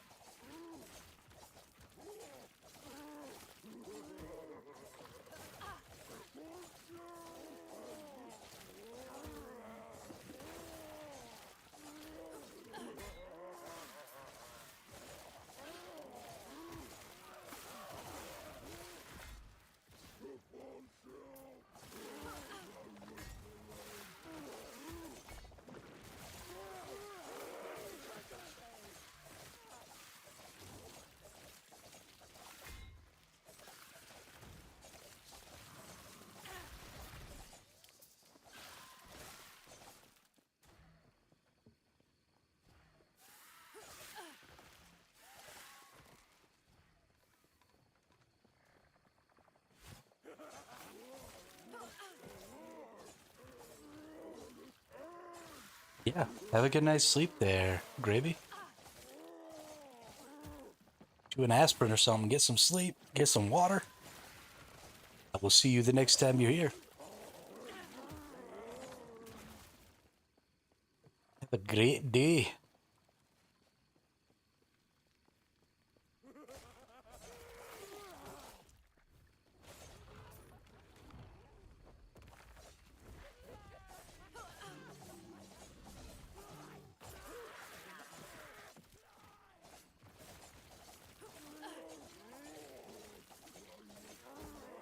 Yeah, I mean, my accents aren't super good, but, you know, they're passable. People know what I'm getting at, even if they're not totally authentic.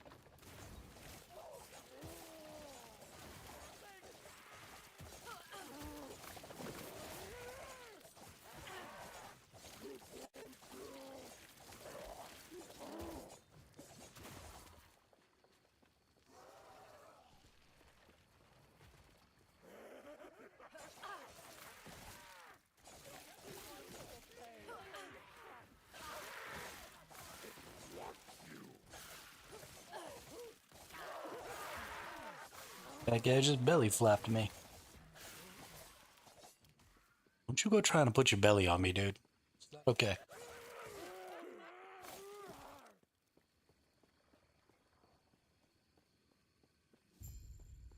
I do not consent.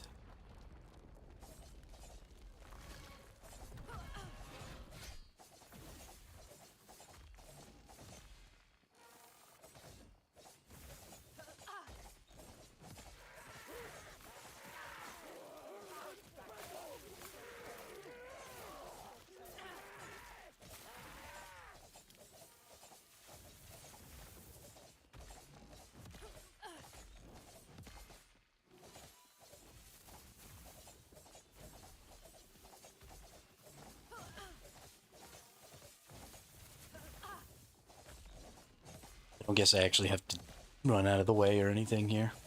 I can just stand here and beat this guy. Beat him in his face. Alright, let's go back down to Blade Master here. Another melee damage boost.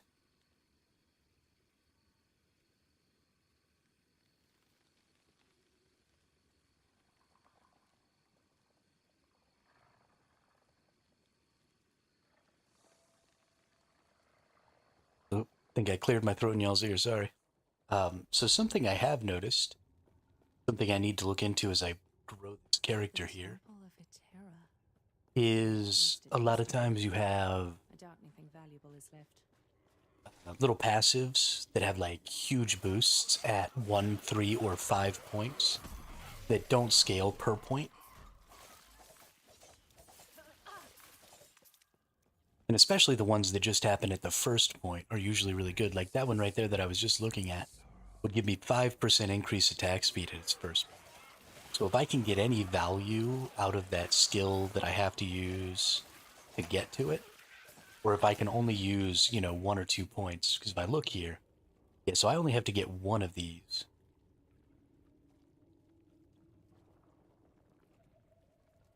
Or I can get this, which gives me melee attack speed, throwing attack speed, and then the flow stacks last longer, but that's not really important to me.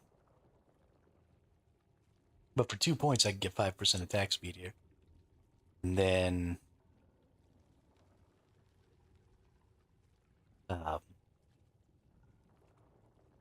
skills that generate or consume flow deal increased melee damage and have additional melee critical strike.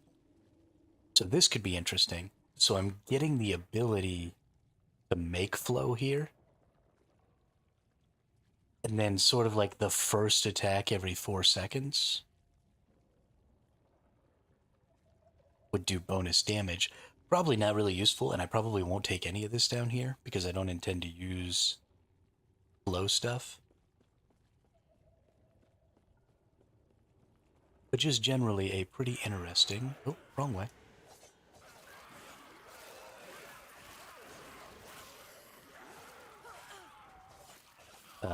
Pretty interesting thing to look at, because there may be some opportunities in there where maybe only taking 1 point of something is going to get you the bulk of its value, so you can move those other points somewhere else, or stuff. I want to come over and get this duder over here. Such a good way to get early game shards is just to empower or attack. If you empower them, then you get items that are just better, and so they'll provide more shards. I would honestly say that while you're going through the campaign, probably the only things you want to use your shatter on are the things that you get from these dudes, especially super early in the campaign. This is tier 3, tier 3, tier 1, tier 2. I've still got a whole empower to go here. Tier 1, tier 2, tier 3, tier 3. So I'm going to be getting much, much better tiers of stuff. Ooh, that's nice. Real nice. Plus 32% melee damage on that axe.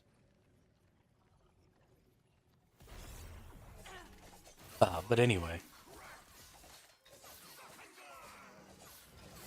Just getting in there and getting some good items that you can shatter by empowering, some yellows is going to be really nice. And then, of course, every time you kill him, when you do the empower, he drops a big old mess of shards. So you can, just get a ton of value from these guys.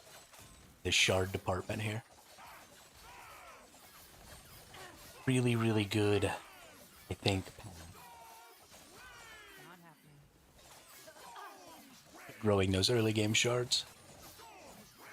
Skoski says hey there, long time listener first time caller here, smiley face emoji, I am lurking again hee hee, smiley face emoji, winking face emoji, disappointed face emoji, smiley face emoji, smiley face emoji, smiley face emoji, smiley face emoji, smiley face emoji.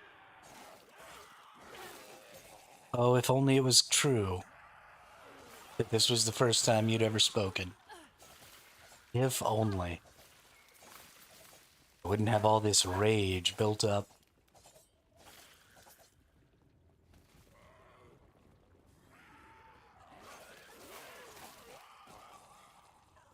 The absolute ridiculousness of your messages.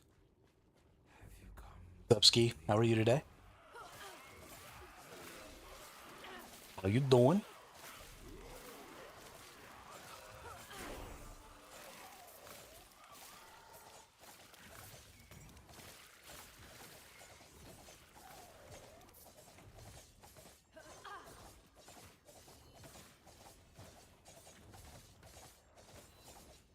Yeah, you're gonna get killed, duder. Ziggurat of Ruin.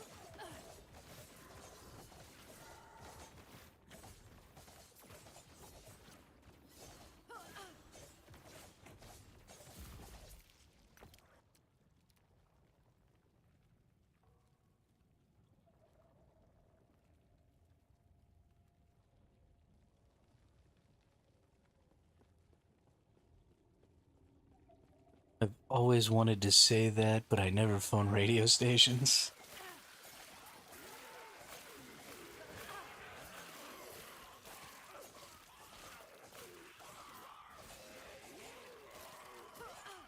Did you just call me Kermit?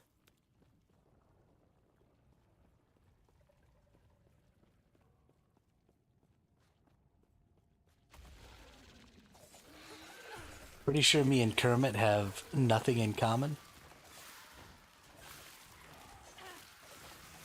Kermit the Frog is super cool and super outgoing and extroverted. I am the opposite of cool. Massive introvert.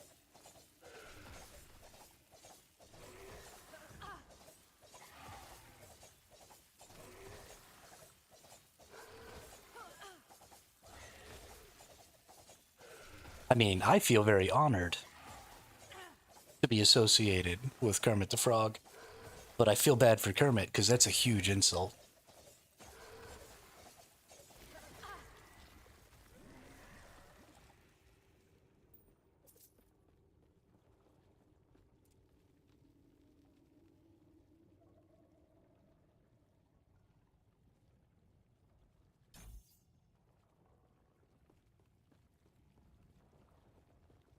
I mean, could you imagine being a generational icon and then one day being reduced to nothing but some random nerd on the internet talking and playing video games?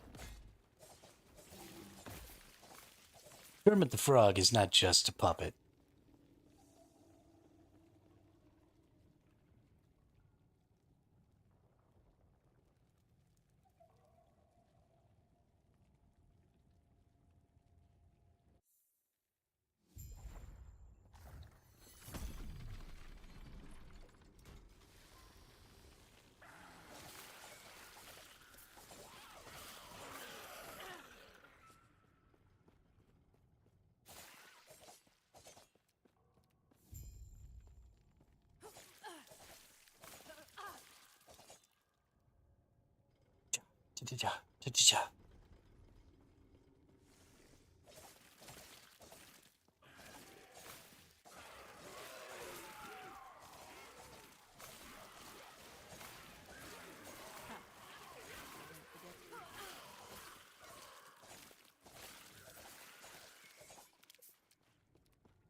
Die, you stupid overburdened lizard. I got other lizards to kill.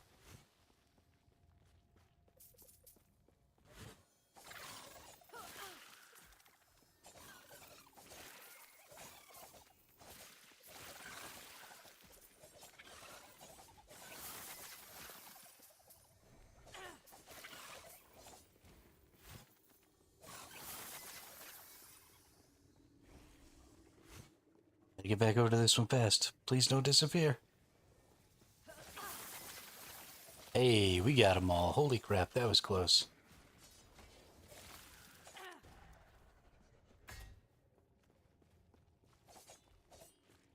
Sorry, and he would be like, it's a puffet. I feel like the bot deleted a message in there somewhere. That's what I feel like.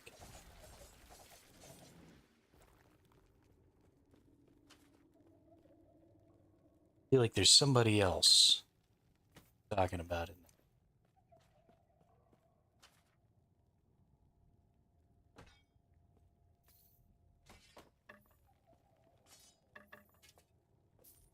Might have to drop something. Okay. What do we got going on? I don't really think I need that.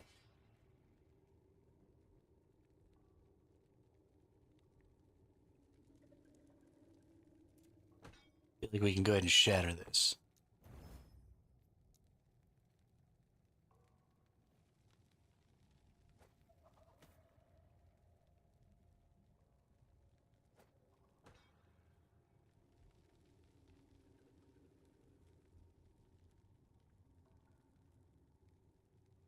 Yeah, still not seeing it. Now all I see is that's what you did not see for some reason. So something you're typing in is being blocked by my bot. I don't know what it is.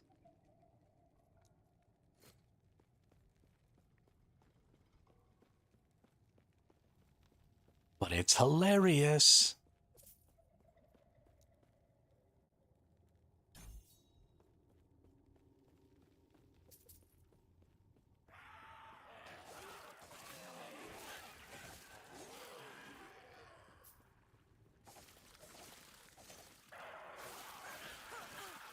I honestly probably need to just turn off the Streamlabs Autobot. I think it's Streamlabs, because I have an Autobot for both YouTube and Twitch. And I was going to use the Streamlabs one because then I could just put all the same rules and stuff into both, kind of at the same time. But I haven't really been liking how it's been working.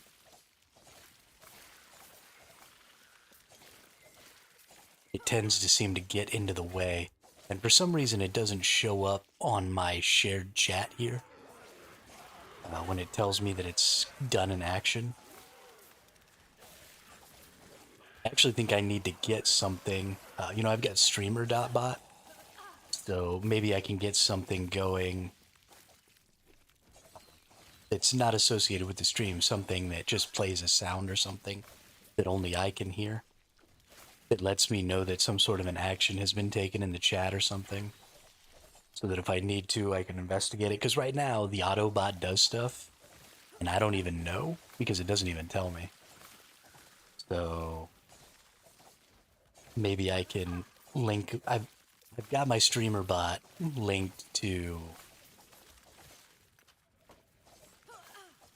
my Twitch account and my YouTube account. So hopefully I can pull the chat or have it observe the chat or pull the action logs or something or observe the action logs and let me know when stuff happens. I'm pretty sure I can, but I don't keep my streams up. My whole web browser is turned off right now. It's closed because I have a dock that's part of my OBS that has both of my chats from both YouTube and Twitch combined. And so there's no reason for me to keep my streams up to monitor them, because I can monitor the health of the streams from right here. I can monitor the chat from right here. I can look at the preview of the streams from right here. So I don't need to have my stream actually pulled up on my web browser.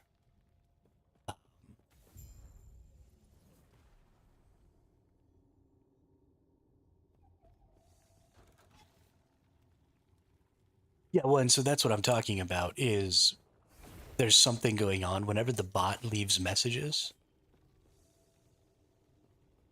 I'm not seeing it on my shared chat right now.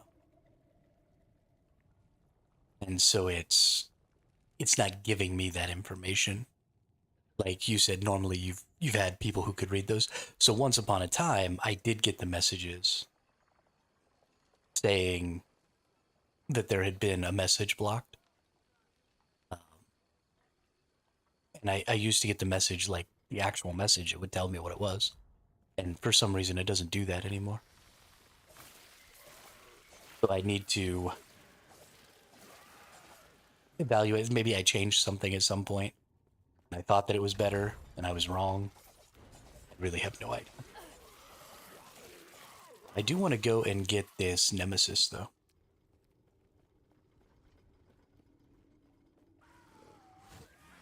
Not happening.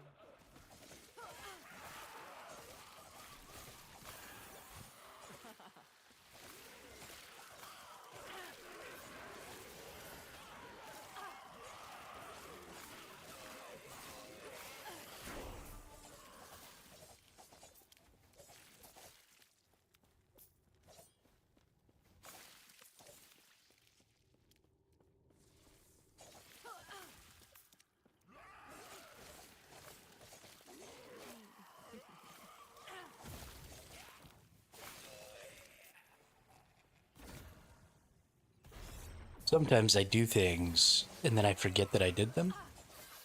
And then I don't understand why things don't work the way they used to. And then it takes me a very long time to figure out what's going on.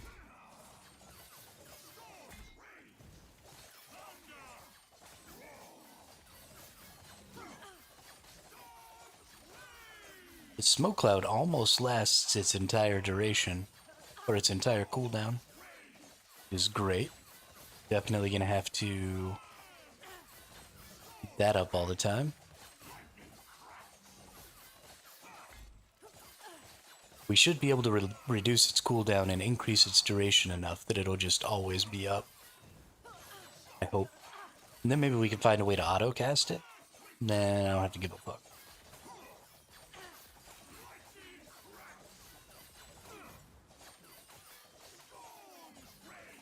Because that's really what I want.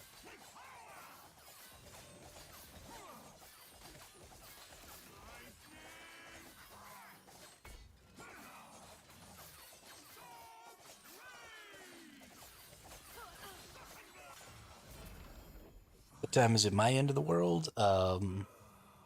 It is presently 5 o'clock in the afternoon.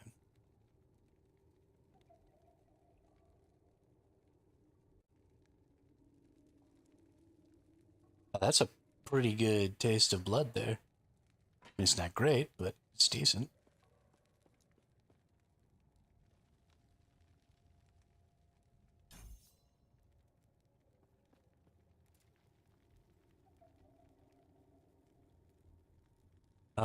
It's a little cloudy and a little windy.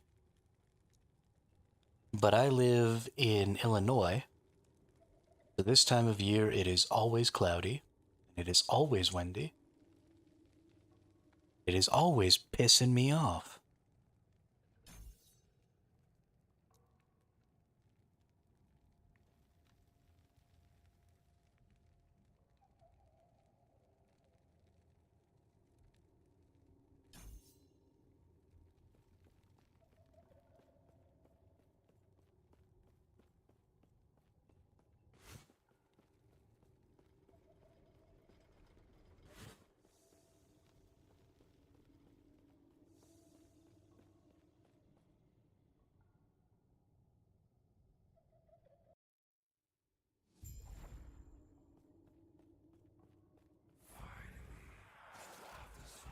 I find this amazing that we're talking 11 p.m. here in pitch black. Yeah, that's always, even though that's how I grew up,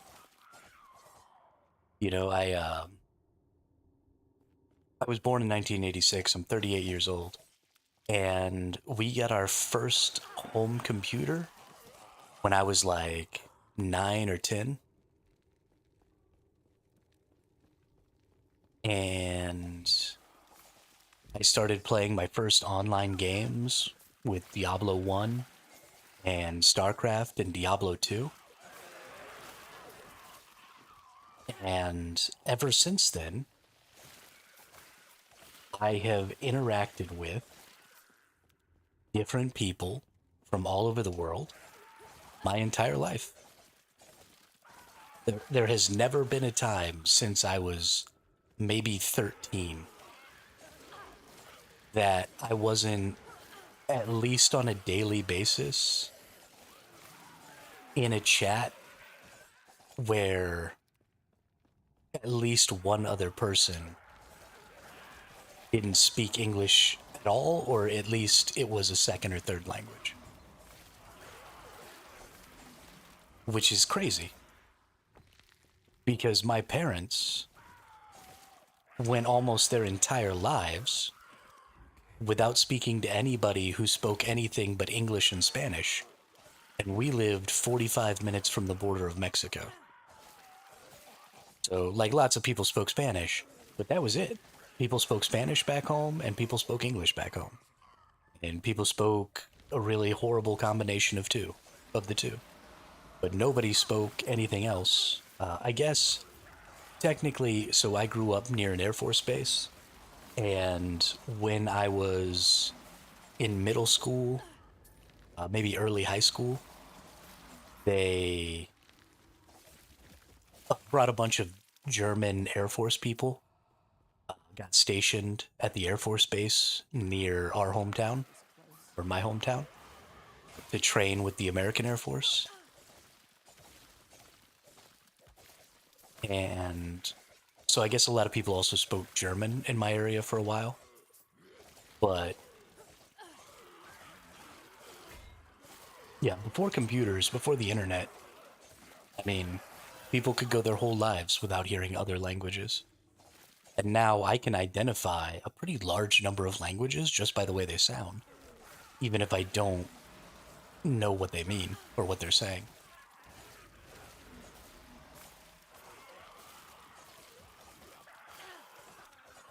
You're only 3,776 miles away, not that much, really.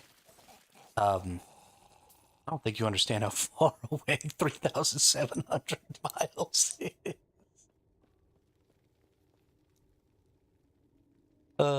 That's like a week in a car, driving pretty much nonstop. Because you're across the Atlantic, right? You live in Europe somewhere?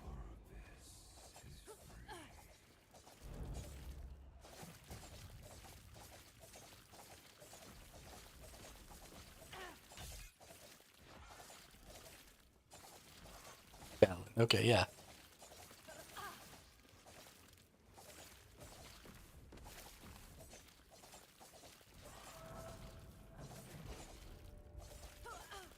Yeah, so you're about as close as you can get in Europe to where I'm at.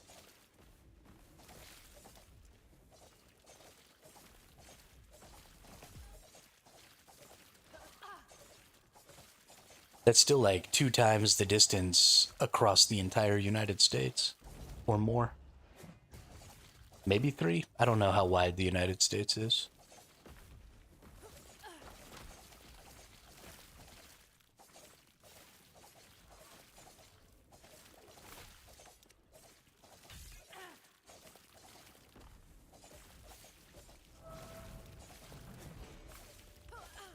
Yeah, and I'm on the right side of the USA too. So, I mean, if I was in California or something, that'd be probably pretty close to 5,000 miles, even if I was in the north of California. Which is crazy. I mean, you think how long it takes, the average speed limit here in the United States is like 65 to 75 miles an hour on the interstate.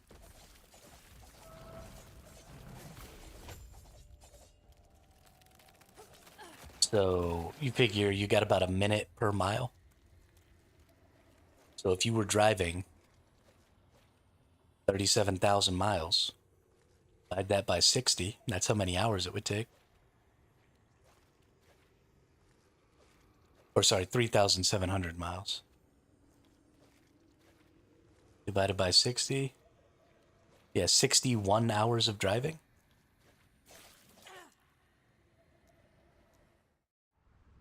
That's actually not nearly as bad as I would have expected. 3 again. There's no way it's that close. That's like how far it is across the United States. That doesn't seem possible.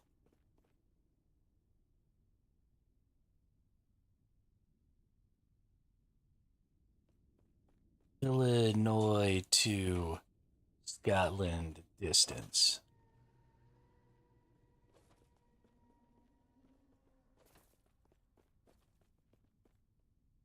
Holy shit, that's what it says.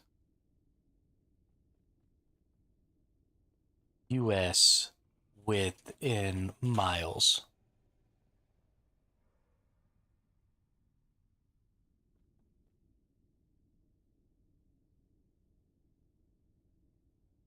How wide is the US in miles?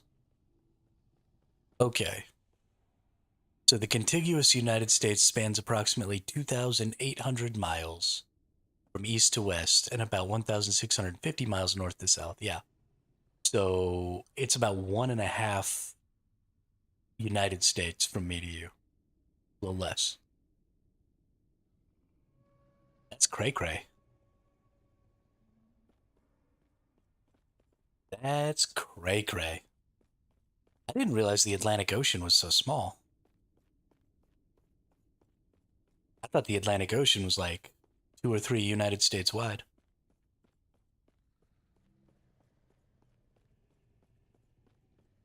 Yeah, I guess that's what it is because, you know, if you're going on a boat or something, the speed that you travel on a boat is significantly less than the speed that you travel in a vehicle. You know, you'd be lucky if you could manage like even 10 knots in a sailboat.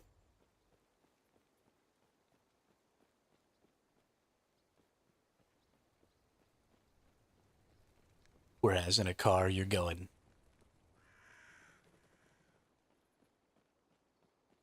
And I mean, if you could manage 10 knots average in a sailboat. Obviously, with good winds, you can get going faster than 10 knots in a sailboat, but Yes, I see. due to the way the wind changes and shifts and stuff, I figure if you could manage 10 knots average all the way across the Atlantic, that'd probably be pretty good. And then you can't really go straight because you got to go into the wind lanes or whatever. Prevailing winds. What do you want? Still, that's crazy.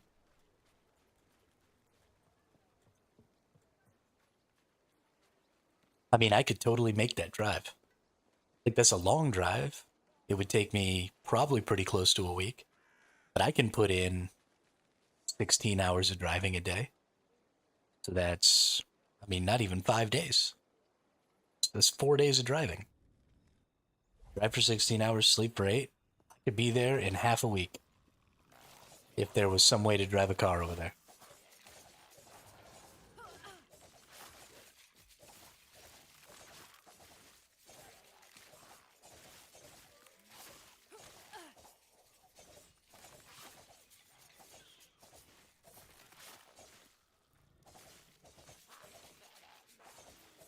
I mean, honestly, that's much bigger than I thought. That's half the size or half the height of the United States. And, I mean, I always thought the UK was super, super small.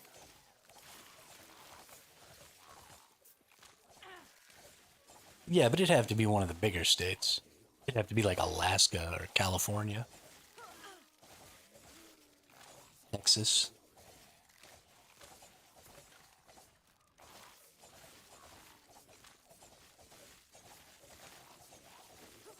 And y'all got, what, 3 or 4 whole different countries over there.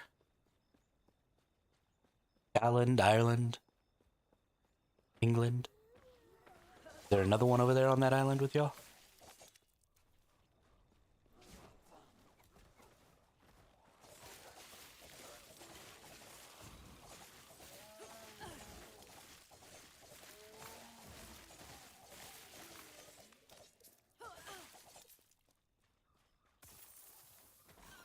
And Wales, you're right. I always forget about the Welsh.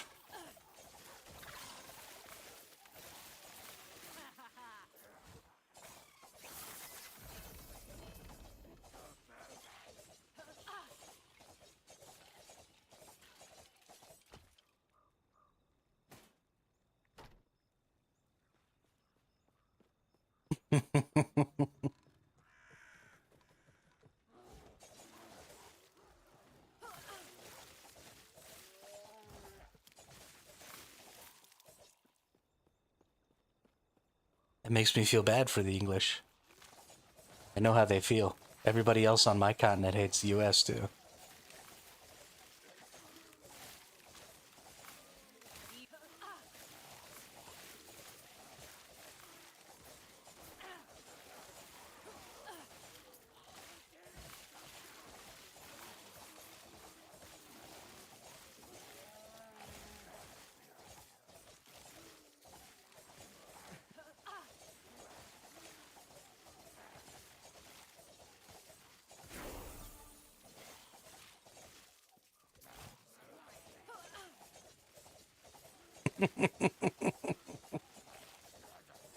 Yeah, you're not wrong.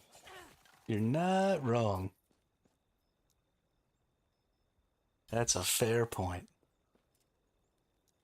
Might be a bad time to be trying to be a streamer as an American.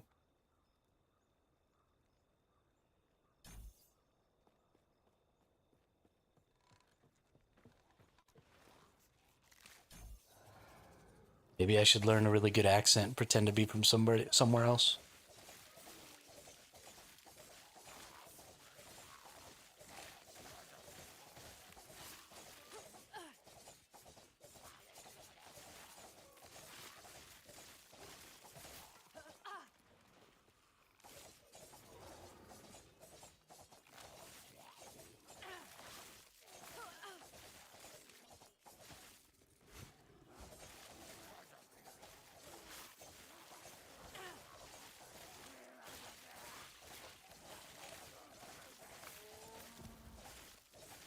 I mean, I'm willing to bet that there's at least one person who's come to my channel, started watching for a second, realized I was an American and said, fuck that, clicked off. It's probably only one or two, but there's probably been at least one.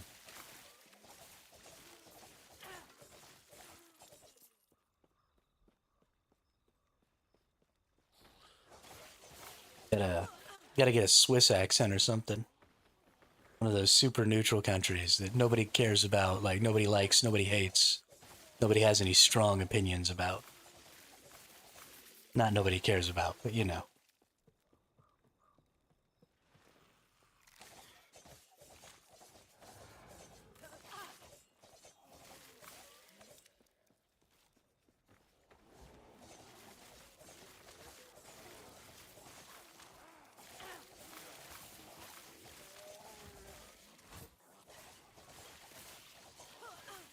Don't pick French.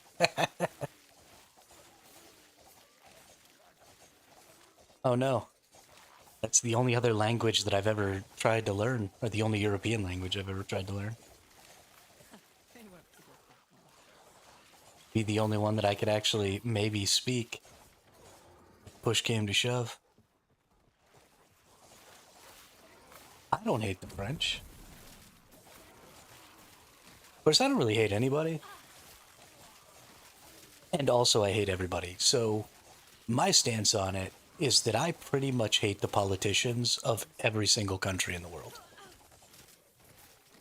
The politicians and the decision makers, whether they be decision makers because they're extremely wealthy, or because they're politically powerful, or because they're militarily powerful, it doesn't really matter to me.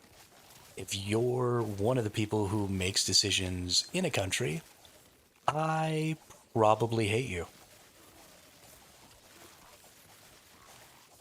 There have been a very small number of politicians over the course of my life that I think have any redeeming qualities. And when it comes to just the regular citizens of most countries, or all countries, most citizens of all countries, there are obviously bad apples everywhere. But in my experience, when I was in the Navy, and we spent some time in some Middle Eastern countries while we were over there, people are just people, man. No matter where you go, no matter who you talk to, they're just fucking people. Cab drivers in the US are the same as cab drivers in the Middle East, are the same as cab drivers in Australia, are the same as cab drivers everywhere.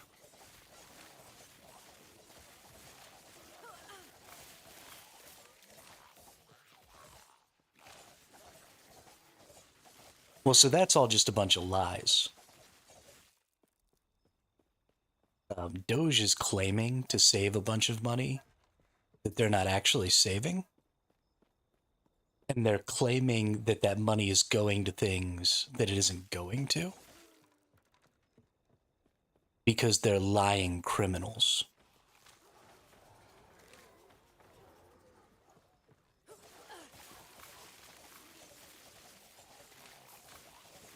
So, like, yes, there is an obscene amount of waste due to the bureaucracy of the US government. But again, that's true of every country.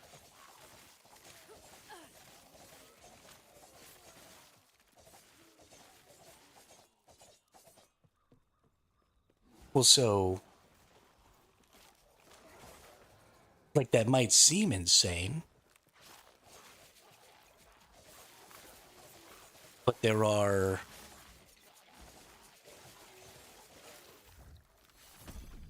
whatever. I don't know enough about the situation to be able to speak with 100% truth on it, so I just won't talk about it.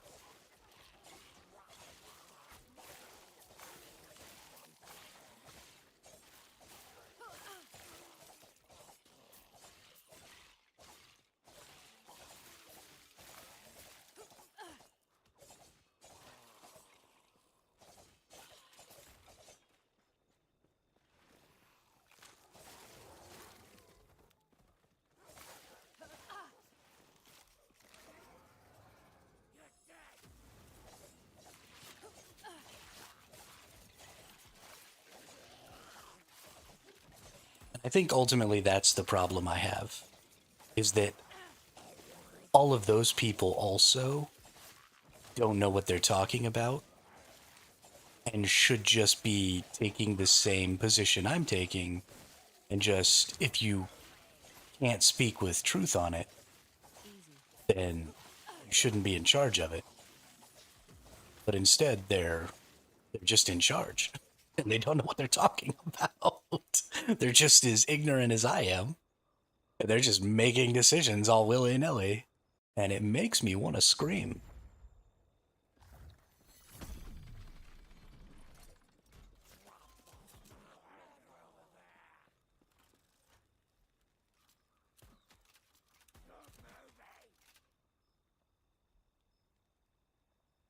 I think Bill Burr said it best, that I'm just an idiot.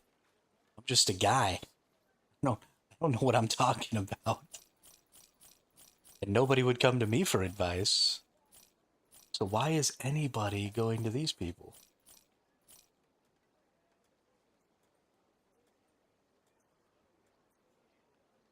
It's insane. Ooh.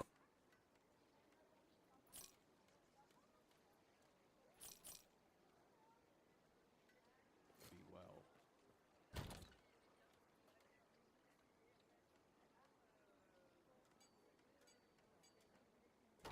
That's the truth.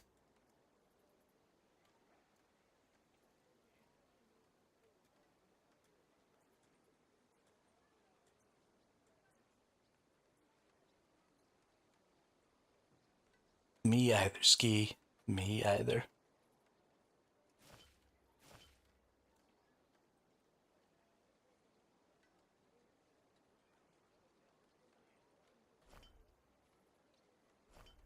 Increase some stun chance. Why not? Not gonna do any good, but it's not gonna do any harm. Let's just go over here and murder some things.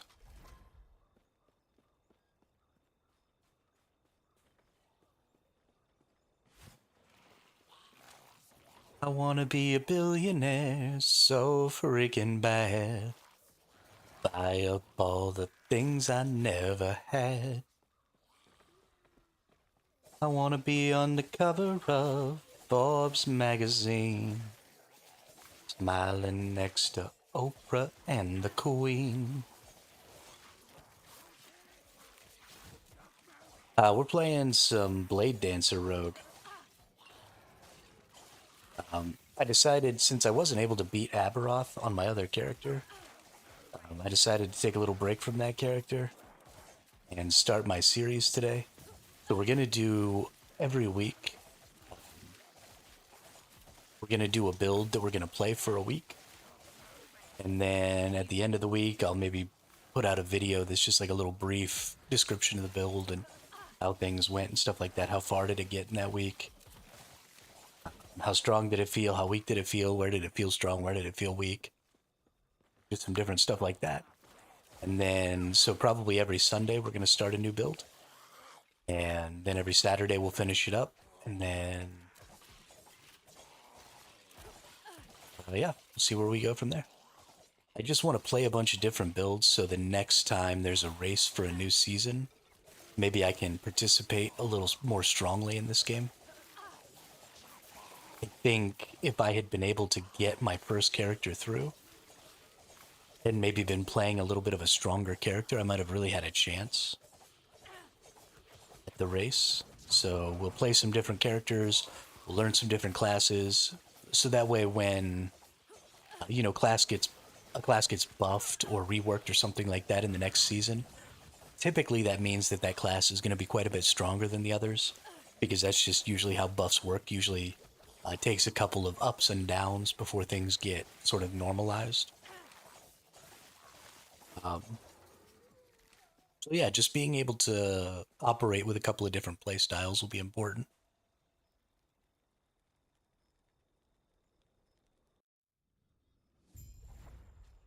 But I'm just having a great time with this game right now. There's so much to think about. And I think that's something that I feel like I'm missing with Once Humans builds. I feel like they're pretty basic. Even though there's lots of mods and stuff, there aren't a ton of bonuses that those mods can have. So you really just kind of are wasting time, not wasting time, but spending time farming mods until you get the ones you want. You're not really spending time considering what possible bonuses there are and why you might want them. Pretty cut and dry. So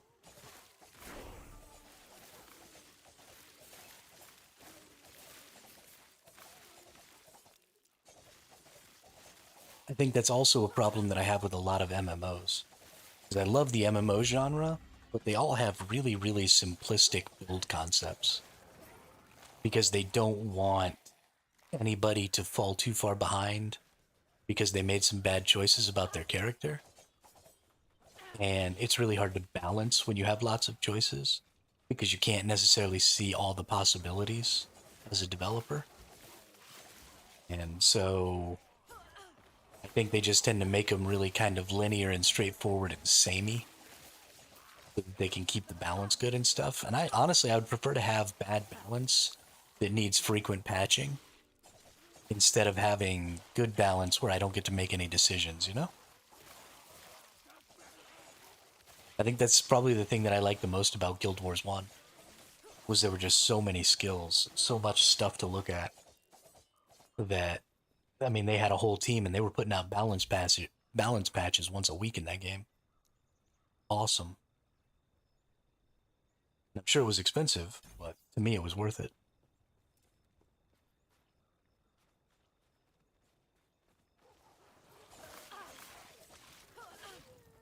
From a player perspective, I mean, as much money as these companies bring in nowadays, surely WoW could have a balanced team that was just putting out updates every week, tweaking numbers and stuff, trying to keep all the new broken shit that people come up with in line.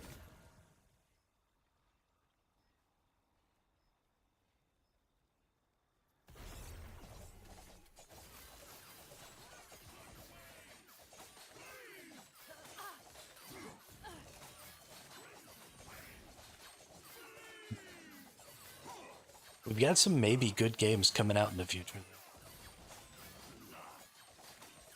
Maybe.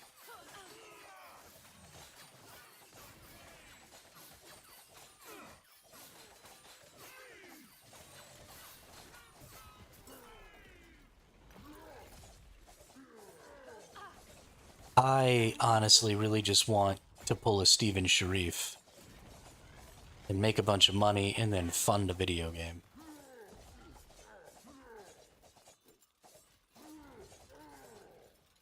And just get to do all the design stuff. Because I'm not smart enough to actually program the video game. And I'm not talented enough to draw the video game.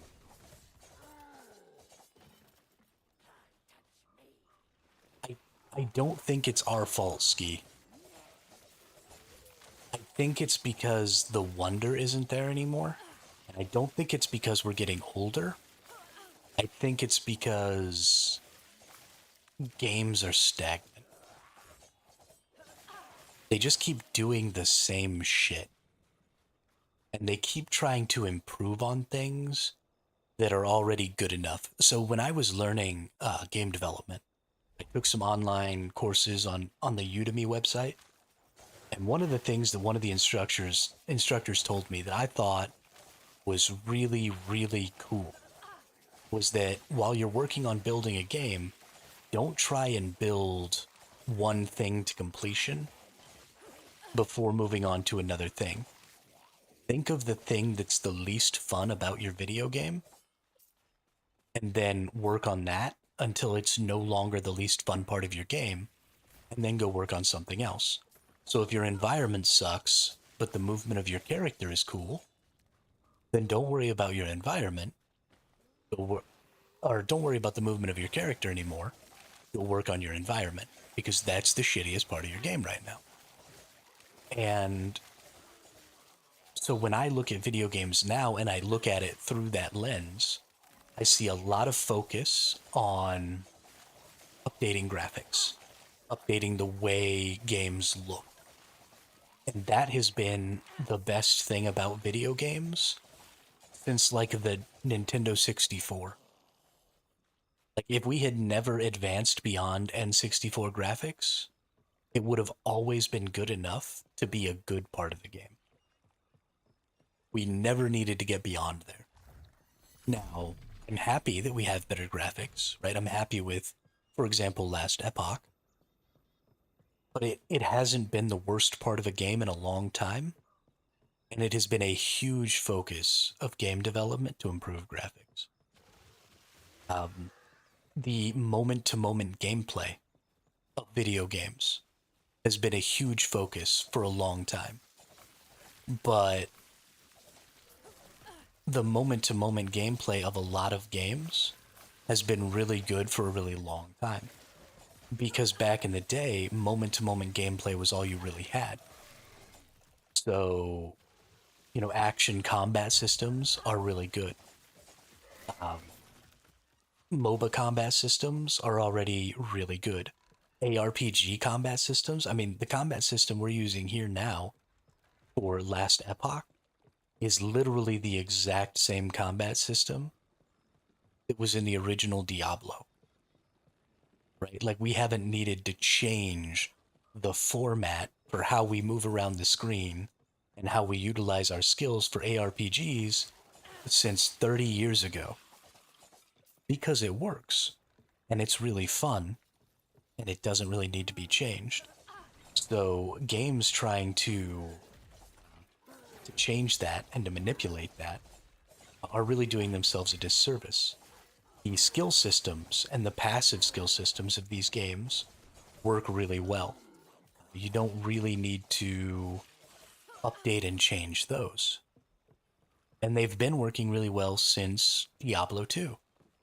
Right? You had the Diablo 2 skill tree. It was pretty primitive, and I like that we now have some more options.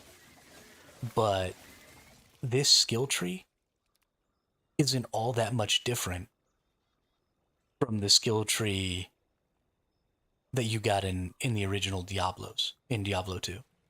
Right? This isn't all that much different from what you had in Diablo 2. It does make things a little more complicated, and I'm happy to have slightly more complicated versions of it, and I think those were good improvements.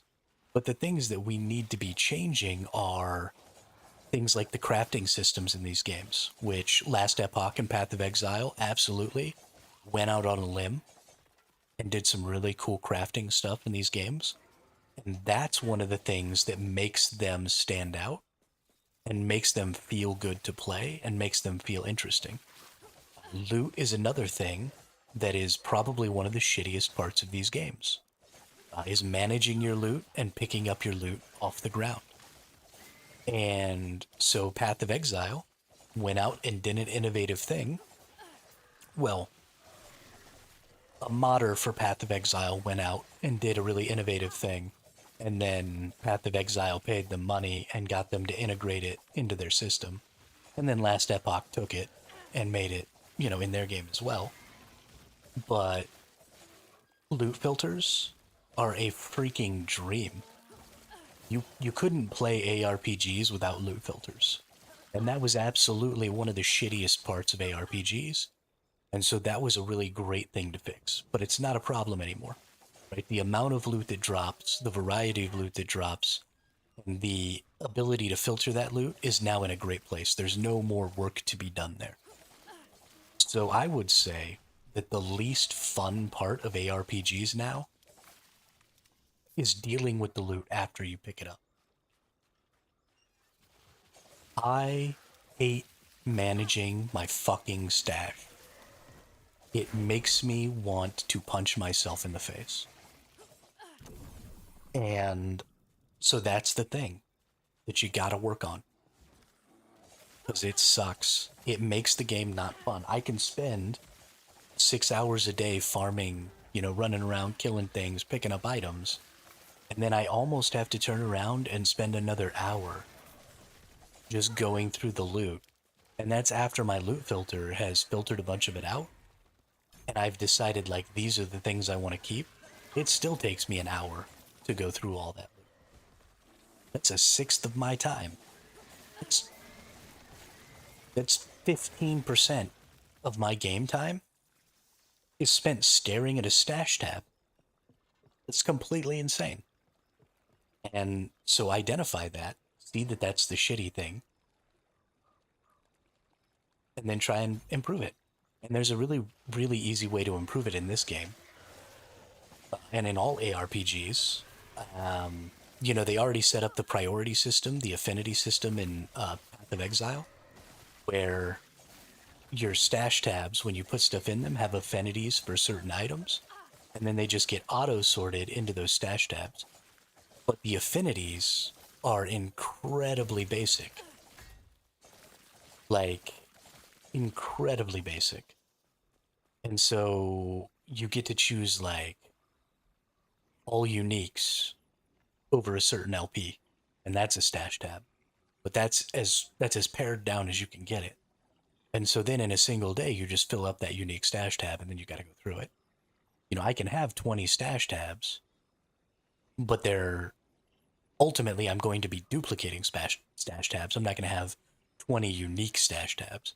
Right? I'll have 3 unique stash tabs, and I'll have, 5 exalted item stash tabs, and I'll have, all this other stuff. But I don't have the ability to narrow it down enough to actually make that affinity system useful. So if I could use thing best about Once Human is the merge option, so I can just dump. Absolutely. Absolutely. But then again, when you use that system and you dump all that stuff in there,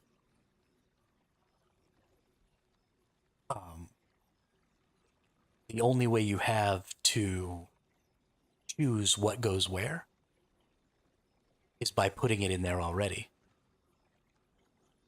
And so even that sort of increases the amount of time. But if I could use these loot filters here, if I could use the rules that I put in these loot filters here to decide what goes in my stash tabs, then I could pare it all the way down to, okay, these are items I want to shatter. These are items I want to use on my paladin, I need to craft them. These are items I want to use on my spellblade, I have to craft them. These are items I want to use on my blade dancer, I have to craft them. These are, extremely high LP uniques that I want to build builds with later, so they go in a tab.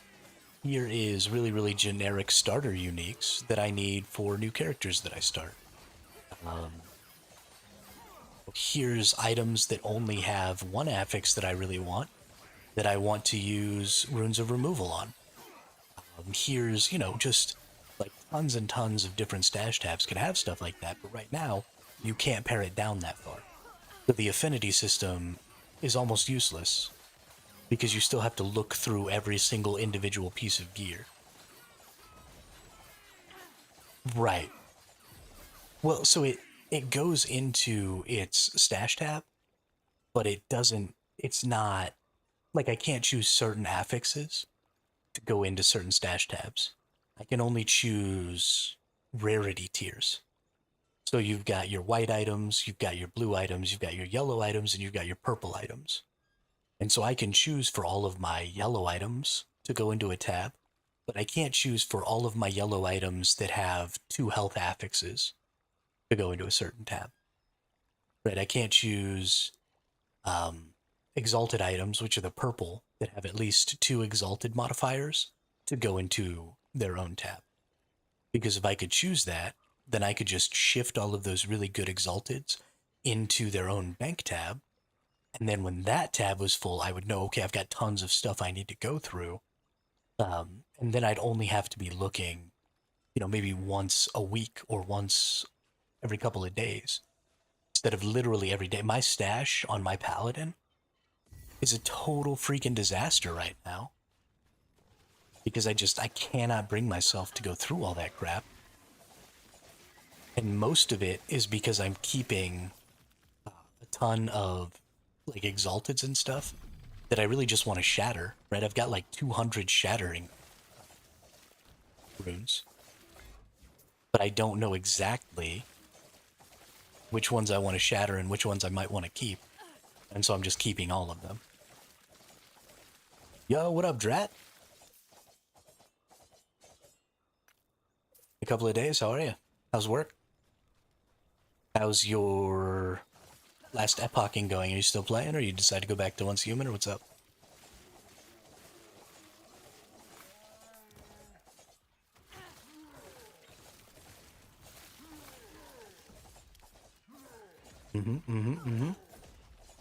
How dare you choose your family over me and video games?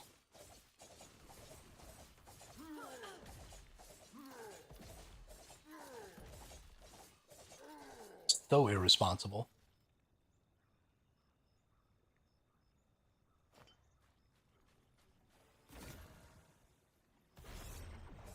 So irresponsible.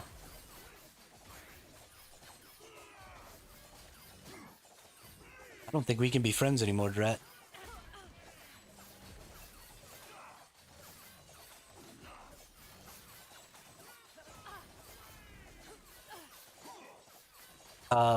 I just started playing it a couple hours ago. I'm feeling pretty good about it. I really like this flurry move. It's pretty fucking cool. Pretty cool.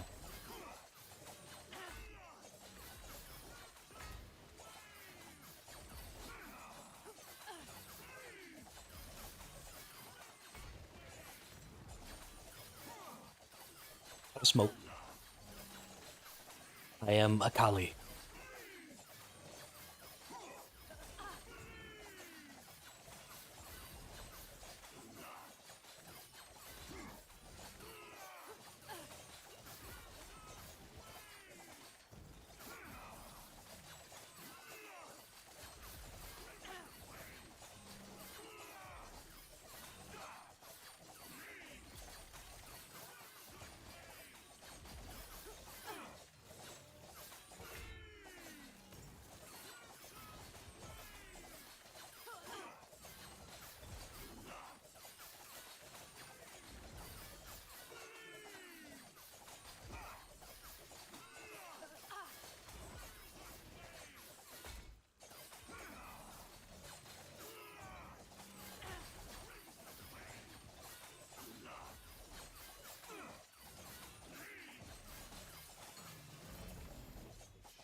Don't actually care about that, but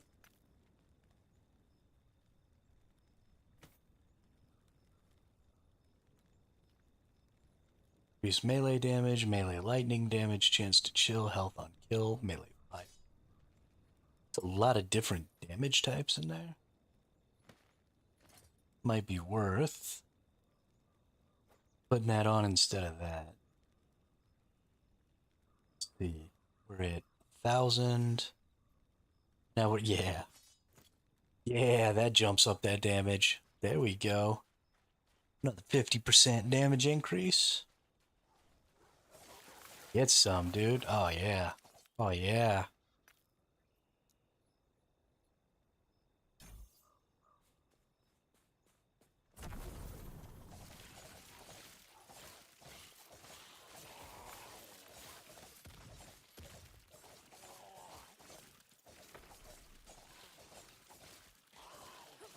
What I really wish is that maybe I had a system a little more like Albion Online for this character specifically. Because I really like to do this, where I move around a little bit and then attack. Move around a little bit and then attack. And in Albion Online, you left-click a character and that becomes your target. And then your spacebar attacks.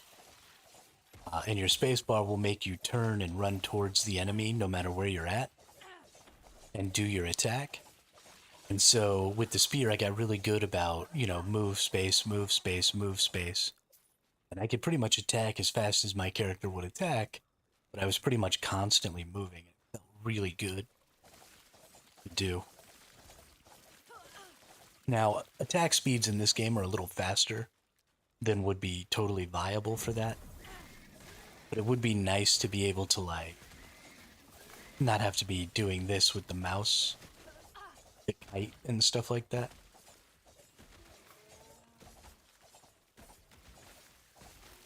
So just to be able to have a target and then just be able to push the button.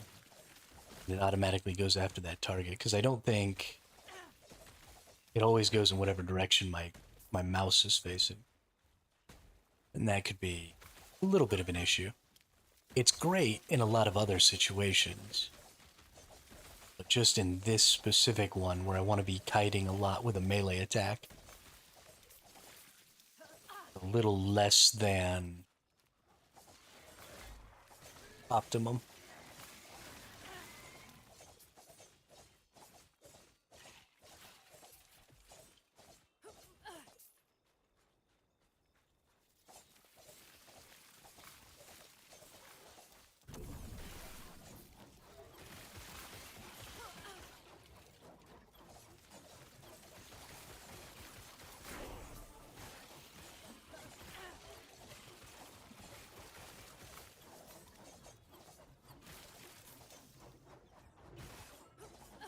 I would probably try a controller. I probably wouldn't like the dual stick thing, but I could probably get used to it.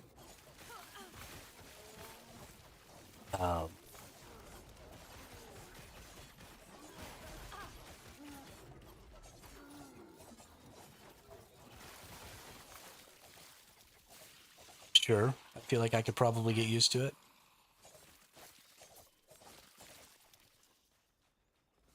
But I just don't own a controller. I've actually been considering getting one for years. I definitely would prefer to play WASD movement on a controller. I know a lot of people say it's hard to like use skills and stuff because you have to hold a bunch of like different button combinations and stuff like that. Honestly, I think I would probably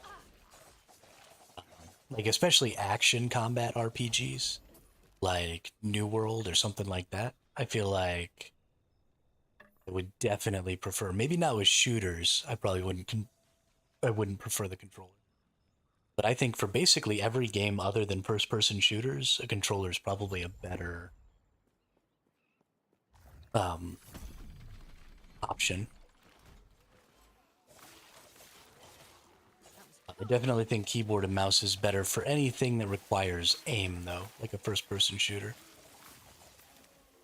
But I think that's about it. Everything else, I think, is probably better on controller once you get there.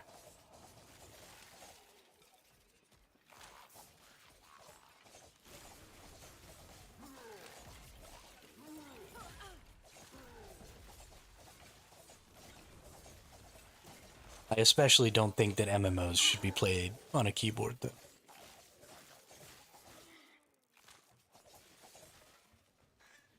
Especially if you don't need to be accessing your skills extremely quickly. But even then, button combinations are easy to press. We've been doing that since Mortal Kombat. Every skill you wanted to use had, forward, forward, back, forward A, or whatever the hell the combination of movement and buttons were.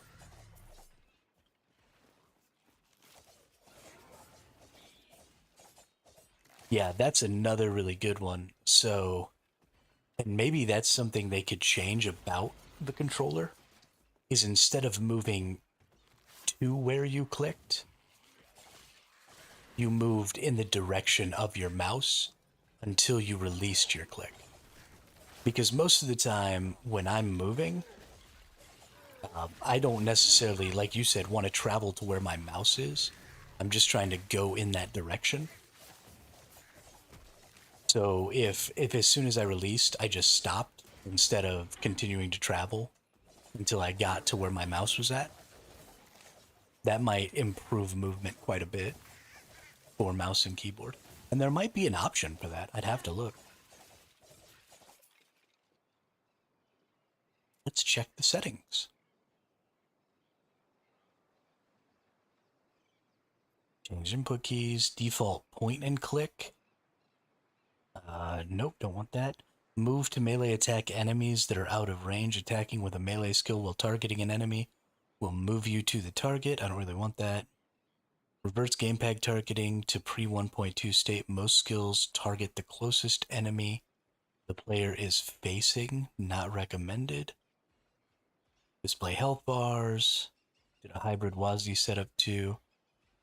That was kind of both.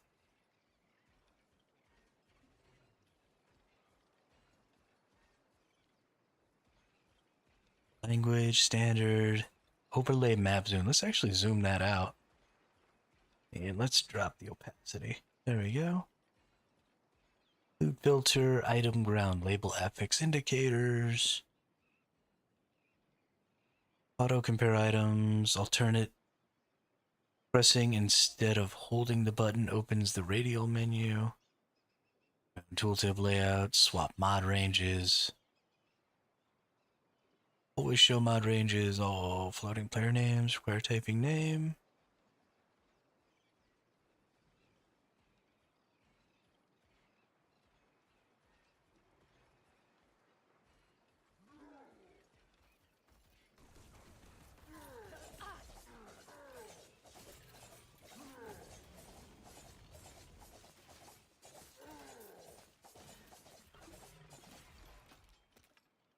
Screen shake off. Camera smoothing, sure, whatever that means.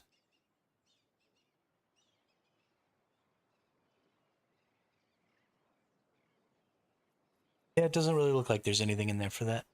But I definitely think that'd be cool. I'd like that. It'd take a little getting used to, because I'm so used to this way now. But I certainly like the idea of just, when I release the click, stopping.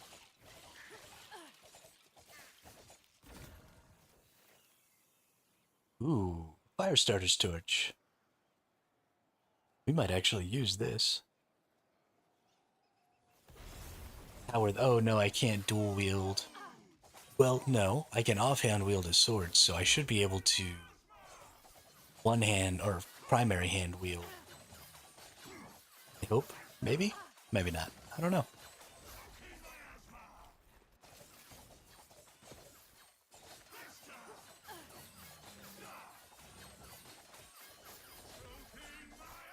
Cocaine miasma.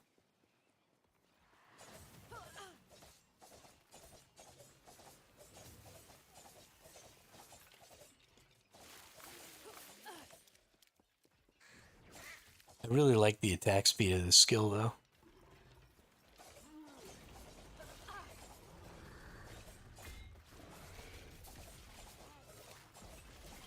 I kind of want something else to come out of the back of it.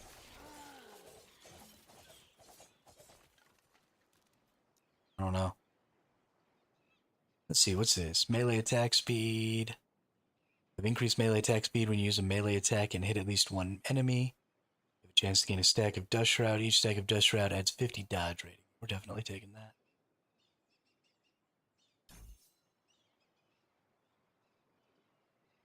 This is per... Yeah, boy.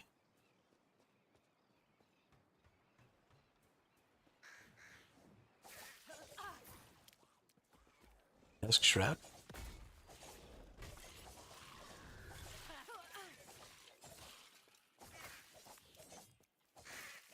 Oh, that's going to be huge for dodge. Nice.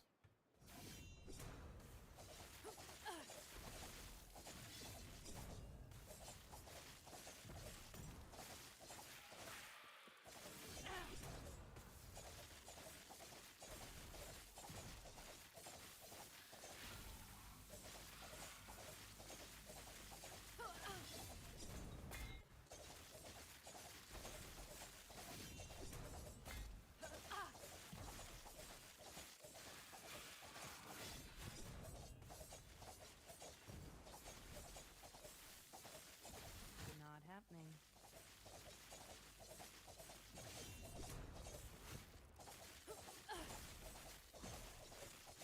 I really like how quickly this movement skill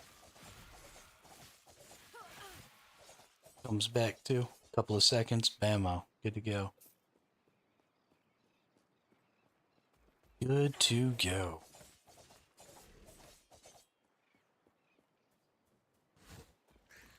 Honestly, should probably start using it to traverse the map more quickly.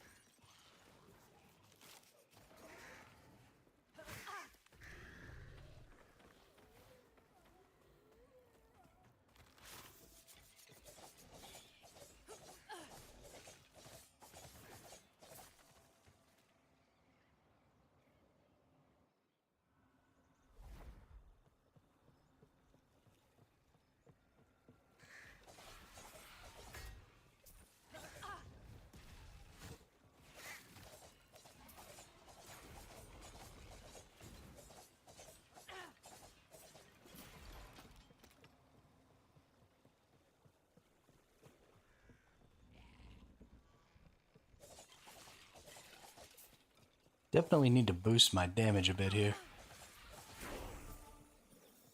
I like to be one-shotting these little enemies, and I'm not.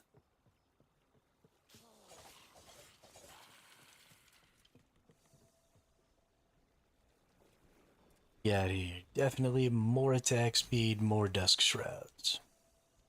Very nice.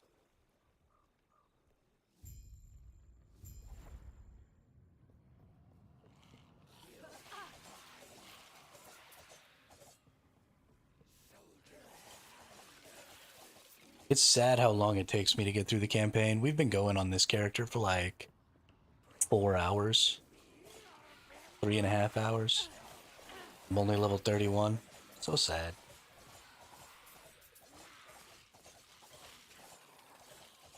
I'm really gonna have to learn to pick up the pace on that.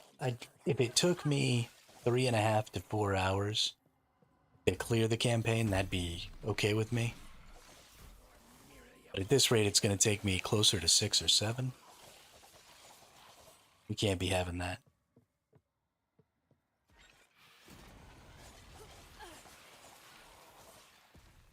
Yeah, it is a new build. Absolutely. Character I haven't played before.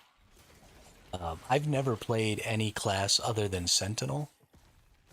And until I started playing Forge Guards this time, I've never played any class other than Paladin.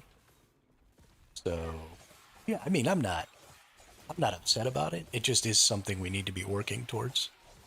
Because the next time they drop a new season for this game, I'm definitely going to participate in the race again. And I would like to do better. I don't think that I did poorly for as little time as I've spent playing this game and as little preparation as I did. But I would like to do better. I mean, winning a cash prize for playing a video game would be super dope. Just like every dream that I ever had as a child come true, basically.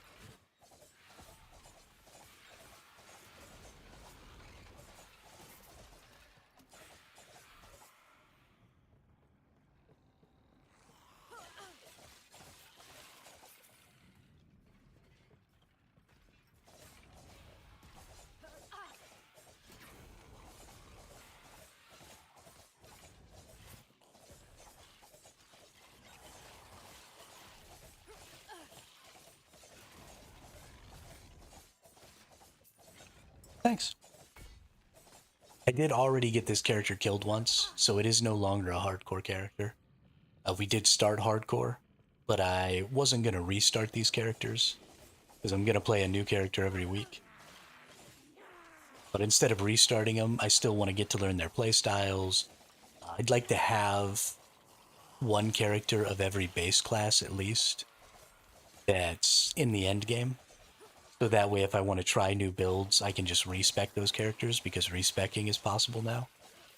So, you know, I could go farm up some really kind of high-end end-game gear, or even just some medium end-game gear for some different builds, and then respec those characters, so that I can try out some skills that I'm not familiar with, and just a bunch of different stuff like that.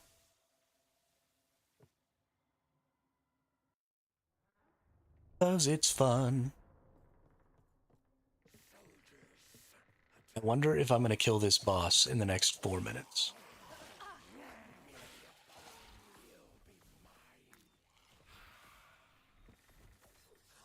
We're just going to run past all the enemies and go straight to the boss. Not happening. Try and get him killed here.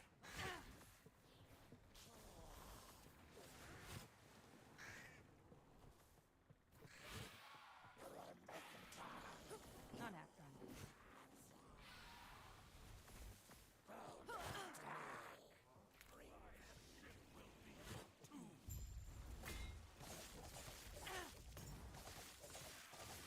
Oh yeah, we got it. This character does so much more damage than my paladins do. Not happening.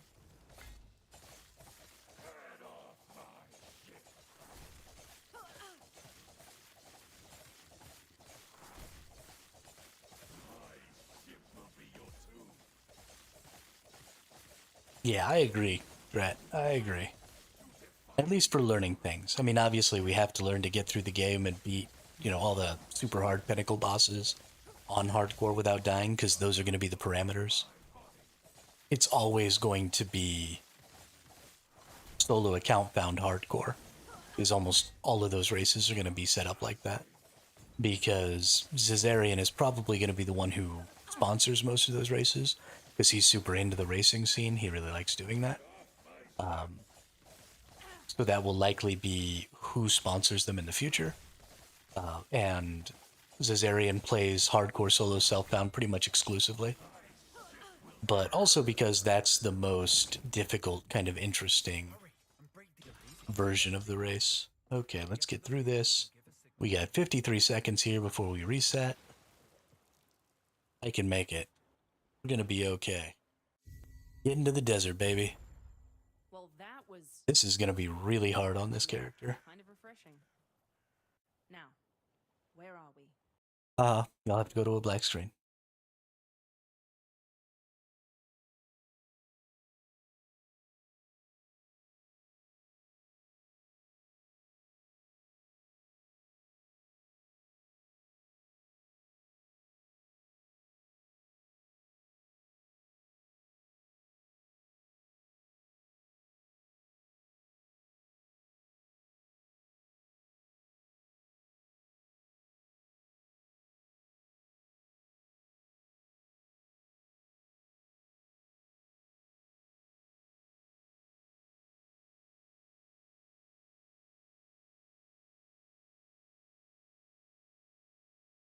One of these days, maybe, we're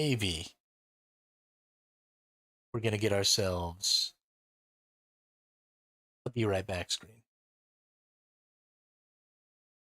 I know I've been saying it for like 8 months now, and I've never done it. But one of these days, maybe.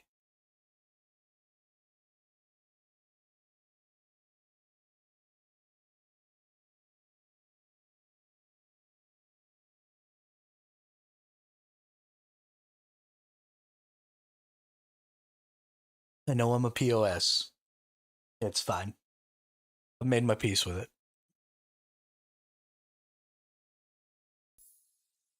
Look at that. 3 milliseconds. US Central Hub. This character looks so badass compared to this dude.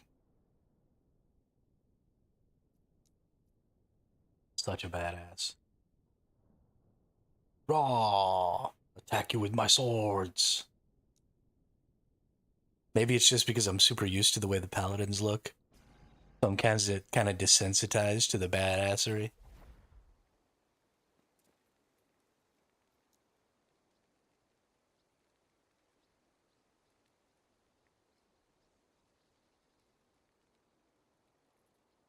All right, let's work on some gear a little bit here before I go get myself murdered.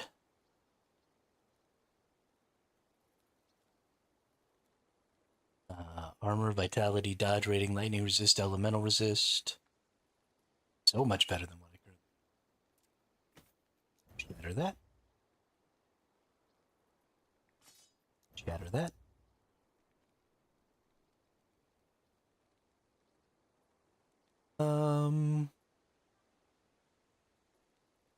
Dual wielding is always kick-ass. So dual wielding in this game is not very common because damage taken while dual wielding plus 9%. So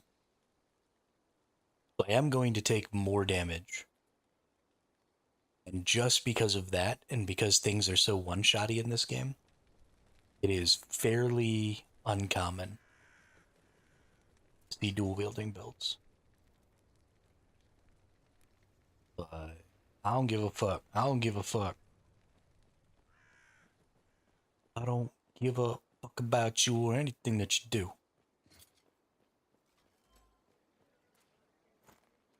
Alright, we don't want damage over time, and we don't want mana regeneration, so let's chaos a couple of these. Physical damage? Yes, please. Damage while channeling. Ooh. So I'm not channeling Fury or Flurry, but you totally can channel Flurry. So that might be worth looking into just because I want to try it anyway. We might have to see about that. Let's upgrade that to tier 3. What else can we get on here? Let's get some poison res. Yeah, I like that. Yow. We got over here on some forging potential. I don't need strength. I'm all dex. I don't need minion dodge rating. Don't need strength. Don't need attunement. You suck. Don't need minion damage. Don't need strength. Stop giving me critical successes on shit I don't need. Hate you so much. Let's get poison res. Let's get more physical res. That. Boost the health. I don't want poison damage. I don't do poison damage. I don't heal. I don't have minions. Yo, this game hates me. I don't need mana regen. Hey, dexterity. There it is, ladies and gentlemen. Finally figured it out. Go ahead and get some physical damage on there. We don't need... Oh, no, actually, we do need dodge rating. Go ahead and up that. Go ahead and up that. Go ahead and up that. And let's take a look at this. I don't really need vitality. I prefer to have dex. Go ahead and get some dex. We have lots of resistances and dodge ratings. Let's upgrade some of those. Nice, nice. Around niceness there. Crit chance with flurry. Loving that. Health regen. Not really a big thing. Much rather have health, thank you. Get some dexterity on here for sure, for sure. Level 3 health, up to level 3 dodge rating. Dex, that's very nice. Bonus health. Don't need ward on potion use. Don't need throwing damage either, thank you game.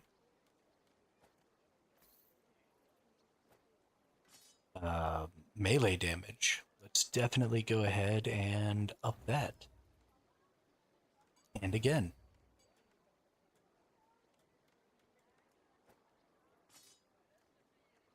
Yeah. That feels nice. Almost 700 hit points. Lots of bonus DPS. Lots of bonus dexterity. I love crafting in this game. It's so much fun to just go in there and take all those little parts and just start tweaking shit. It's such a good system. Where are we? There's some skill involved because understanding exactly what, all of these glyphs and all of these runes do and how rare some of them are and how you could maybe manipulate some of them to get certain outcomes that maybe you're not even supposed to be able to get or they're supposed to be really hard to get. It's just all so much fun. Really, really enjoy it. There's a legitimate skill set there. Not necessarily everybody has, and not necessarily the same players who are good at like mechanically playing the game are not necessarily going to automatically be the best at that skill set also. So it leaves some room for some extra people to shine and be good at the game. And I think that's great.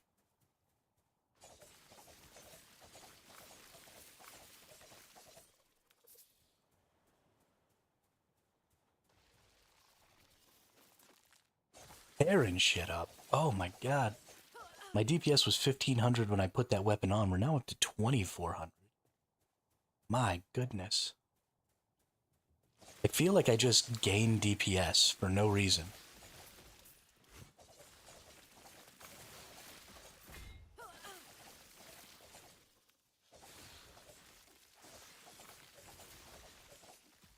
My character's just like, I want to do more damage. And the game's like, yeah, okay, you do more damage. No, I have not made a loot filter for this character yet. I probably won't until we actually get to...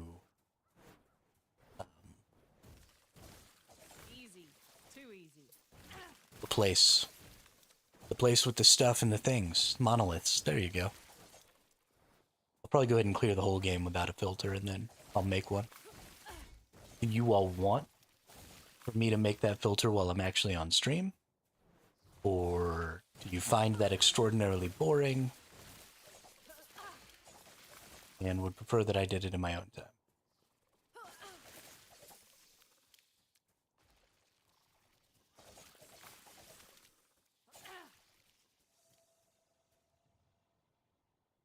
Well, I mean, that's fair. So I'll find, I don't like the filter that I'm necessarily using right now.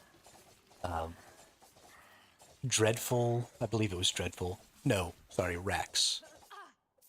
Rexanorax or Rexarax, or I don't know exactly what his name is, but RAXX is the first part of his name.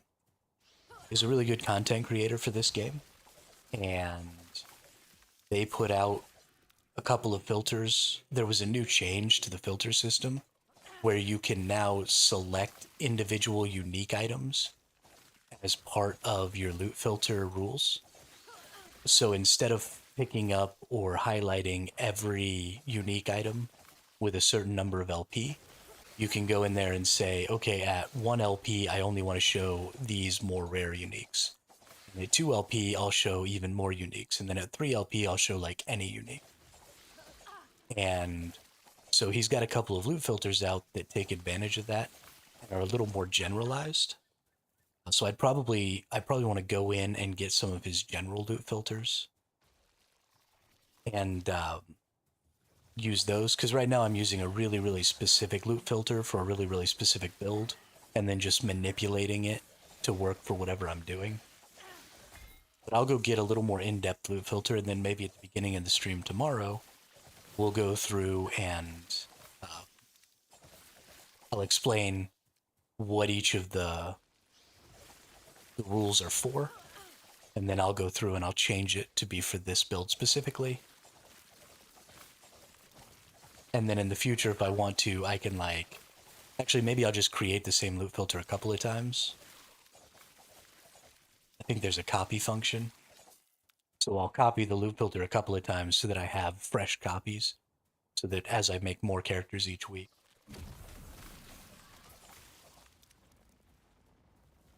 I can just use that same base filter. Should be good.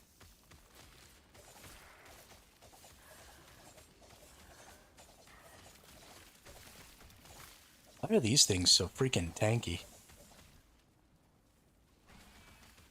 Let's fucking die, dude.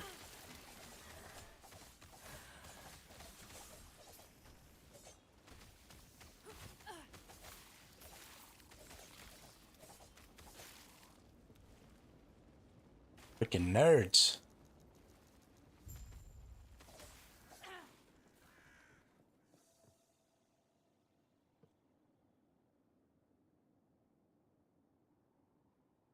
Friggin' nerds. What do we got here? We're getting... Yeah, we definitely want more increased melee attack speed and Dusk Shroud. Whoops. I was not in a town. In case y'all didn't notice. I definitely thought that I just walked into a town. I did try Aberroth. He kicked my ass. Since you're here, actually, we can go do that again real quick if you want. Let's go do that. You can watch him beat the shit out of me. It's hilarious because the beginning of the Aberroth fight, he makes you fight two of his harbingers. One of the fat guys and one of the skinny girls at the same time. And I can just tank them both. I don't even have to move to kill them. And then I go fight Aberroth, and he just stomps all over my life. It is abysmal.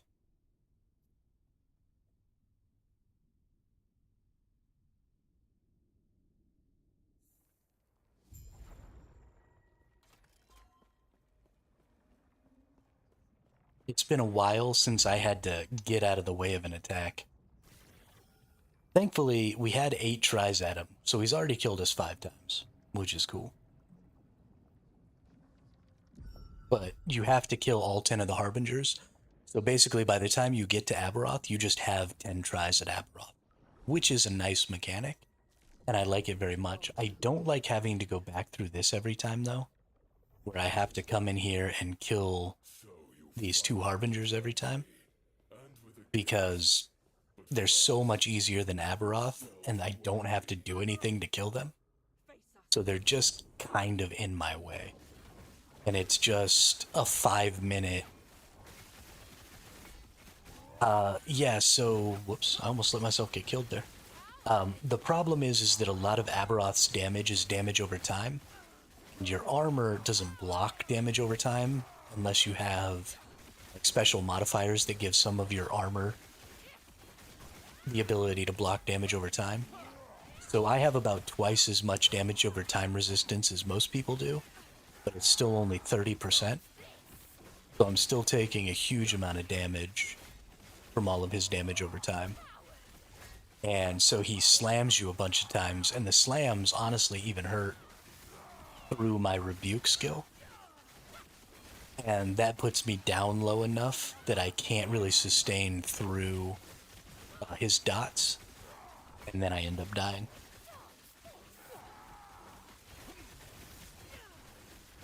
It all happens fairly quickly.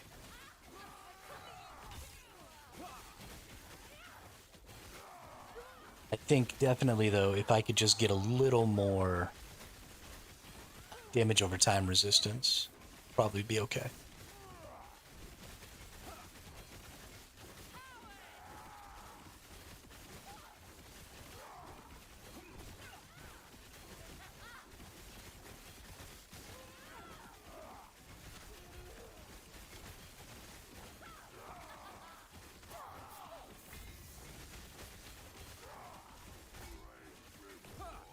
Yeah, I mean, I'm not even triggering my Symbols of Hope right now, which is my skill that whenever I get taken down into my endurance, which is down to about 700 hit points, it triggers and heals me a bunch. So, yeah, I mean, it's freaking awesome. It's super cool.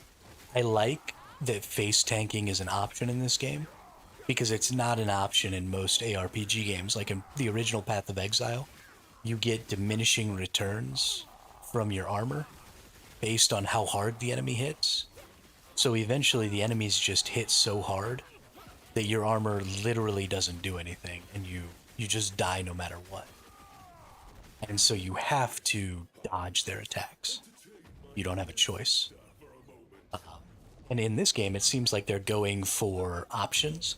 And, you have a lot of these like active blocking skills, like Rebuke is sort of an active blocking skill. And I really, really like that, because I have a hard time, the mouse movement stuff is easy enough. But if you're trying to avoid an attack and you like walk into another attack, that really sucks. So I'd rather stand there and block the attack by blocking instead of moving, because I have less of a chance of fucking that up.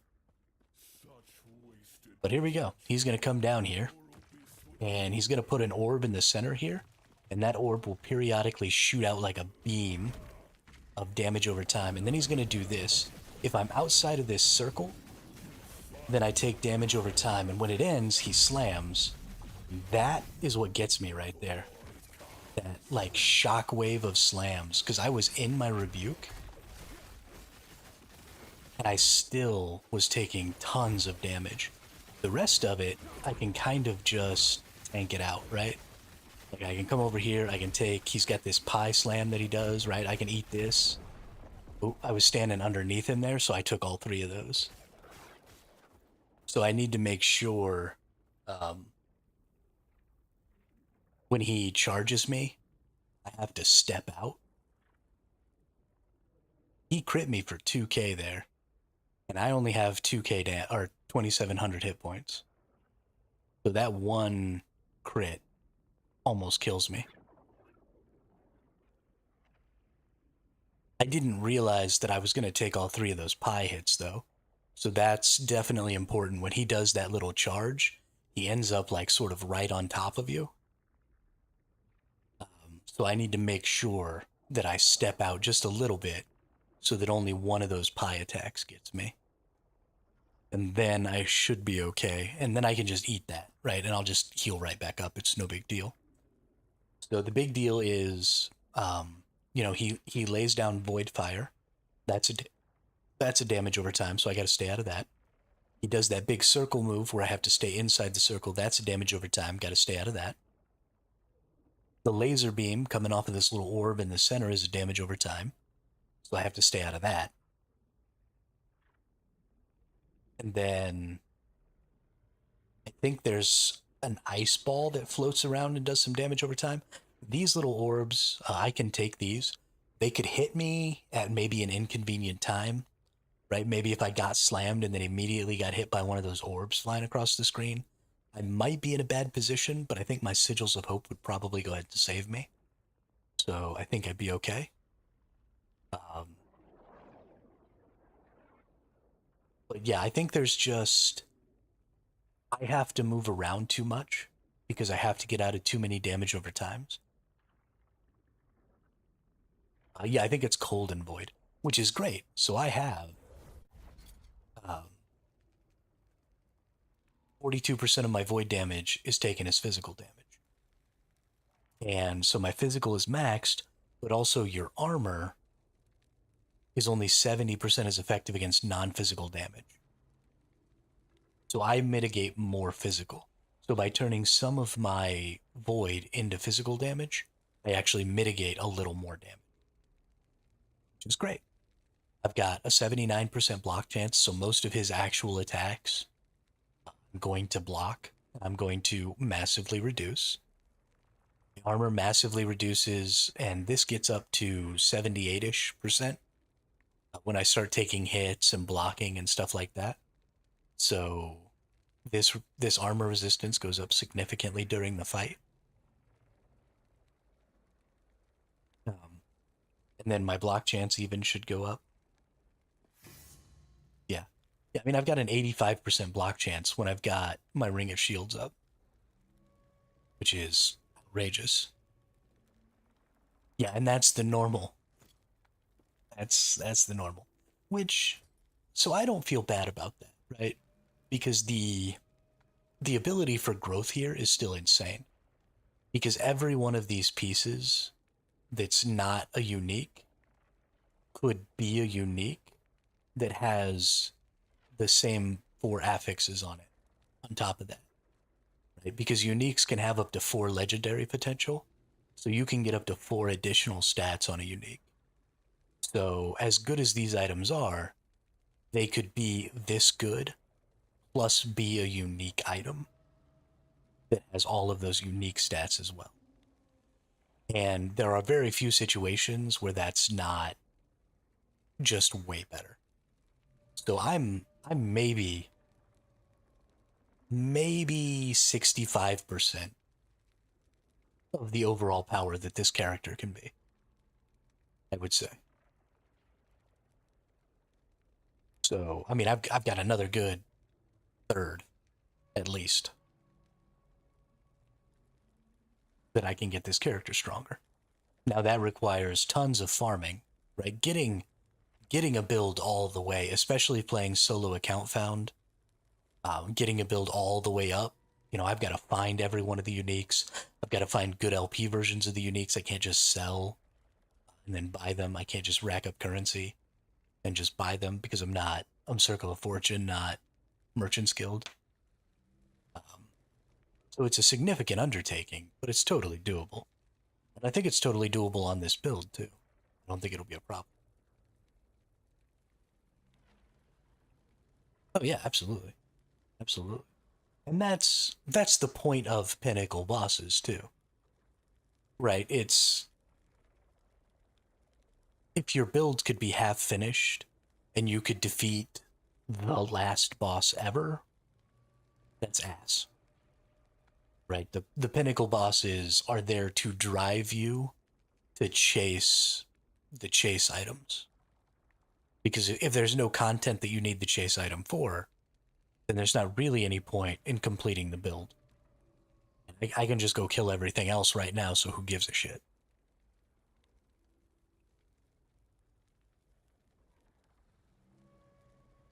I don't know. I haven't gotten any further than what you just saw. That might have actually been the most damage I've ever done to him. So... and I haven't watched any videos or anything. I wanted to go in and do it blind a couple of times, just to see how well we could do. So probably sometime tonight I'll watch a couple of videos, maybe a how-to guide. Like, this is what these skills do. This is exactly what the interaction is. Because like when he does that big slam, when he does that circle around me and he hits me really hard, and then it like shockwaves and gets me a bunch of times, that is probably the thing that's going to get me killed once I learn his patterns and learn how to avoid everything else. Eventually, that's just going to knock me down at a bad time and I'm just going to die. So I really need to know what's up with that skill and why my rebuke doesn't seem to be mitigating its damage very well. And then, try and figure something out. I don't know if I need to like use a dash move to move to the other side of the screen when that happens, and maybe I can dodge it. Maybe instead of lunge, because lunge only takes me to another player, maybe I could use shield charge and just charge across the screen or something. I don't know. We'll have to see. We'll figure it out. I did get this cool amulet from Oribus earlier today, though. 35% increased critical strike chance, 1 to all skills. So it's kind of a catch-all everything amulet, but it's got really cool stats on it. Because it has resistance to everything individually, but it has a range of 1% to 45%. So I got a decent one, I think. I got, three resistances above 30%. Lightning, void, and physical are all above 30. And I only got one that was really bad. Right, necrotic resistance is only 1%, but then poison and fire. Cold is pretty bad too. Yeah, so I got 3 good ones, 2 medium ones, and 2 shitty ones. So I don't think a terrible roll. But getting this with some LP, especially if you got super lucky and got a really good one, and got like all 30 pluses, that'd be totally dope. I love items like this that have lots of things like these resistances, or if it had like all attributes like vitality, strength, dexterity, attunement, and then it had big ranges for those, like 1 to 30 for each of those. I really, really like chase luck items that you get fairly frequently. Level restriction. Oh, the bleeding heart is level 4. This is level 76. That is pretty funny.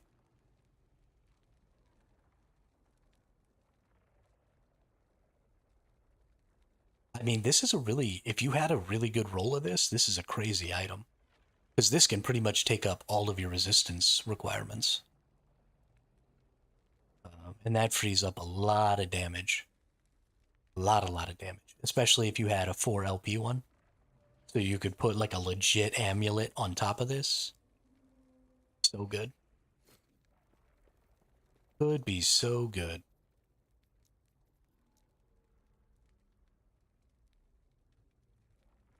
I love those chase items. I really do. I like to try and get them.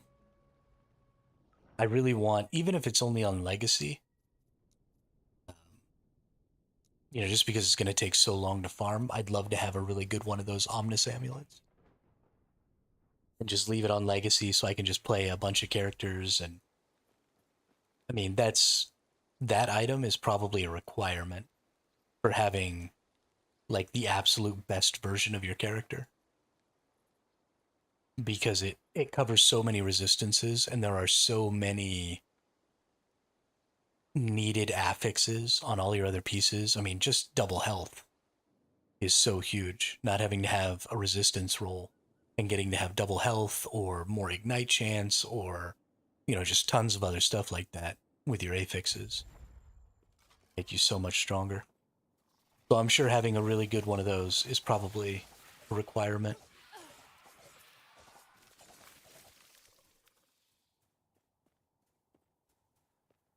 To get your peak build. Unless your build has some sort of a necklace unique that it maybe needs specifically.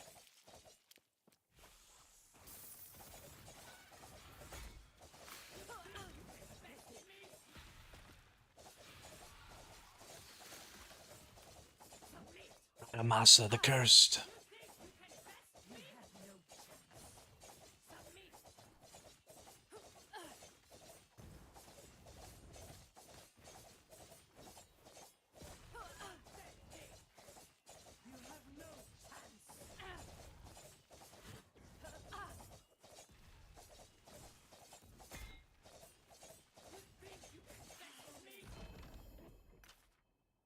Ah, get wrecked.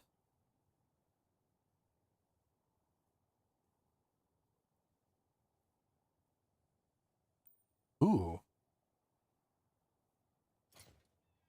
100% critical strike chance with the third strike of Flurry?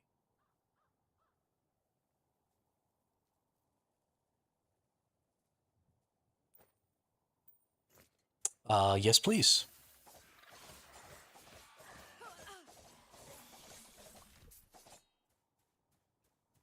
Wahoo!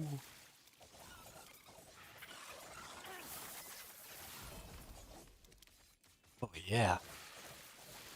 Feels so strong.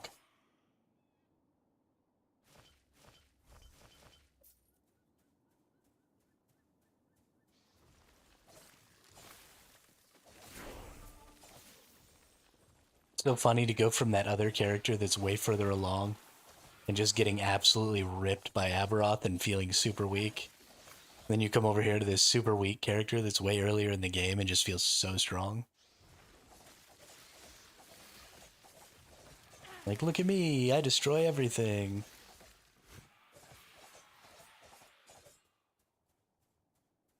If my two characters ever had to fight each other, that paladin or that forge guard would just beat this character's ass.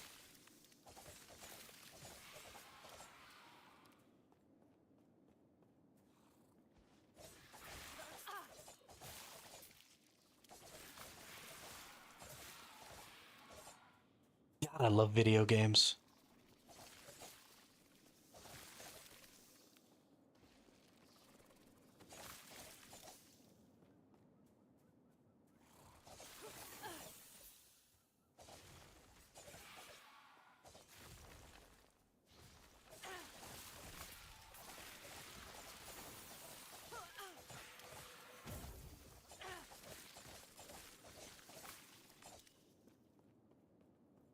What's up, you? Argolos the Blessed.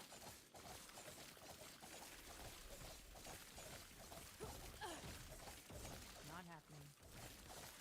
Blessed with getting your ass beat.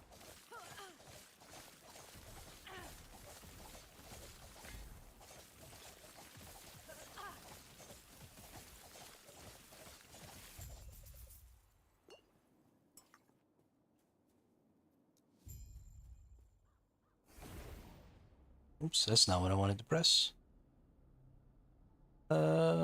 Let's see.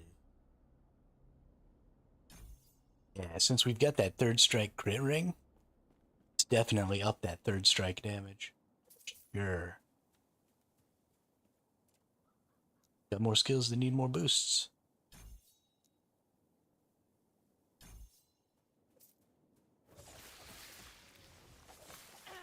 Yeah. You're just rocking people.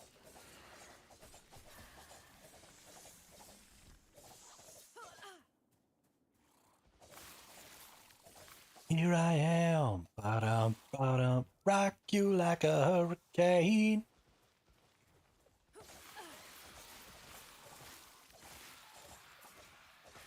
Yeah, no, it's super fun. I honestly really wish that the Forge Guard had this skill, because I really want to use that big-ass hammer.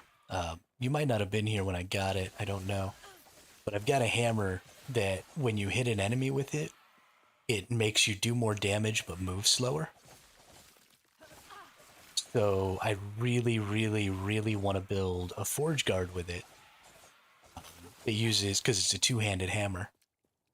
So I want to use the, can wield a two-handed hammer in one hand with a shield. And then just stand there with a big-ass hammer and a big-ass shield. And it lowers your attack speed and lowers your movement speed.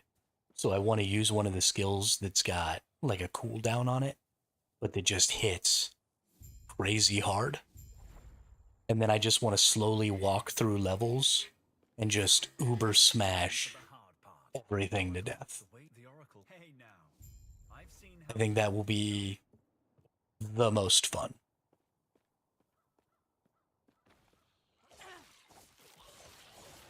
But also it'd be super cool if I could use this skill because it attacks 3 times real quick. And even though it would be quite a bit slower with that weapon, It'd be kind of cool to get like 3 quick attacks off with a big ass hammer like that. It'd be kind of goofy, but I like it.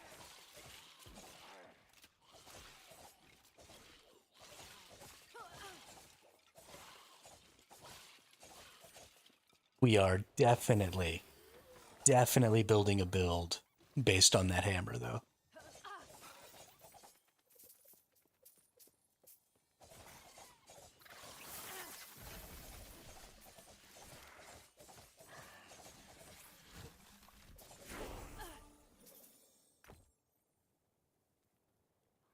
Fan catalyst.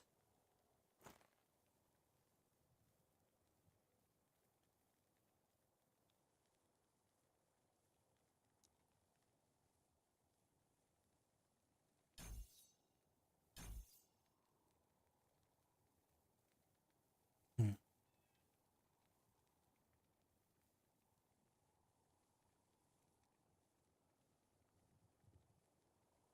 3 there, 2 there, maybe. And all kinds of stuff.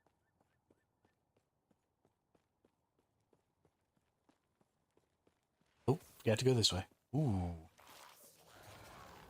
Ooh. What's up, lizard?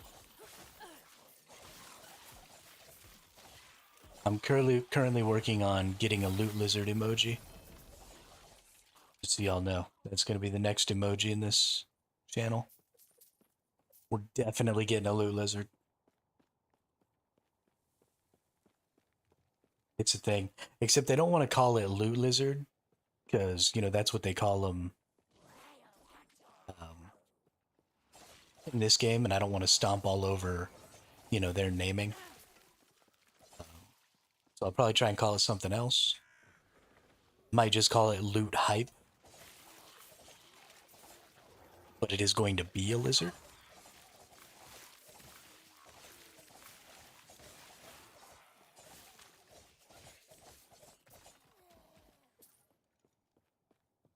But it might just be called the loot hype emoji.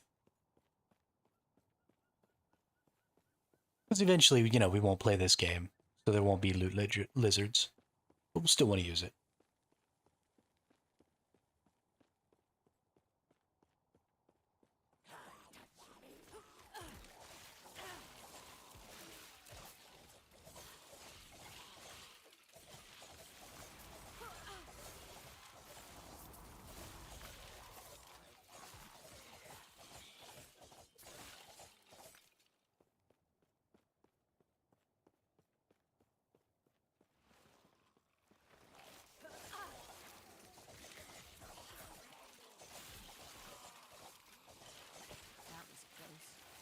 I definitely don't understand how it took so long for somebody to pick a lizard instead of just a goblin for the loot creature, though.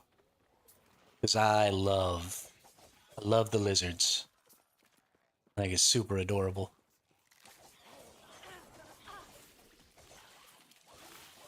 Goblins were always a little funny, and I liked it. Lizard is definitely the best.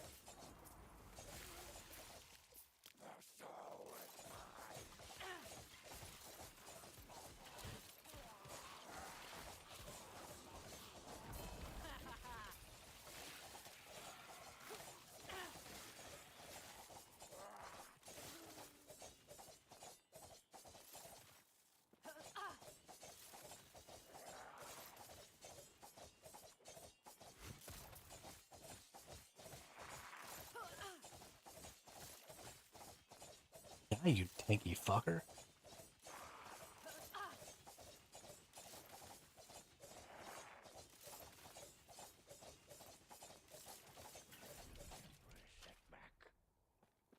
Let's see. Buried in the slums. Alright. She told me of the Hands of Judgment. they were the same.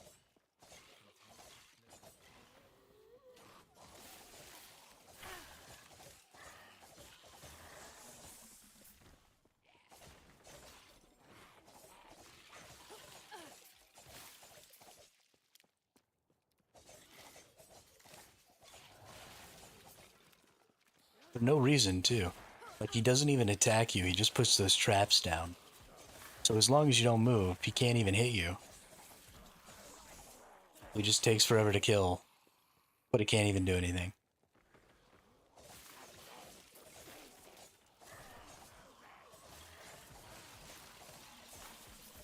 What an obnoxious motherfucker.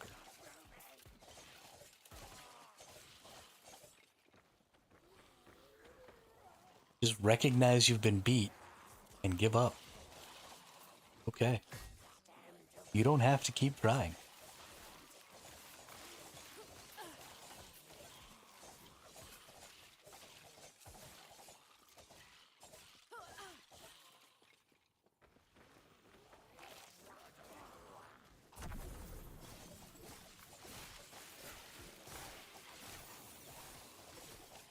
He's trying.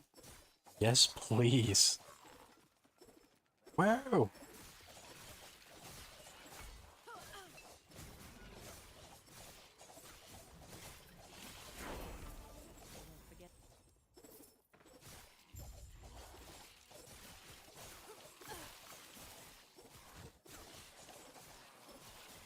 Oh no, it was an assassination shrine. Never mind. Why is this doing so much damage? What is going on? I'm getting haste.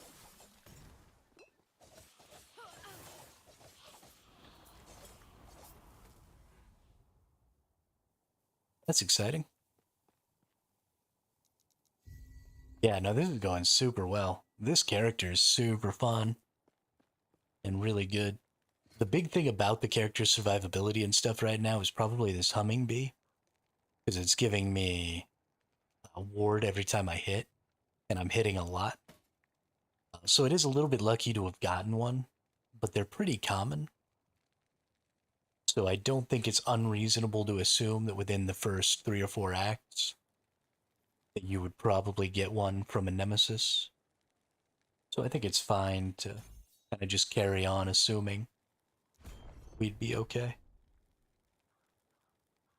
Let's see about a decoy here. So throw a device that creates a decoy that taunts enemies around it for 2.5 seconds before exploding.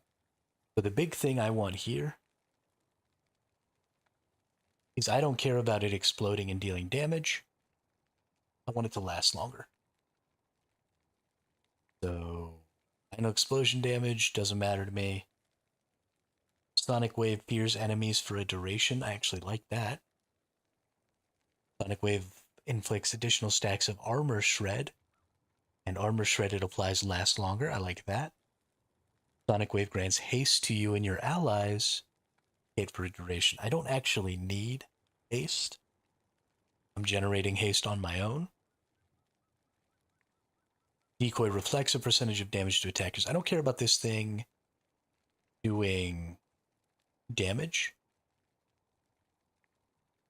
All explosions. No, don't care about explosions.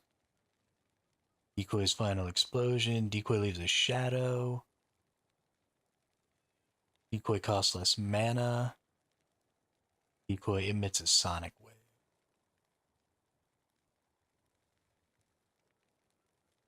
Decoy can store an additional charge. I like that.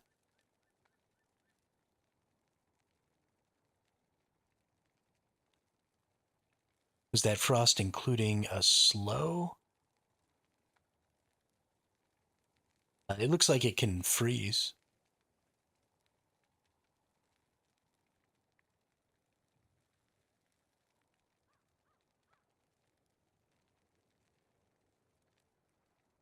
Which is better than a slow.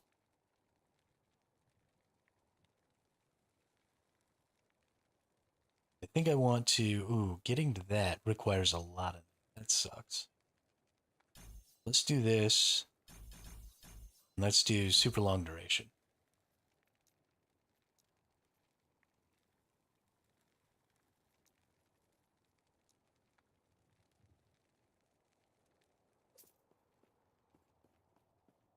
Yeah, so there's...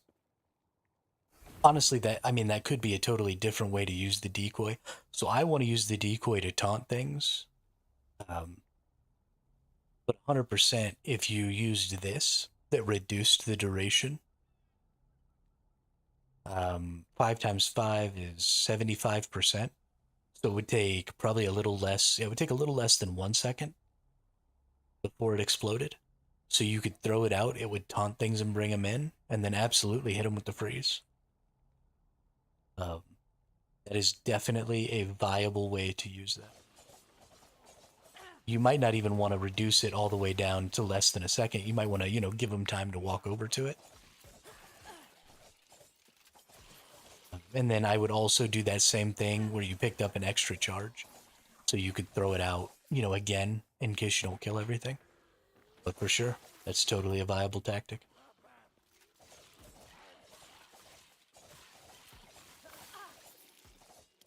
Let's, I mean, it even got that ranged enemy to attack it, which is actually pretty freaking cool. Let's see how far away. Oh, it takes a really long time. Okay.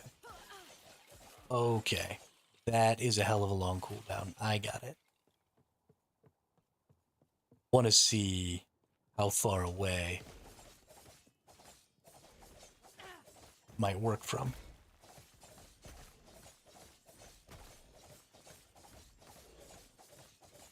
Not now.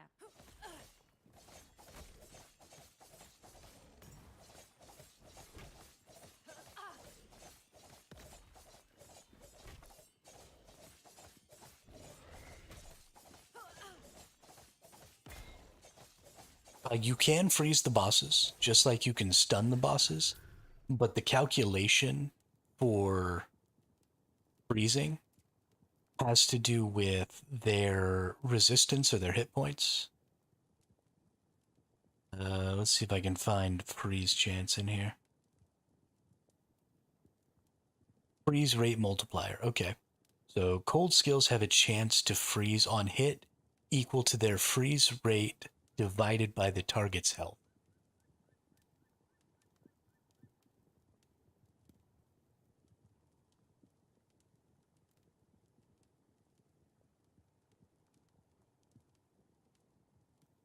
So if you have, say, 1,000 freeze rate,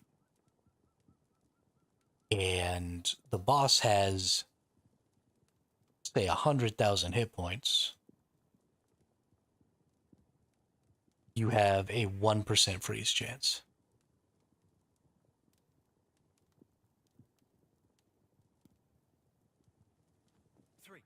No. When she told me it'd take the courage of a ruby. So the likelihood of actually freezing a boss is pretty slim.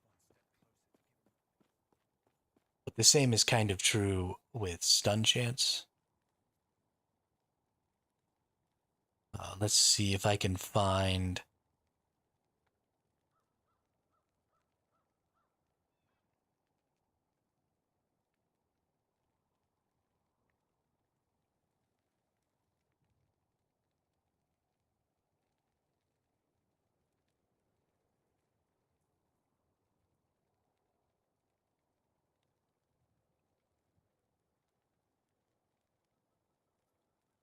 I don't see a stun chance in here anywhere.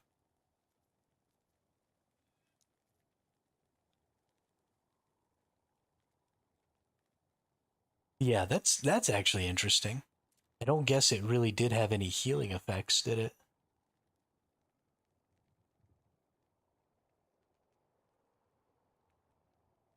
I mean, I like the idea of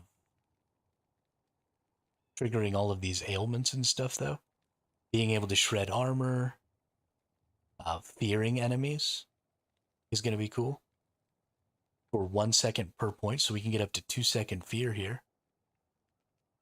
So they'll come in and attack it, and then they'll run away, which will be nice.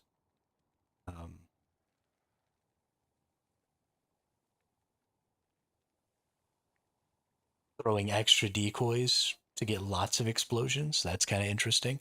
Especially, so if you came over here and get lots of decoys, and then also got this decoys like cause ignites and bleeds and stuff like that, or cause these armor shreds, or all kinds of different stuff like that. You could have a lot of decoys doing a lot of different stuff like that all around the same area, which would be cool.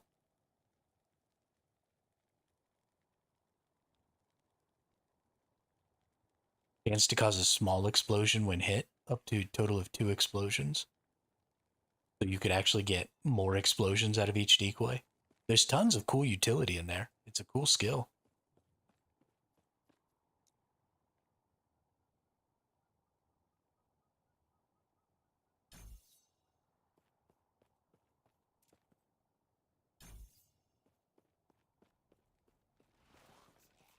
The skill trees on the skills themselves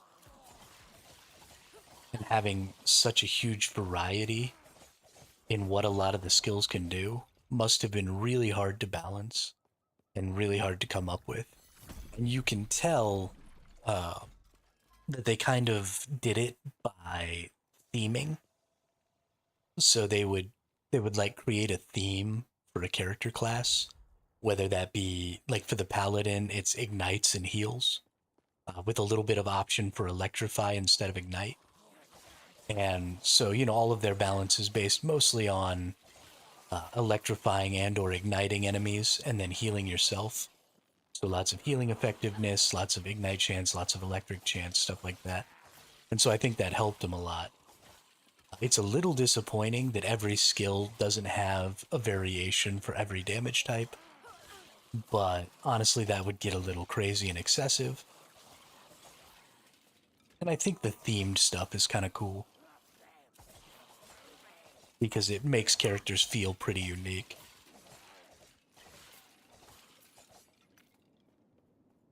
But, I mean, I'm sure it took a ton of work to get those skills in the position they're in. I like it. I like it a lot.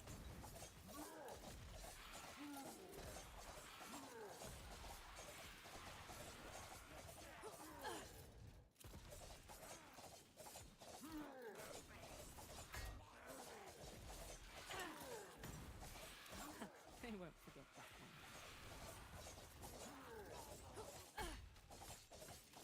one. I really dig this. Just whacking things super fast. So cool.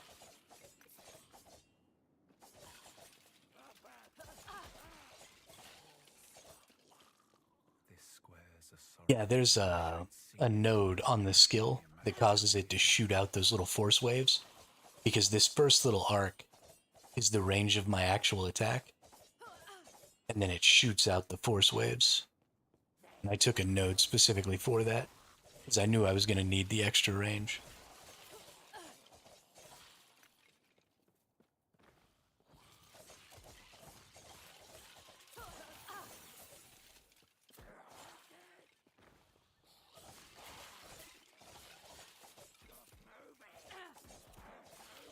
It's still not great. You can get it to shoot out longer, and that might be something I take in the future. But I'm okay with having to get up close and personal. I don't mind.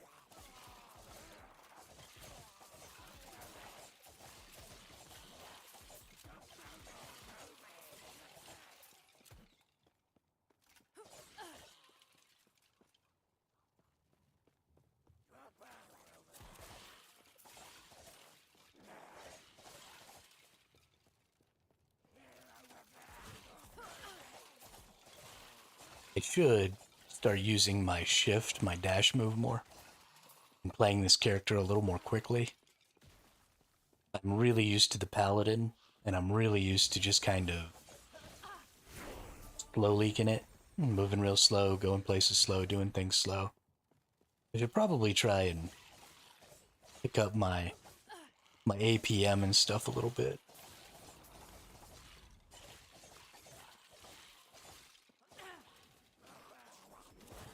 That guy shifted me.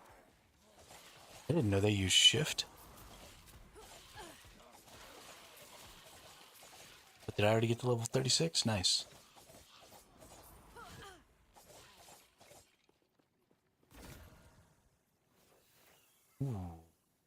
Ooh. The Firestarter torch got plus fire damage. Oh, goodness. Oh, goodness. That's a good-ass Firestarter torch right there. I'm very excited. As soon as we get to put that on, that's going to carry us so hard. Man, that's good stuff.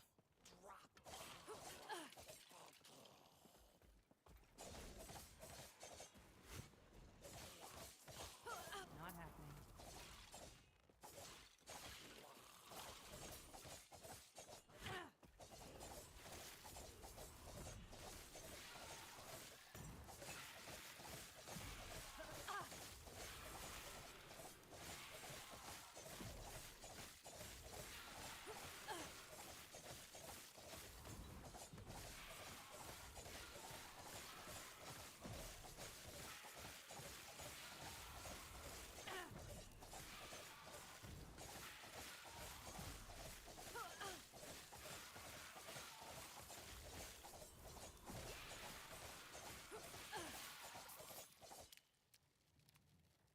Booyah. Punk ass. Let's go ahead and actually put this level in. Whoops. I think I wanted to go here. Oh well, it's fine. Hidden so close. A word of advice. Don't Let me ask her out. about the diamond matrons. You'll regret it. New characters are so much fun. Let's put some points in here.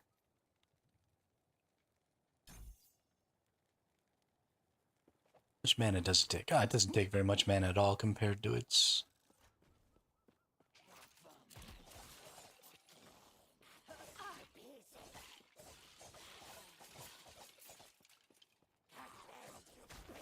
Nice.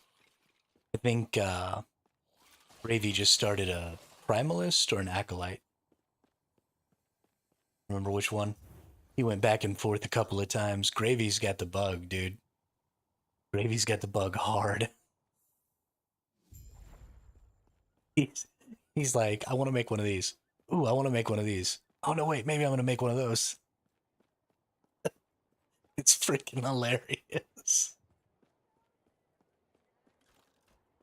Ah, yes.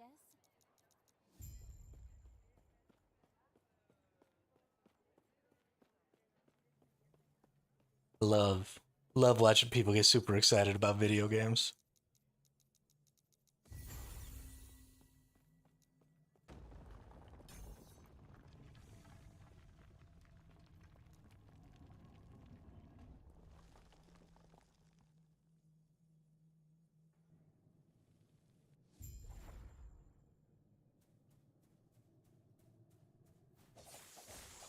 Best part is, if you don't like it, you just start a new one. Who cares?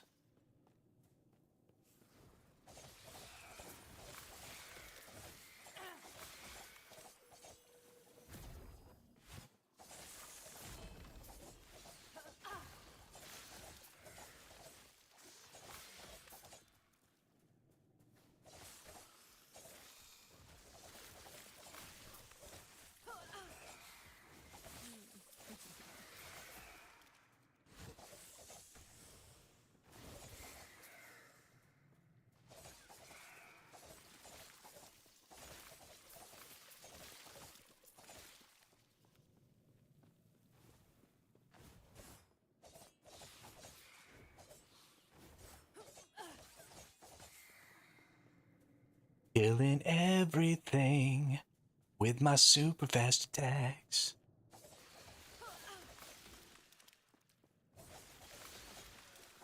Take attack. Take attack. Take attack.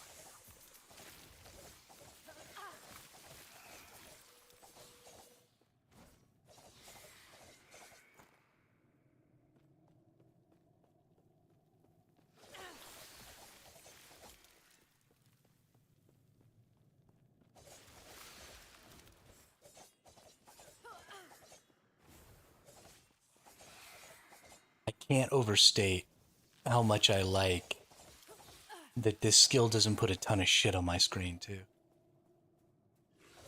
I think Bear Transformation Swipe from the Primalist would probably be pretty similar. You'd be transformed into a bear, so you'd take up a lot of the screen. But Swipe doesn't really have a ton of stuff that happens when you hit people with it. It's one of the reasons that I like warpaths so much, and why I keep the warpaths kind of small. Then they don't take up all my screen.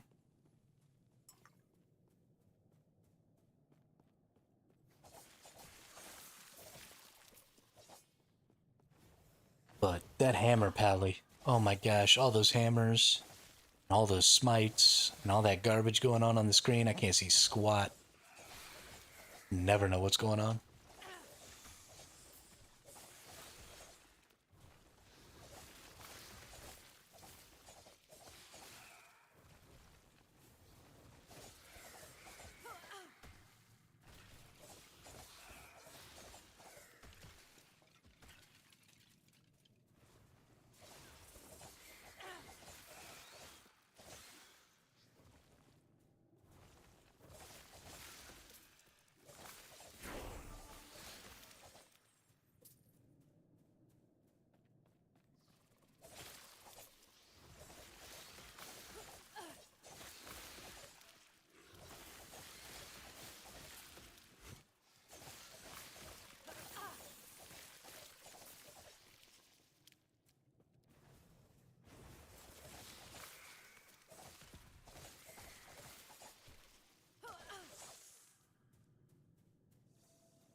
Yeah, man, things are cruising right along right now. I'm very happy with it. Finish up this desert. Bang through the east place real quick. And then probably call it a day. Pretty sure the ice place is next.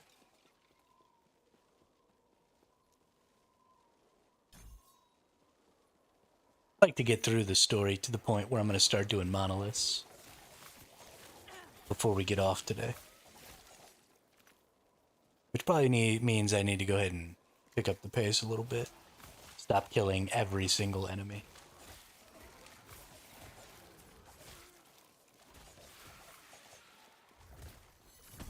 But it's just so gosh darn much fun. Kill everyone.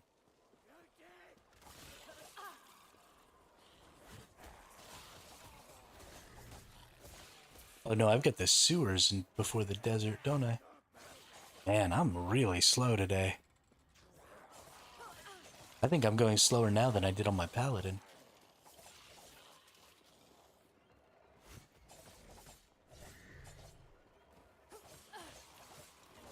I just get so sidetracked.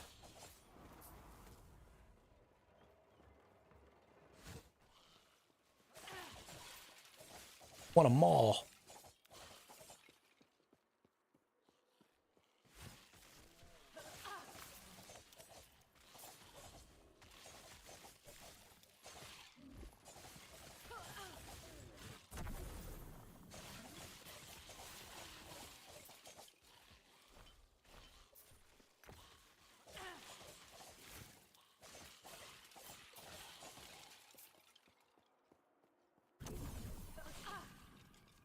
Ryan of the Ice Beetle.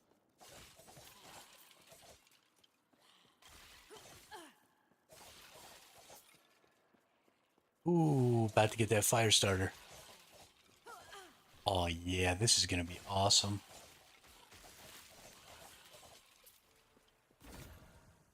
Did it? Oh, it gave it poison penetration. That sucks. Oh well. Cocaine miasma.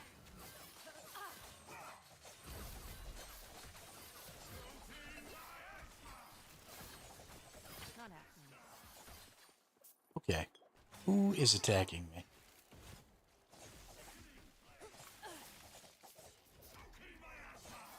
That was unfun. Not happening.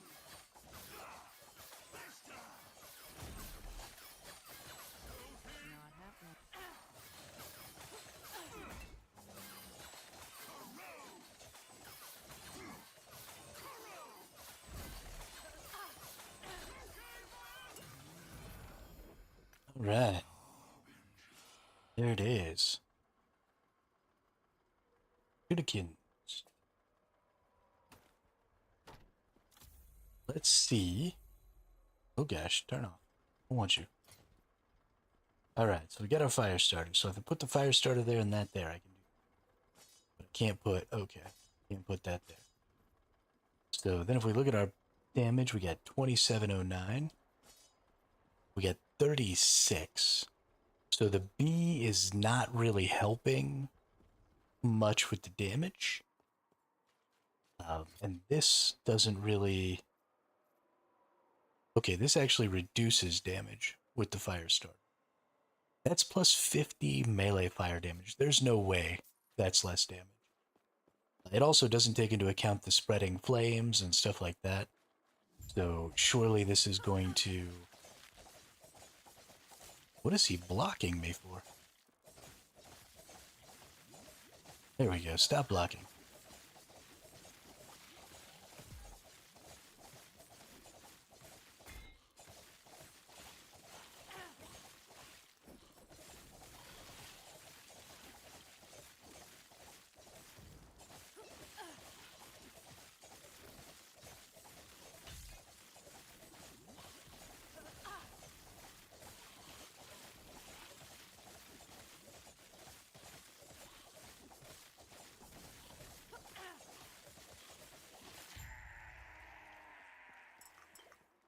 Seems to be alright.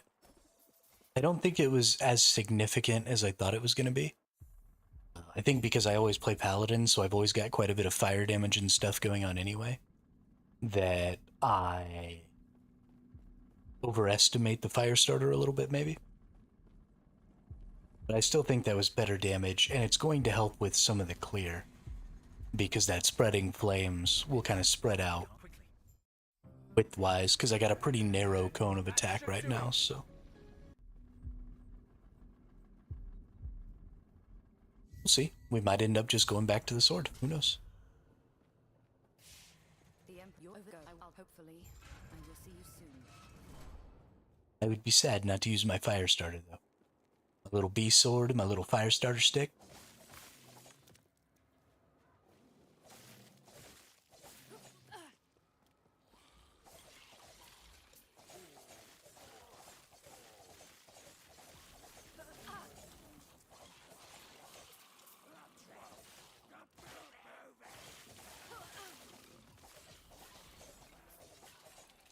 We've run through here and killed a couple of enemies. Let's switch it back up.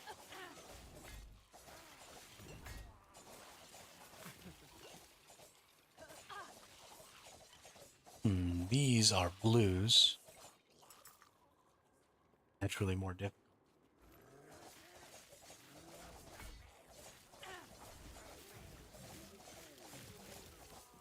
Well, I don't think the fire starter's slowing me down. I don't know if it's making me faster, though.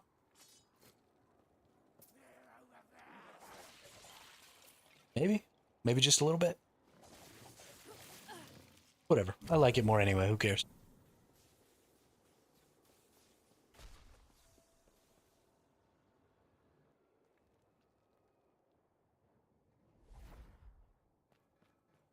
Yeah, fire spreading AoE is fun.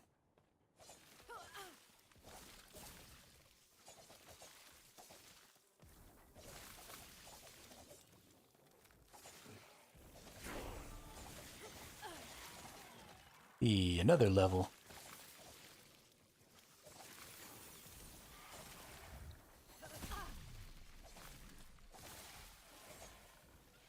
Honestly, as soon as things get caught on fire, they kind of die.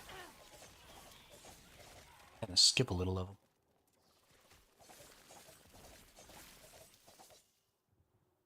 Got levels here.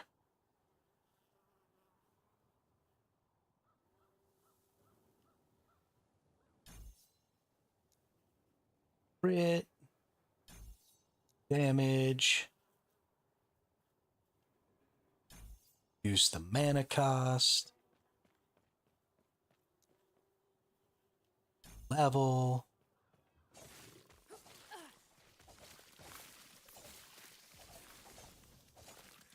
Easy. Too easy.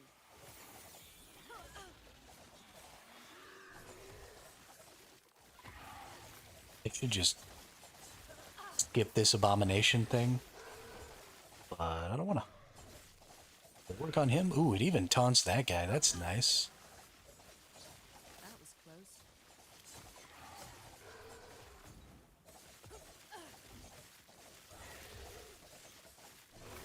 Yeah.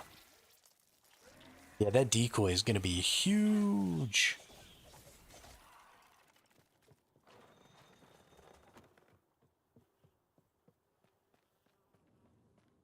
Later on for killing like hard champions and stuff and monoliths.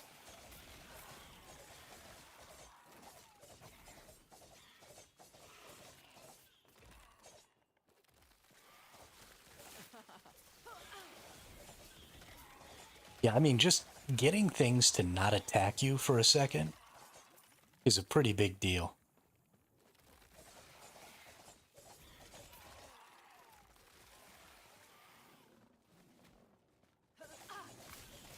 Yeah. It doesn't look like the ranged enemies will move to it. Like the archers, the skeletal archers and stuff just shot at it from a distance. But any melee enemy, it seems like, just moves straight over and attacks it. So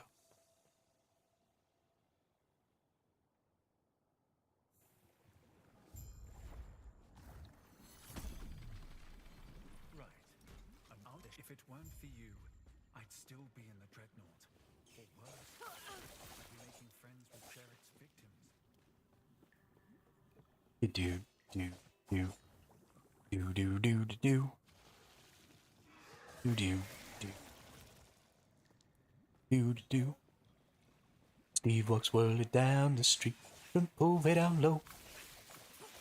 Ain't no sound but the sound of his feet. Machine guns ready to go.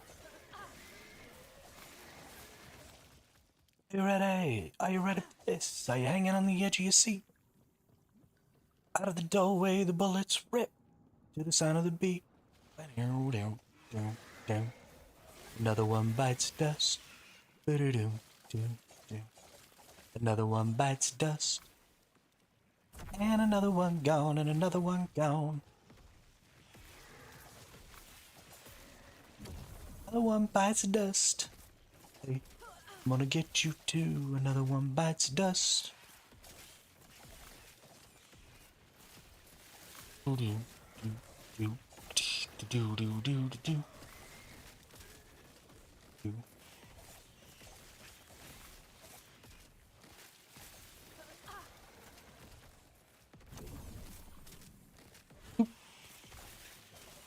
Yeah, we cruising now. We are cruising.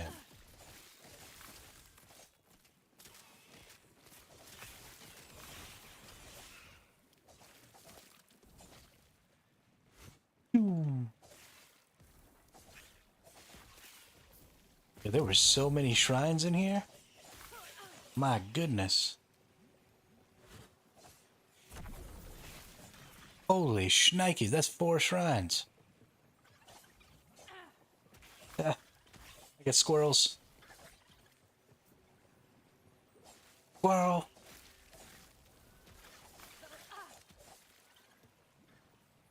There is a unique that allows you to summon squirrels, and it's hilarious. When it first came out, there was like a whole build about summoning squirrels. It was pretty good too.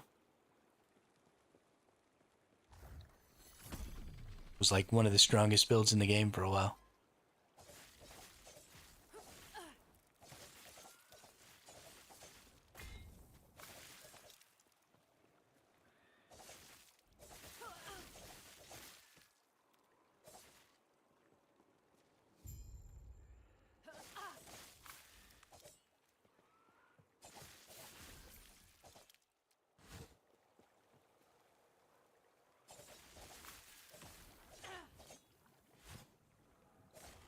Oops.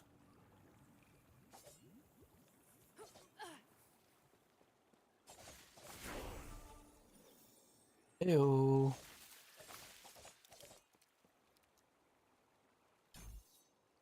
Day. Me said day, me said day, me said day. I wonder what the stats on this were as far as the rolls. That's a pretty shitty Spready Flames roll. It's a decent more fire damage roll. The shitty increased fire damage over time roll.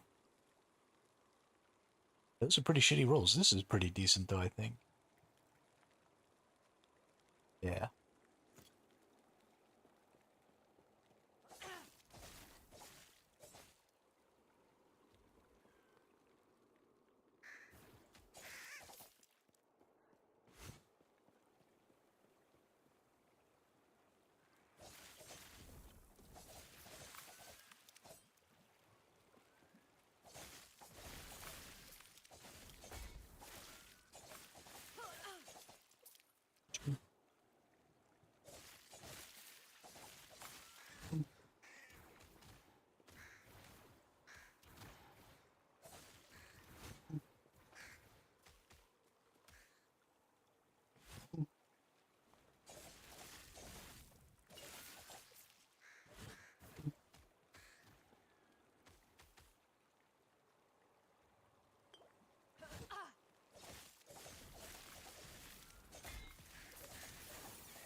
These enemies used to be like the bane of my existence because they do that jump over you thing. And I used to play a character. I don't remember what character I was playing the first time I ever got here.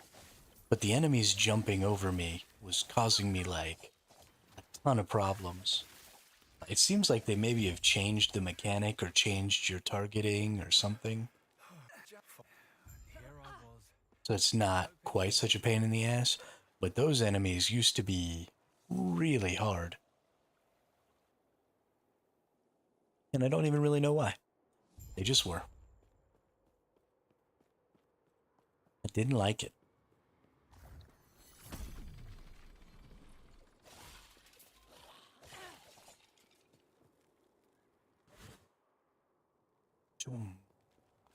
Harbinger. What's he gonna give us this time? Be another bee weapon. Oh, vengeance. Empower it. Maybe we'll get a good pair of chest armor.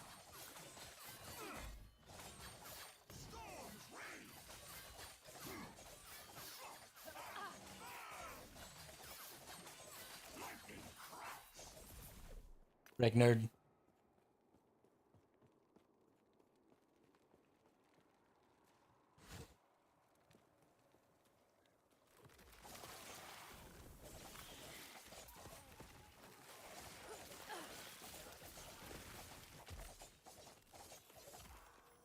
Fucking spanked, dude. Fucking spanked.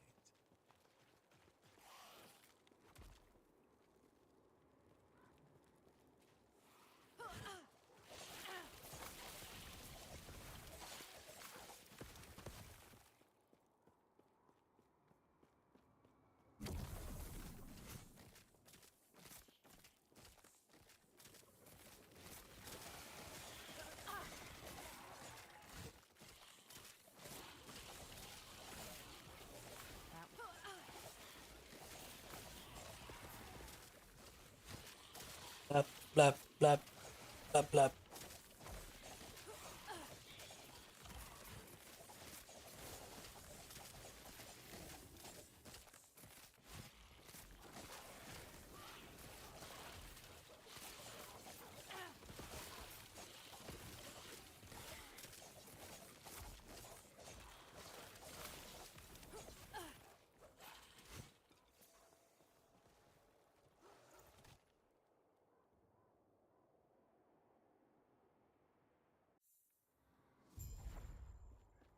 Not happening.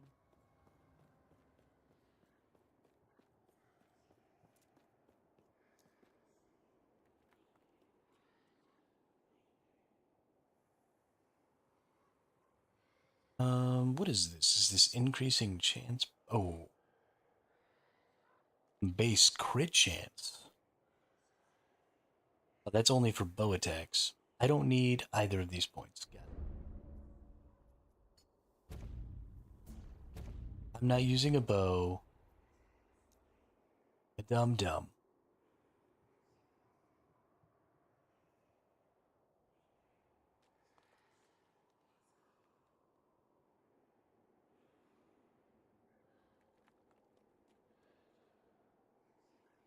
Smoke blades.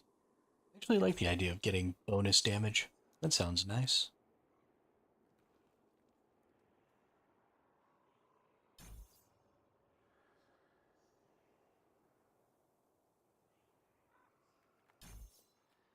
Very nice. Not happening. I really wish I could use my movement skill in town. I'm finally using a character that can use a movement skill without having to attack an enemy with it. And when he fled, My movement skills. deeper into the mountains.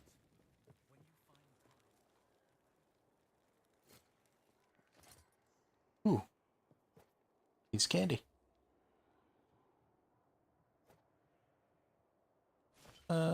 Ward on potion use, dodge rating, void resist. Stun chance, physical damage. Those are both better. Fantastic. What do you get?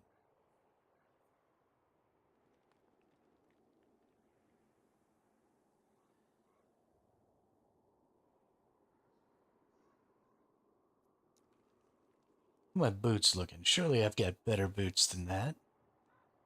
Minion dodge rating, attunement. Cooldown recovery speed, fire resistance. These are already pretty much better. Let's actually look at these though. Strength, elemental resistance. Okay. We don't want to necessarily worry about that. Let's go ahead and tack on some dexterity. A lot of people really love to put movement speed on their boots. It's a holdover from Path of Exile. Definitely moving faster is a great way to avoid damage, for sure. But honestly, I think I'd rather have double stats. I think overall, that's just better.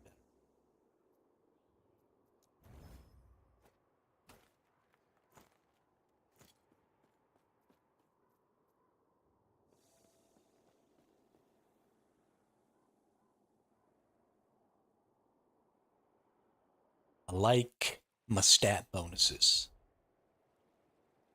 Makes me feel all warm and fuzzy inside.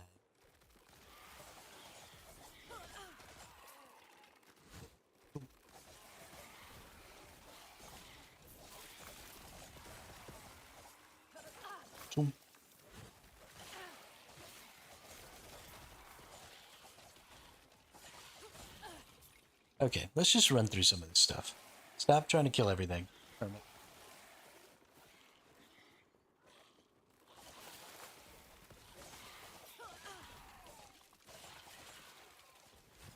I can't stop. It's too much fun.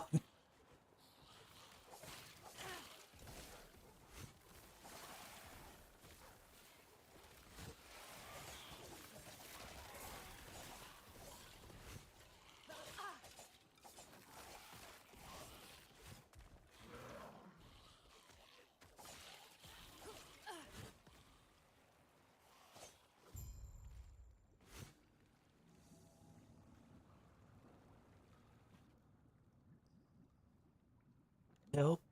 I need somebody. Help. Not just anybody.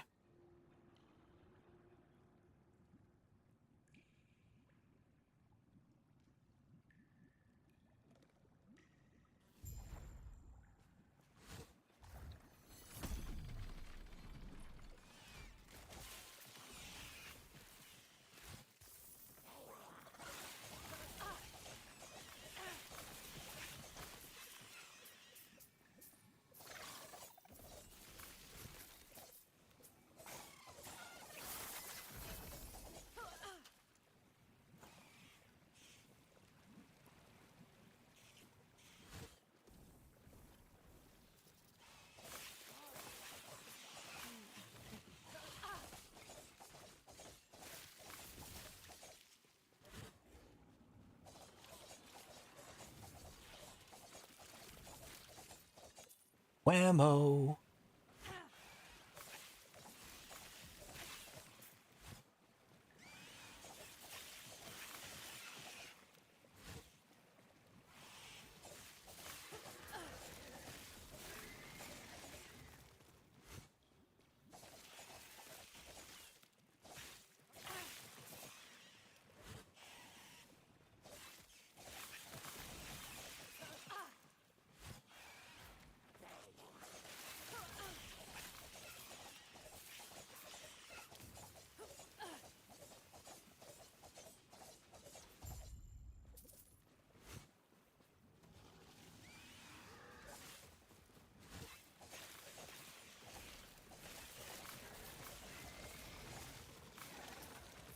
Shards.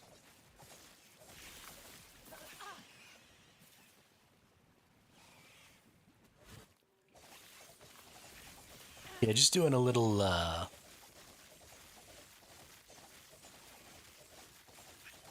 rogue blurry build. Just started it earlier today. I tried to beat Aberroth on my Hammerdin. And then Aberroth beat my ass. It was impressive.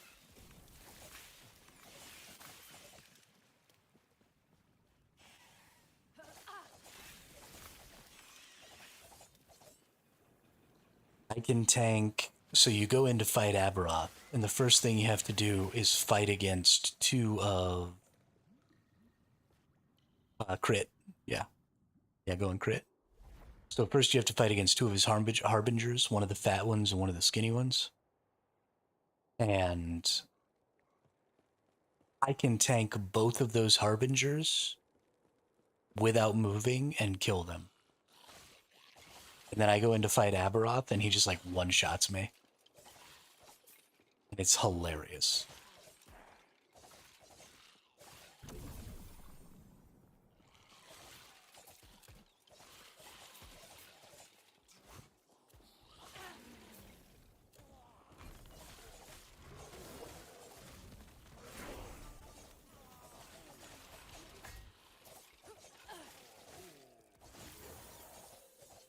That's true. I only have 2 more. I had 8 of the eyes from the Harbingers. Oh, I'm sure Uber Aberroth is a freaking nightmare.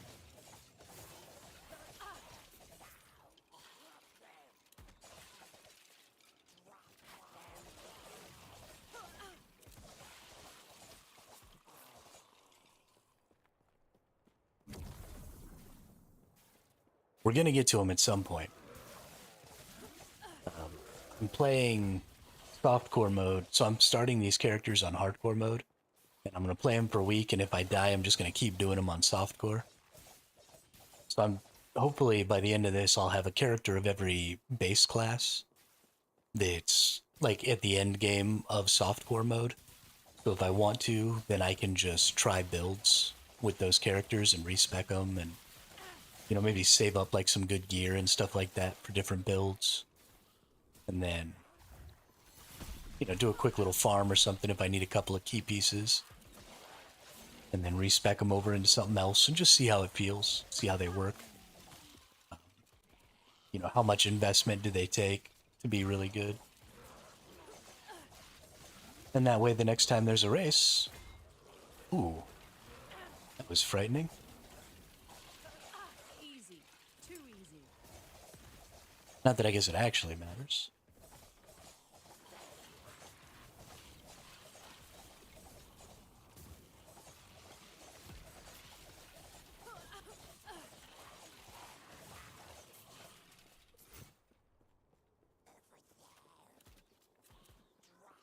Yeah, I absolutely agree.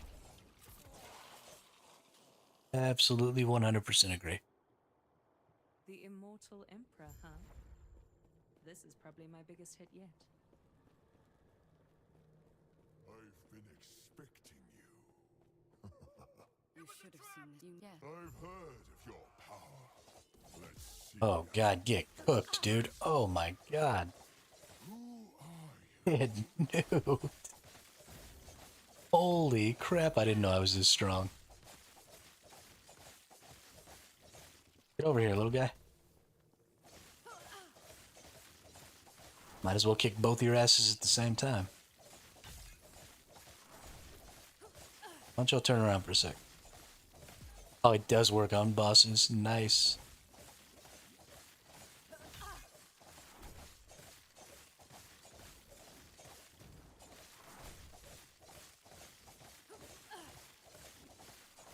This is the other thing that I really like about this game, is stuff like PoE. Their solution to a lot of cheese is to make it so that you just can't do certain things to bosses. Like, if you had a taunt ability in PoE, you probably wouldn't be able to use it on the boss. You can't stun bosses, you can't do certain things to bosses. And I really like that Last Epoch seems to have taken a pretty different approach and just been like, it's in the game, so you can do it. And they just kind of balance around allowing you to do.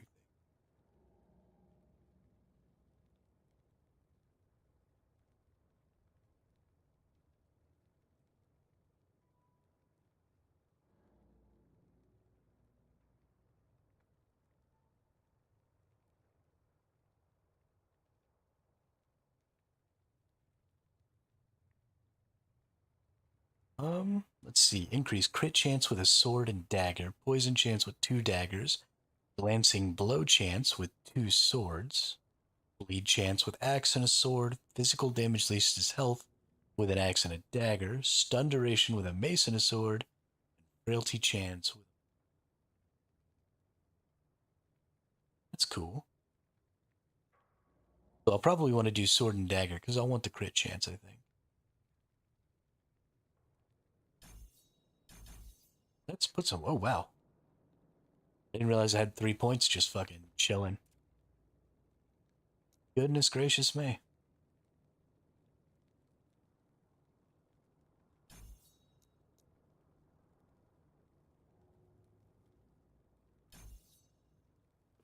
Fear me. Oh gods, where am I now? Wait, is that smoke in the distance? I best be careful.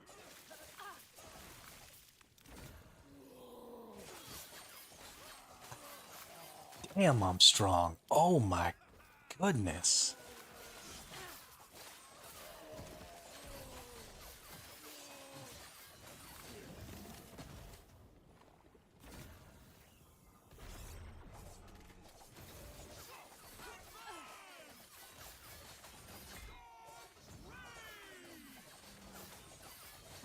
Not happening.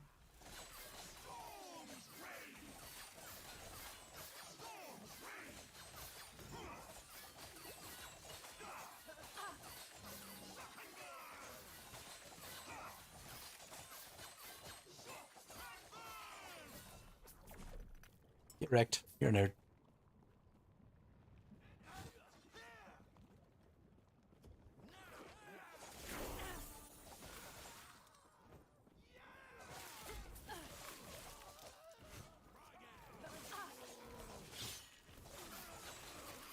Yeah, decoy does works great. As long as I can remember to use it, it's going to save me a lot of pain and heartache. I really like that skill.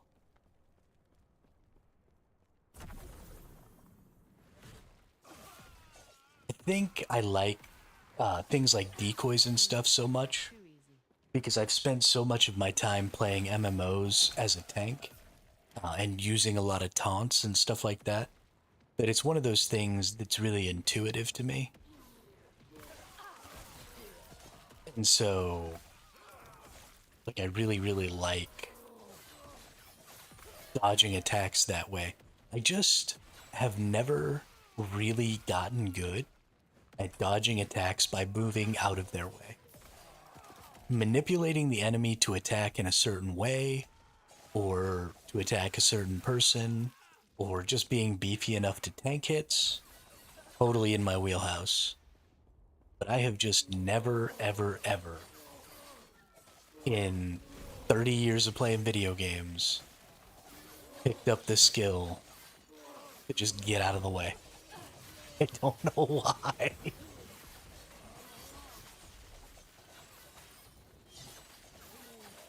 But it is not in my repertoire of abilities.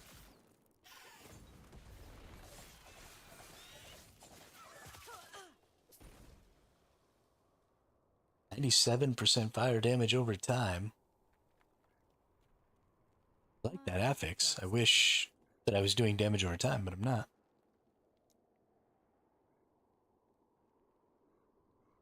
Force wave travels further. Like that. It's not very much further. 15% per point.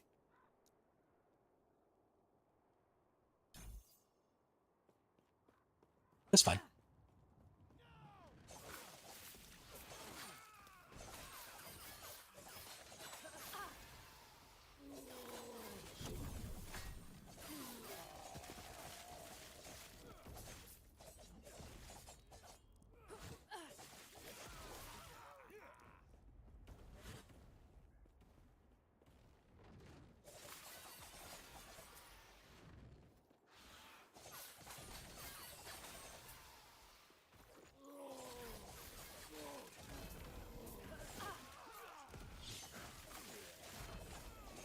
There are some.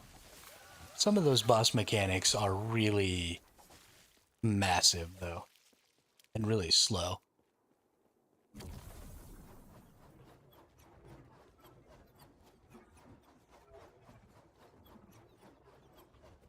I will be much happier to be able to just drop a decoy sometimes and get the bosses to put those mechanics somewhere else. That'll be much better.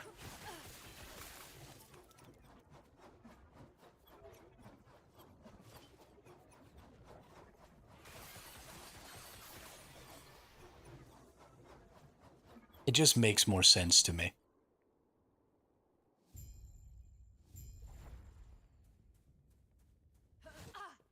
Oh, goodness. How many zones do I have to get through to the next town?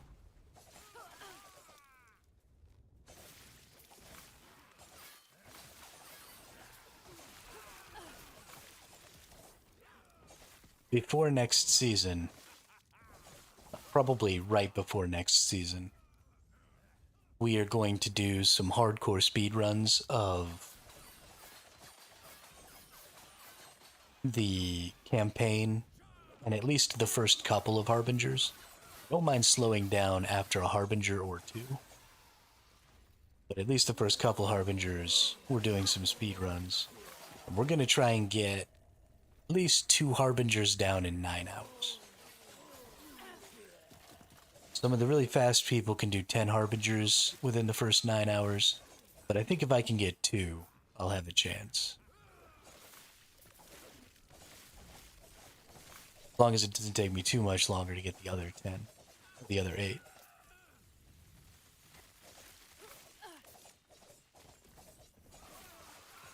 Which is going to mean getting through the campaign much, much faster. But we'll worry about that closer to time for the next season. For now, it's just about getting a feel for the different classes and just generally getting better at the game. Better understanding of damage numbers, better understanding of defensive numbers.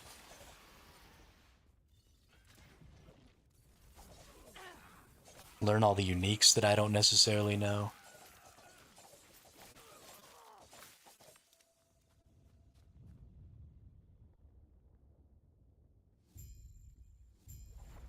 All that goodness.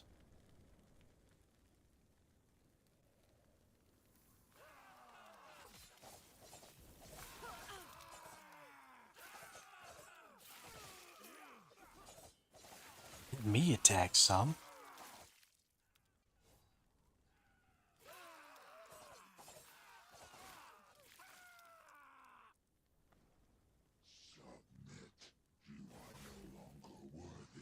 They don't necessarily want to watch this.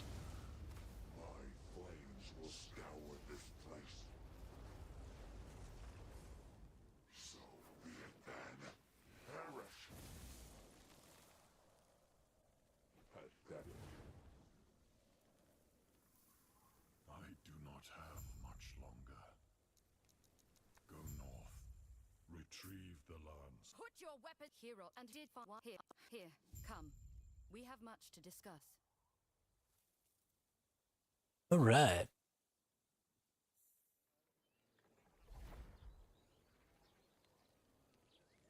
I was going to go ahead and go through this ice zone before we got off, and I probably could do it before the 8-hour mark, but I'm feeling like this is a good spot to stop, so I think we're going to.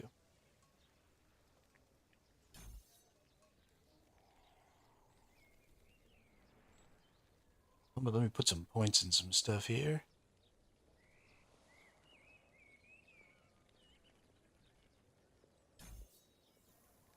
Cool, that'll be fun.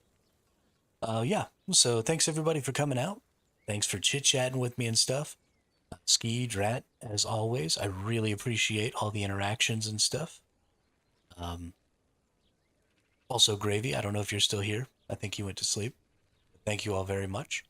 I look forward to being back again tomorrow for another stream on this character.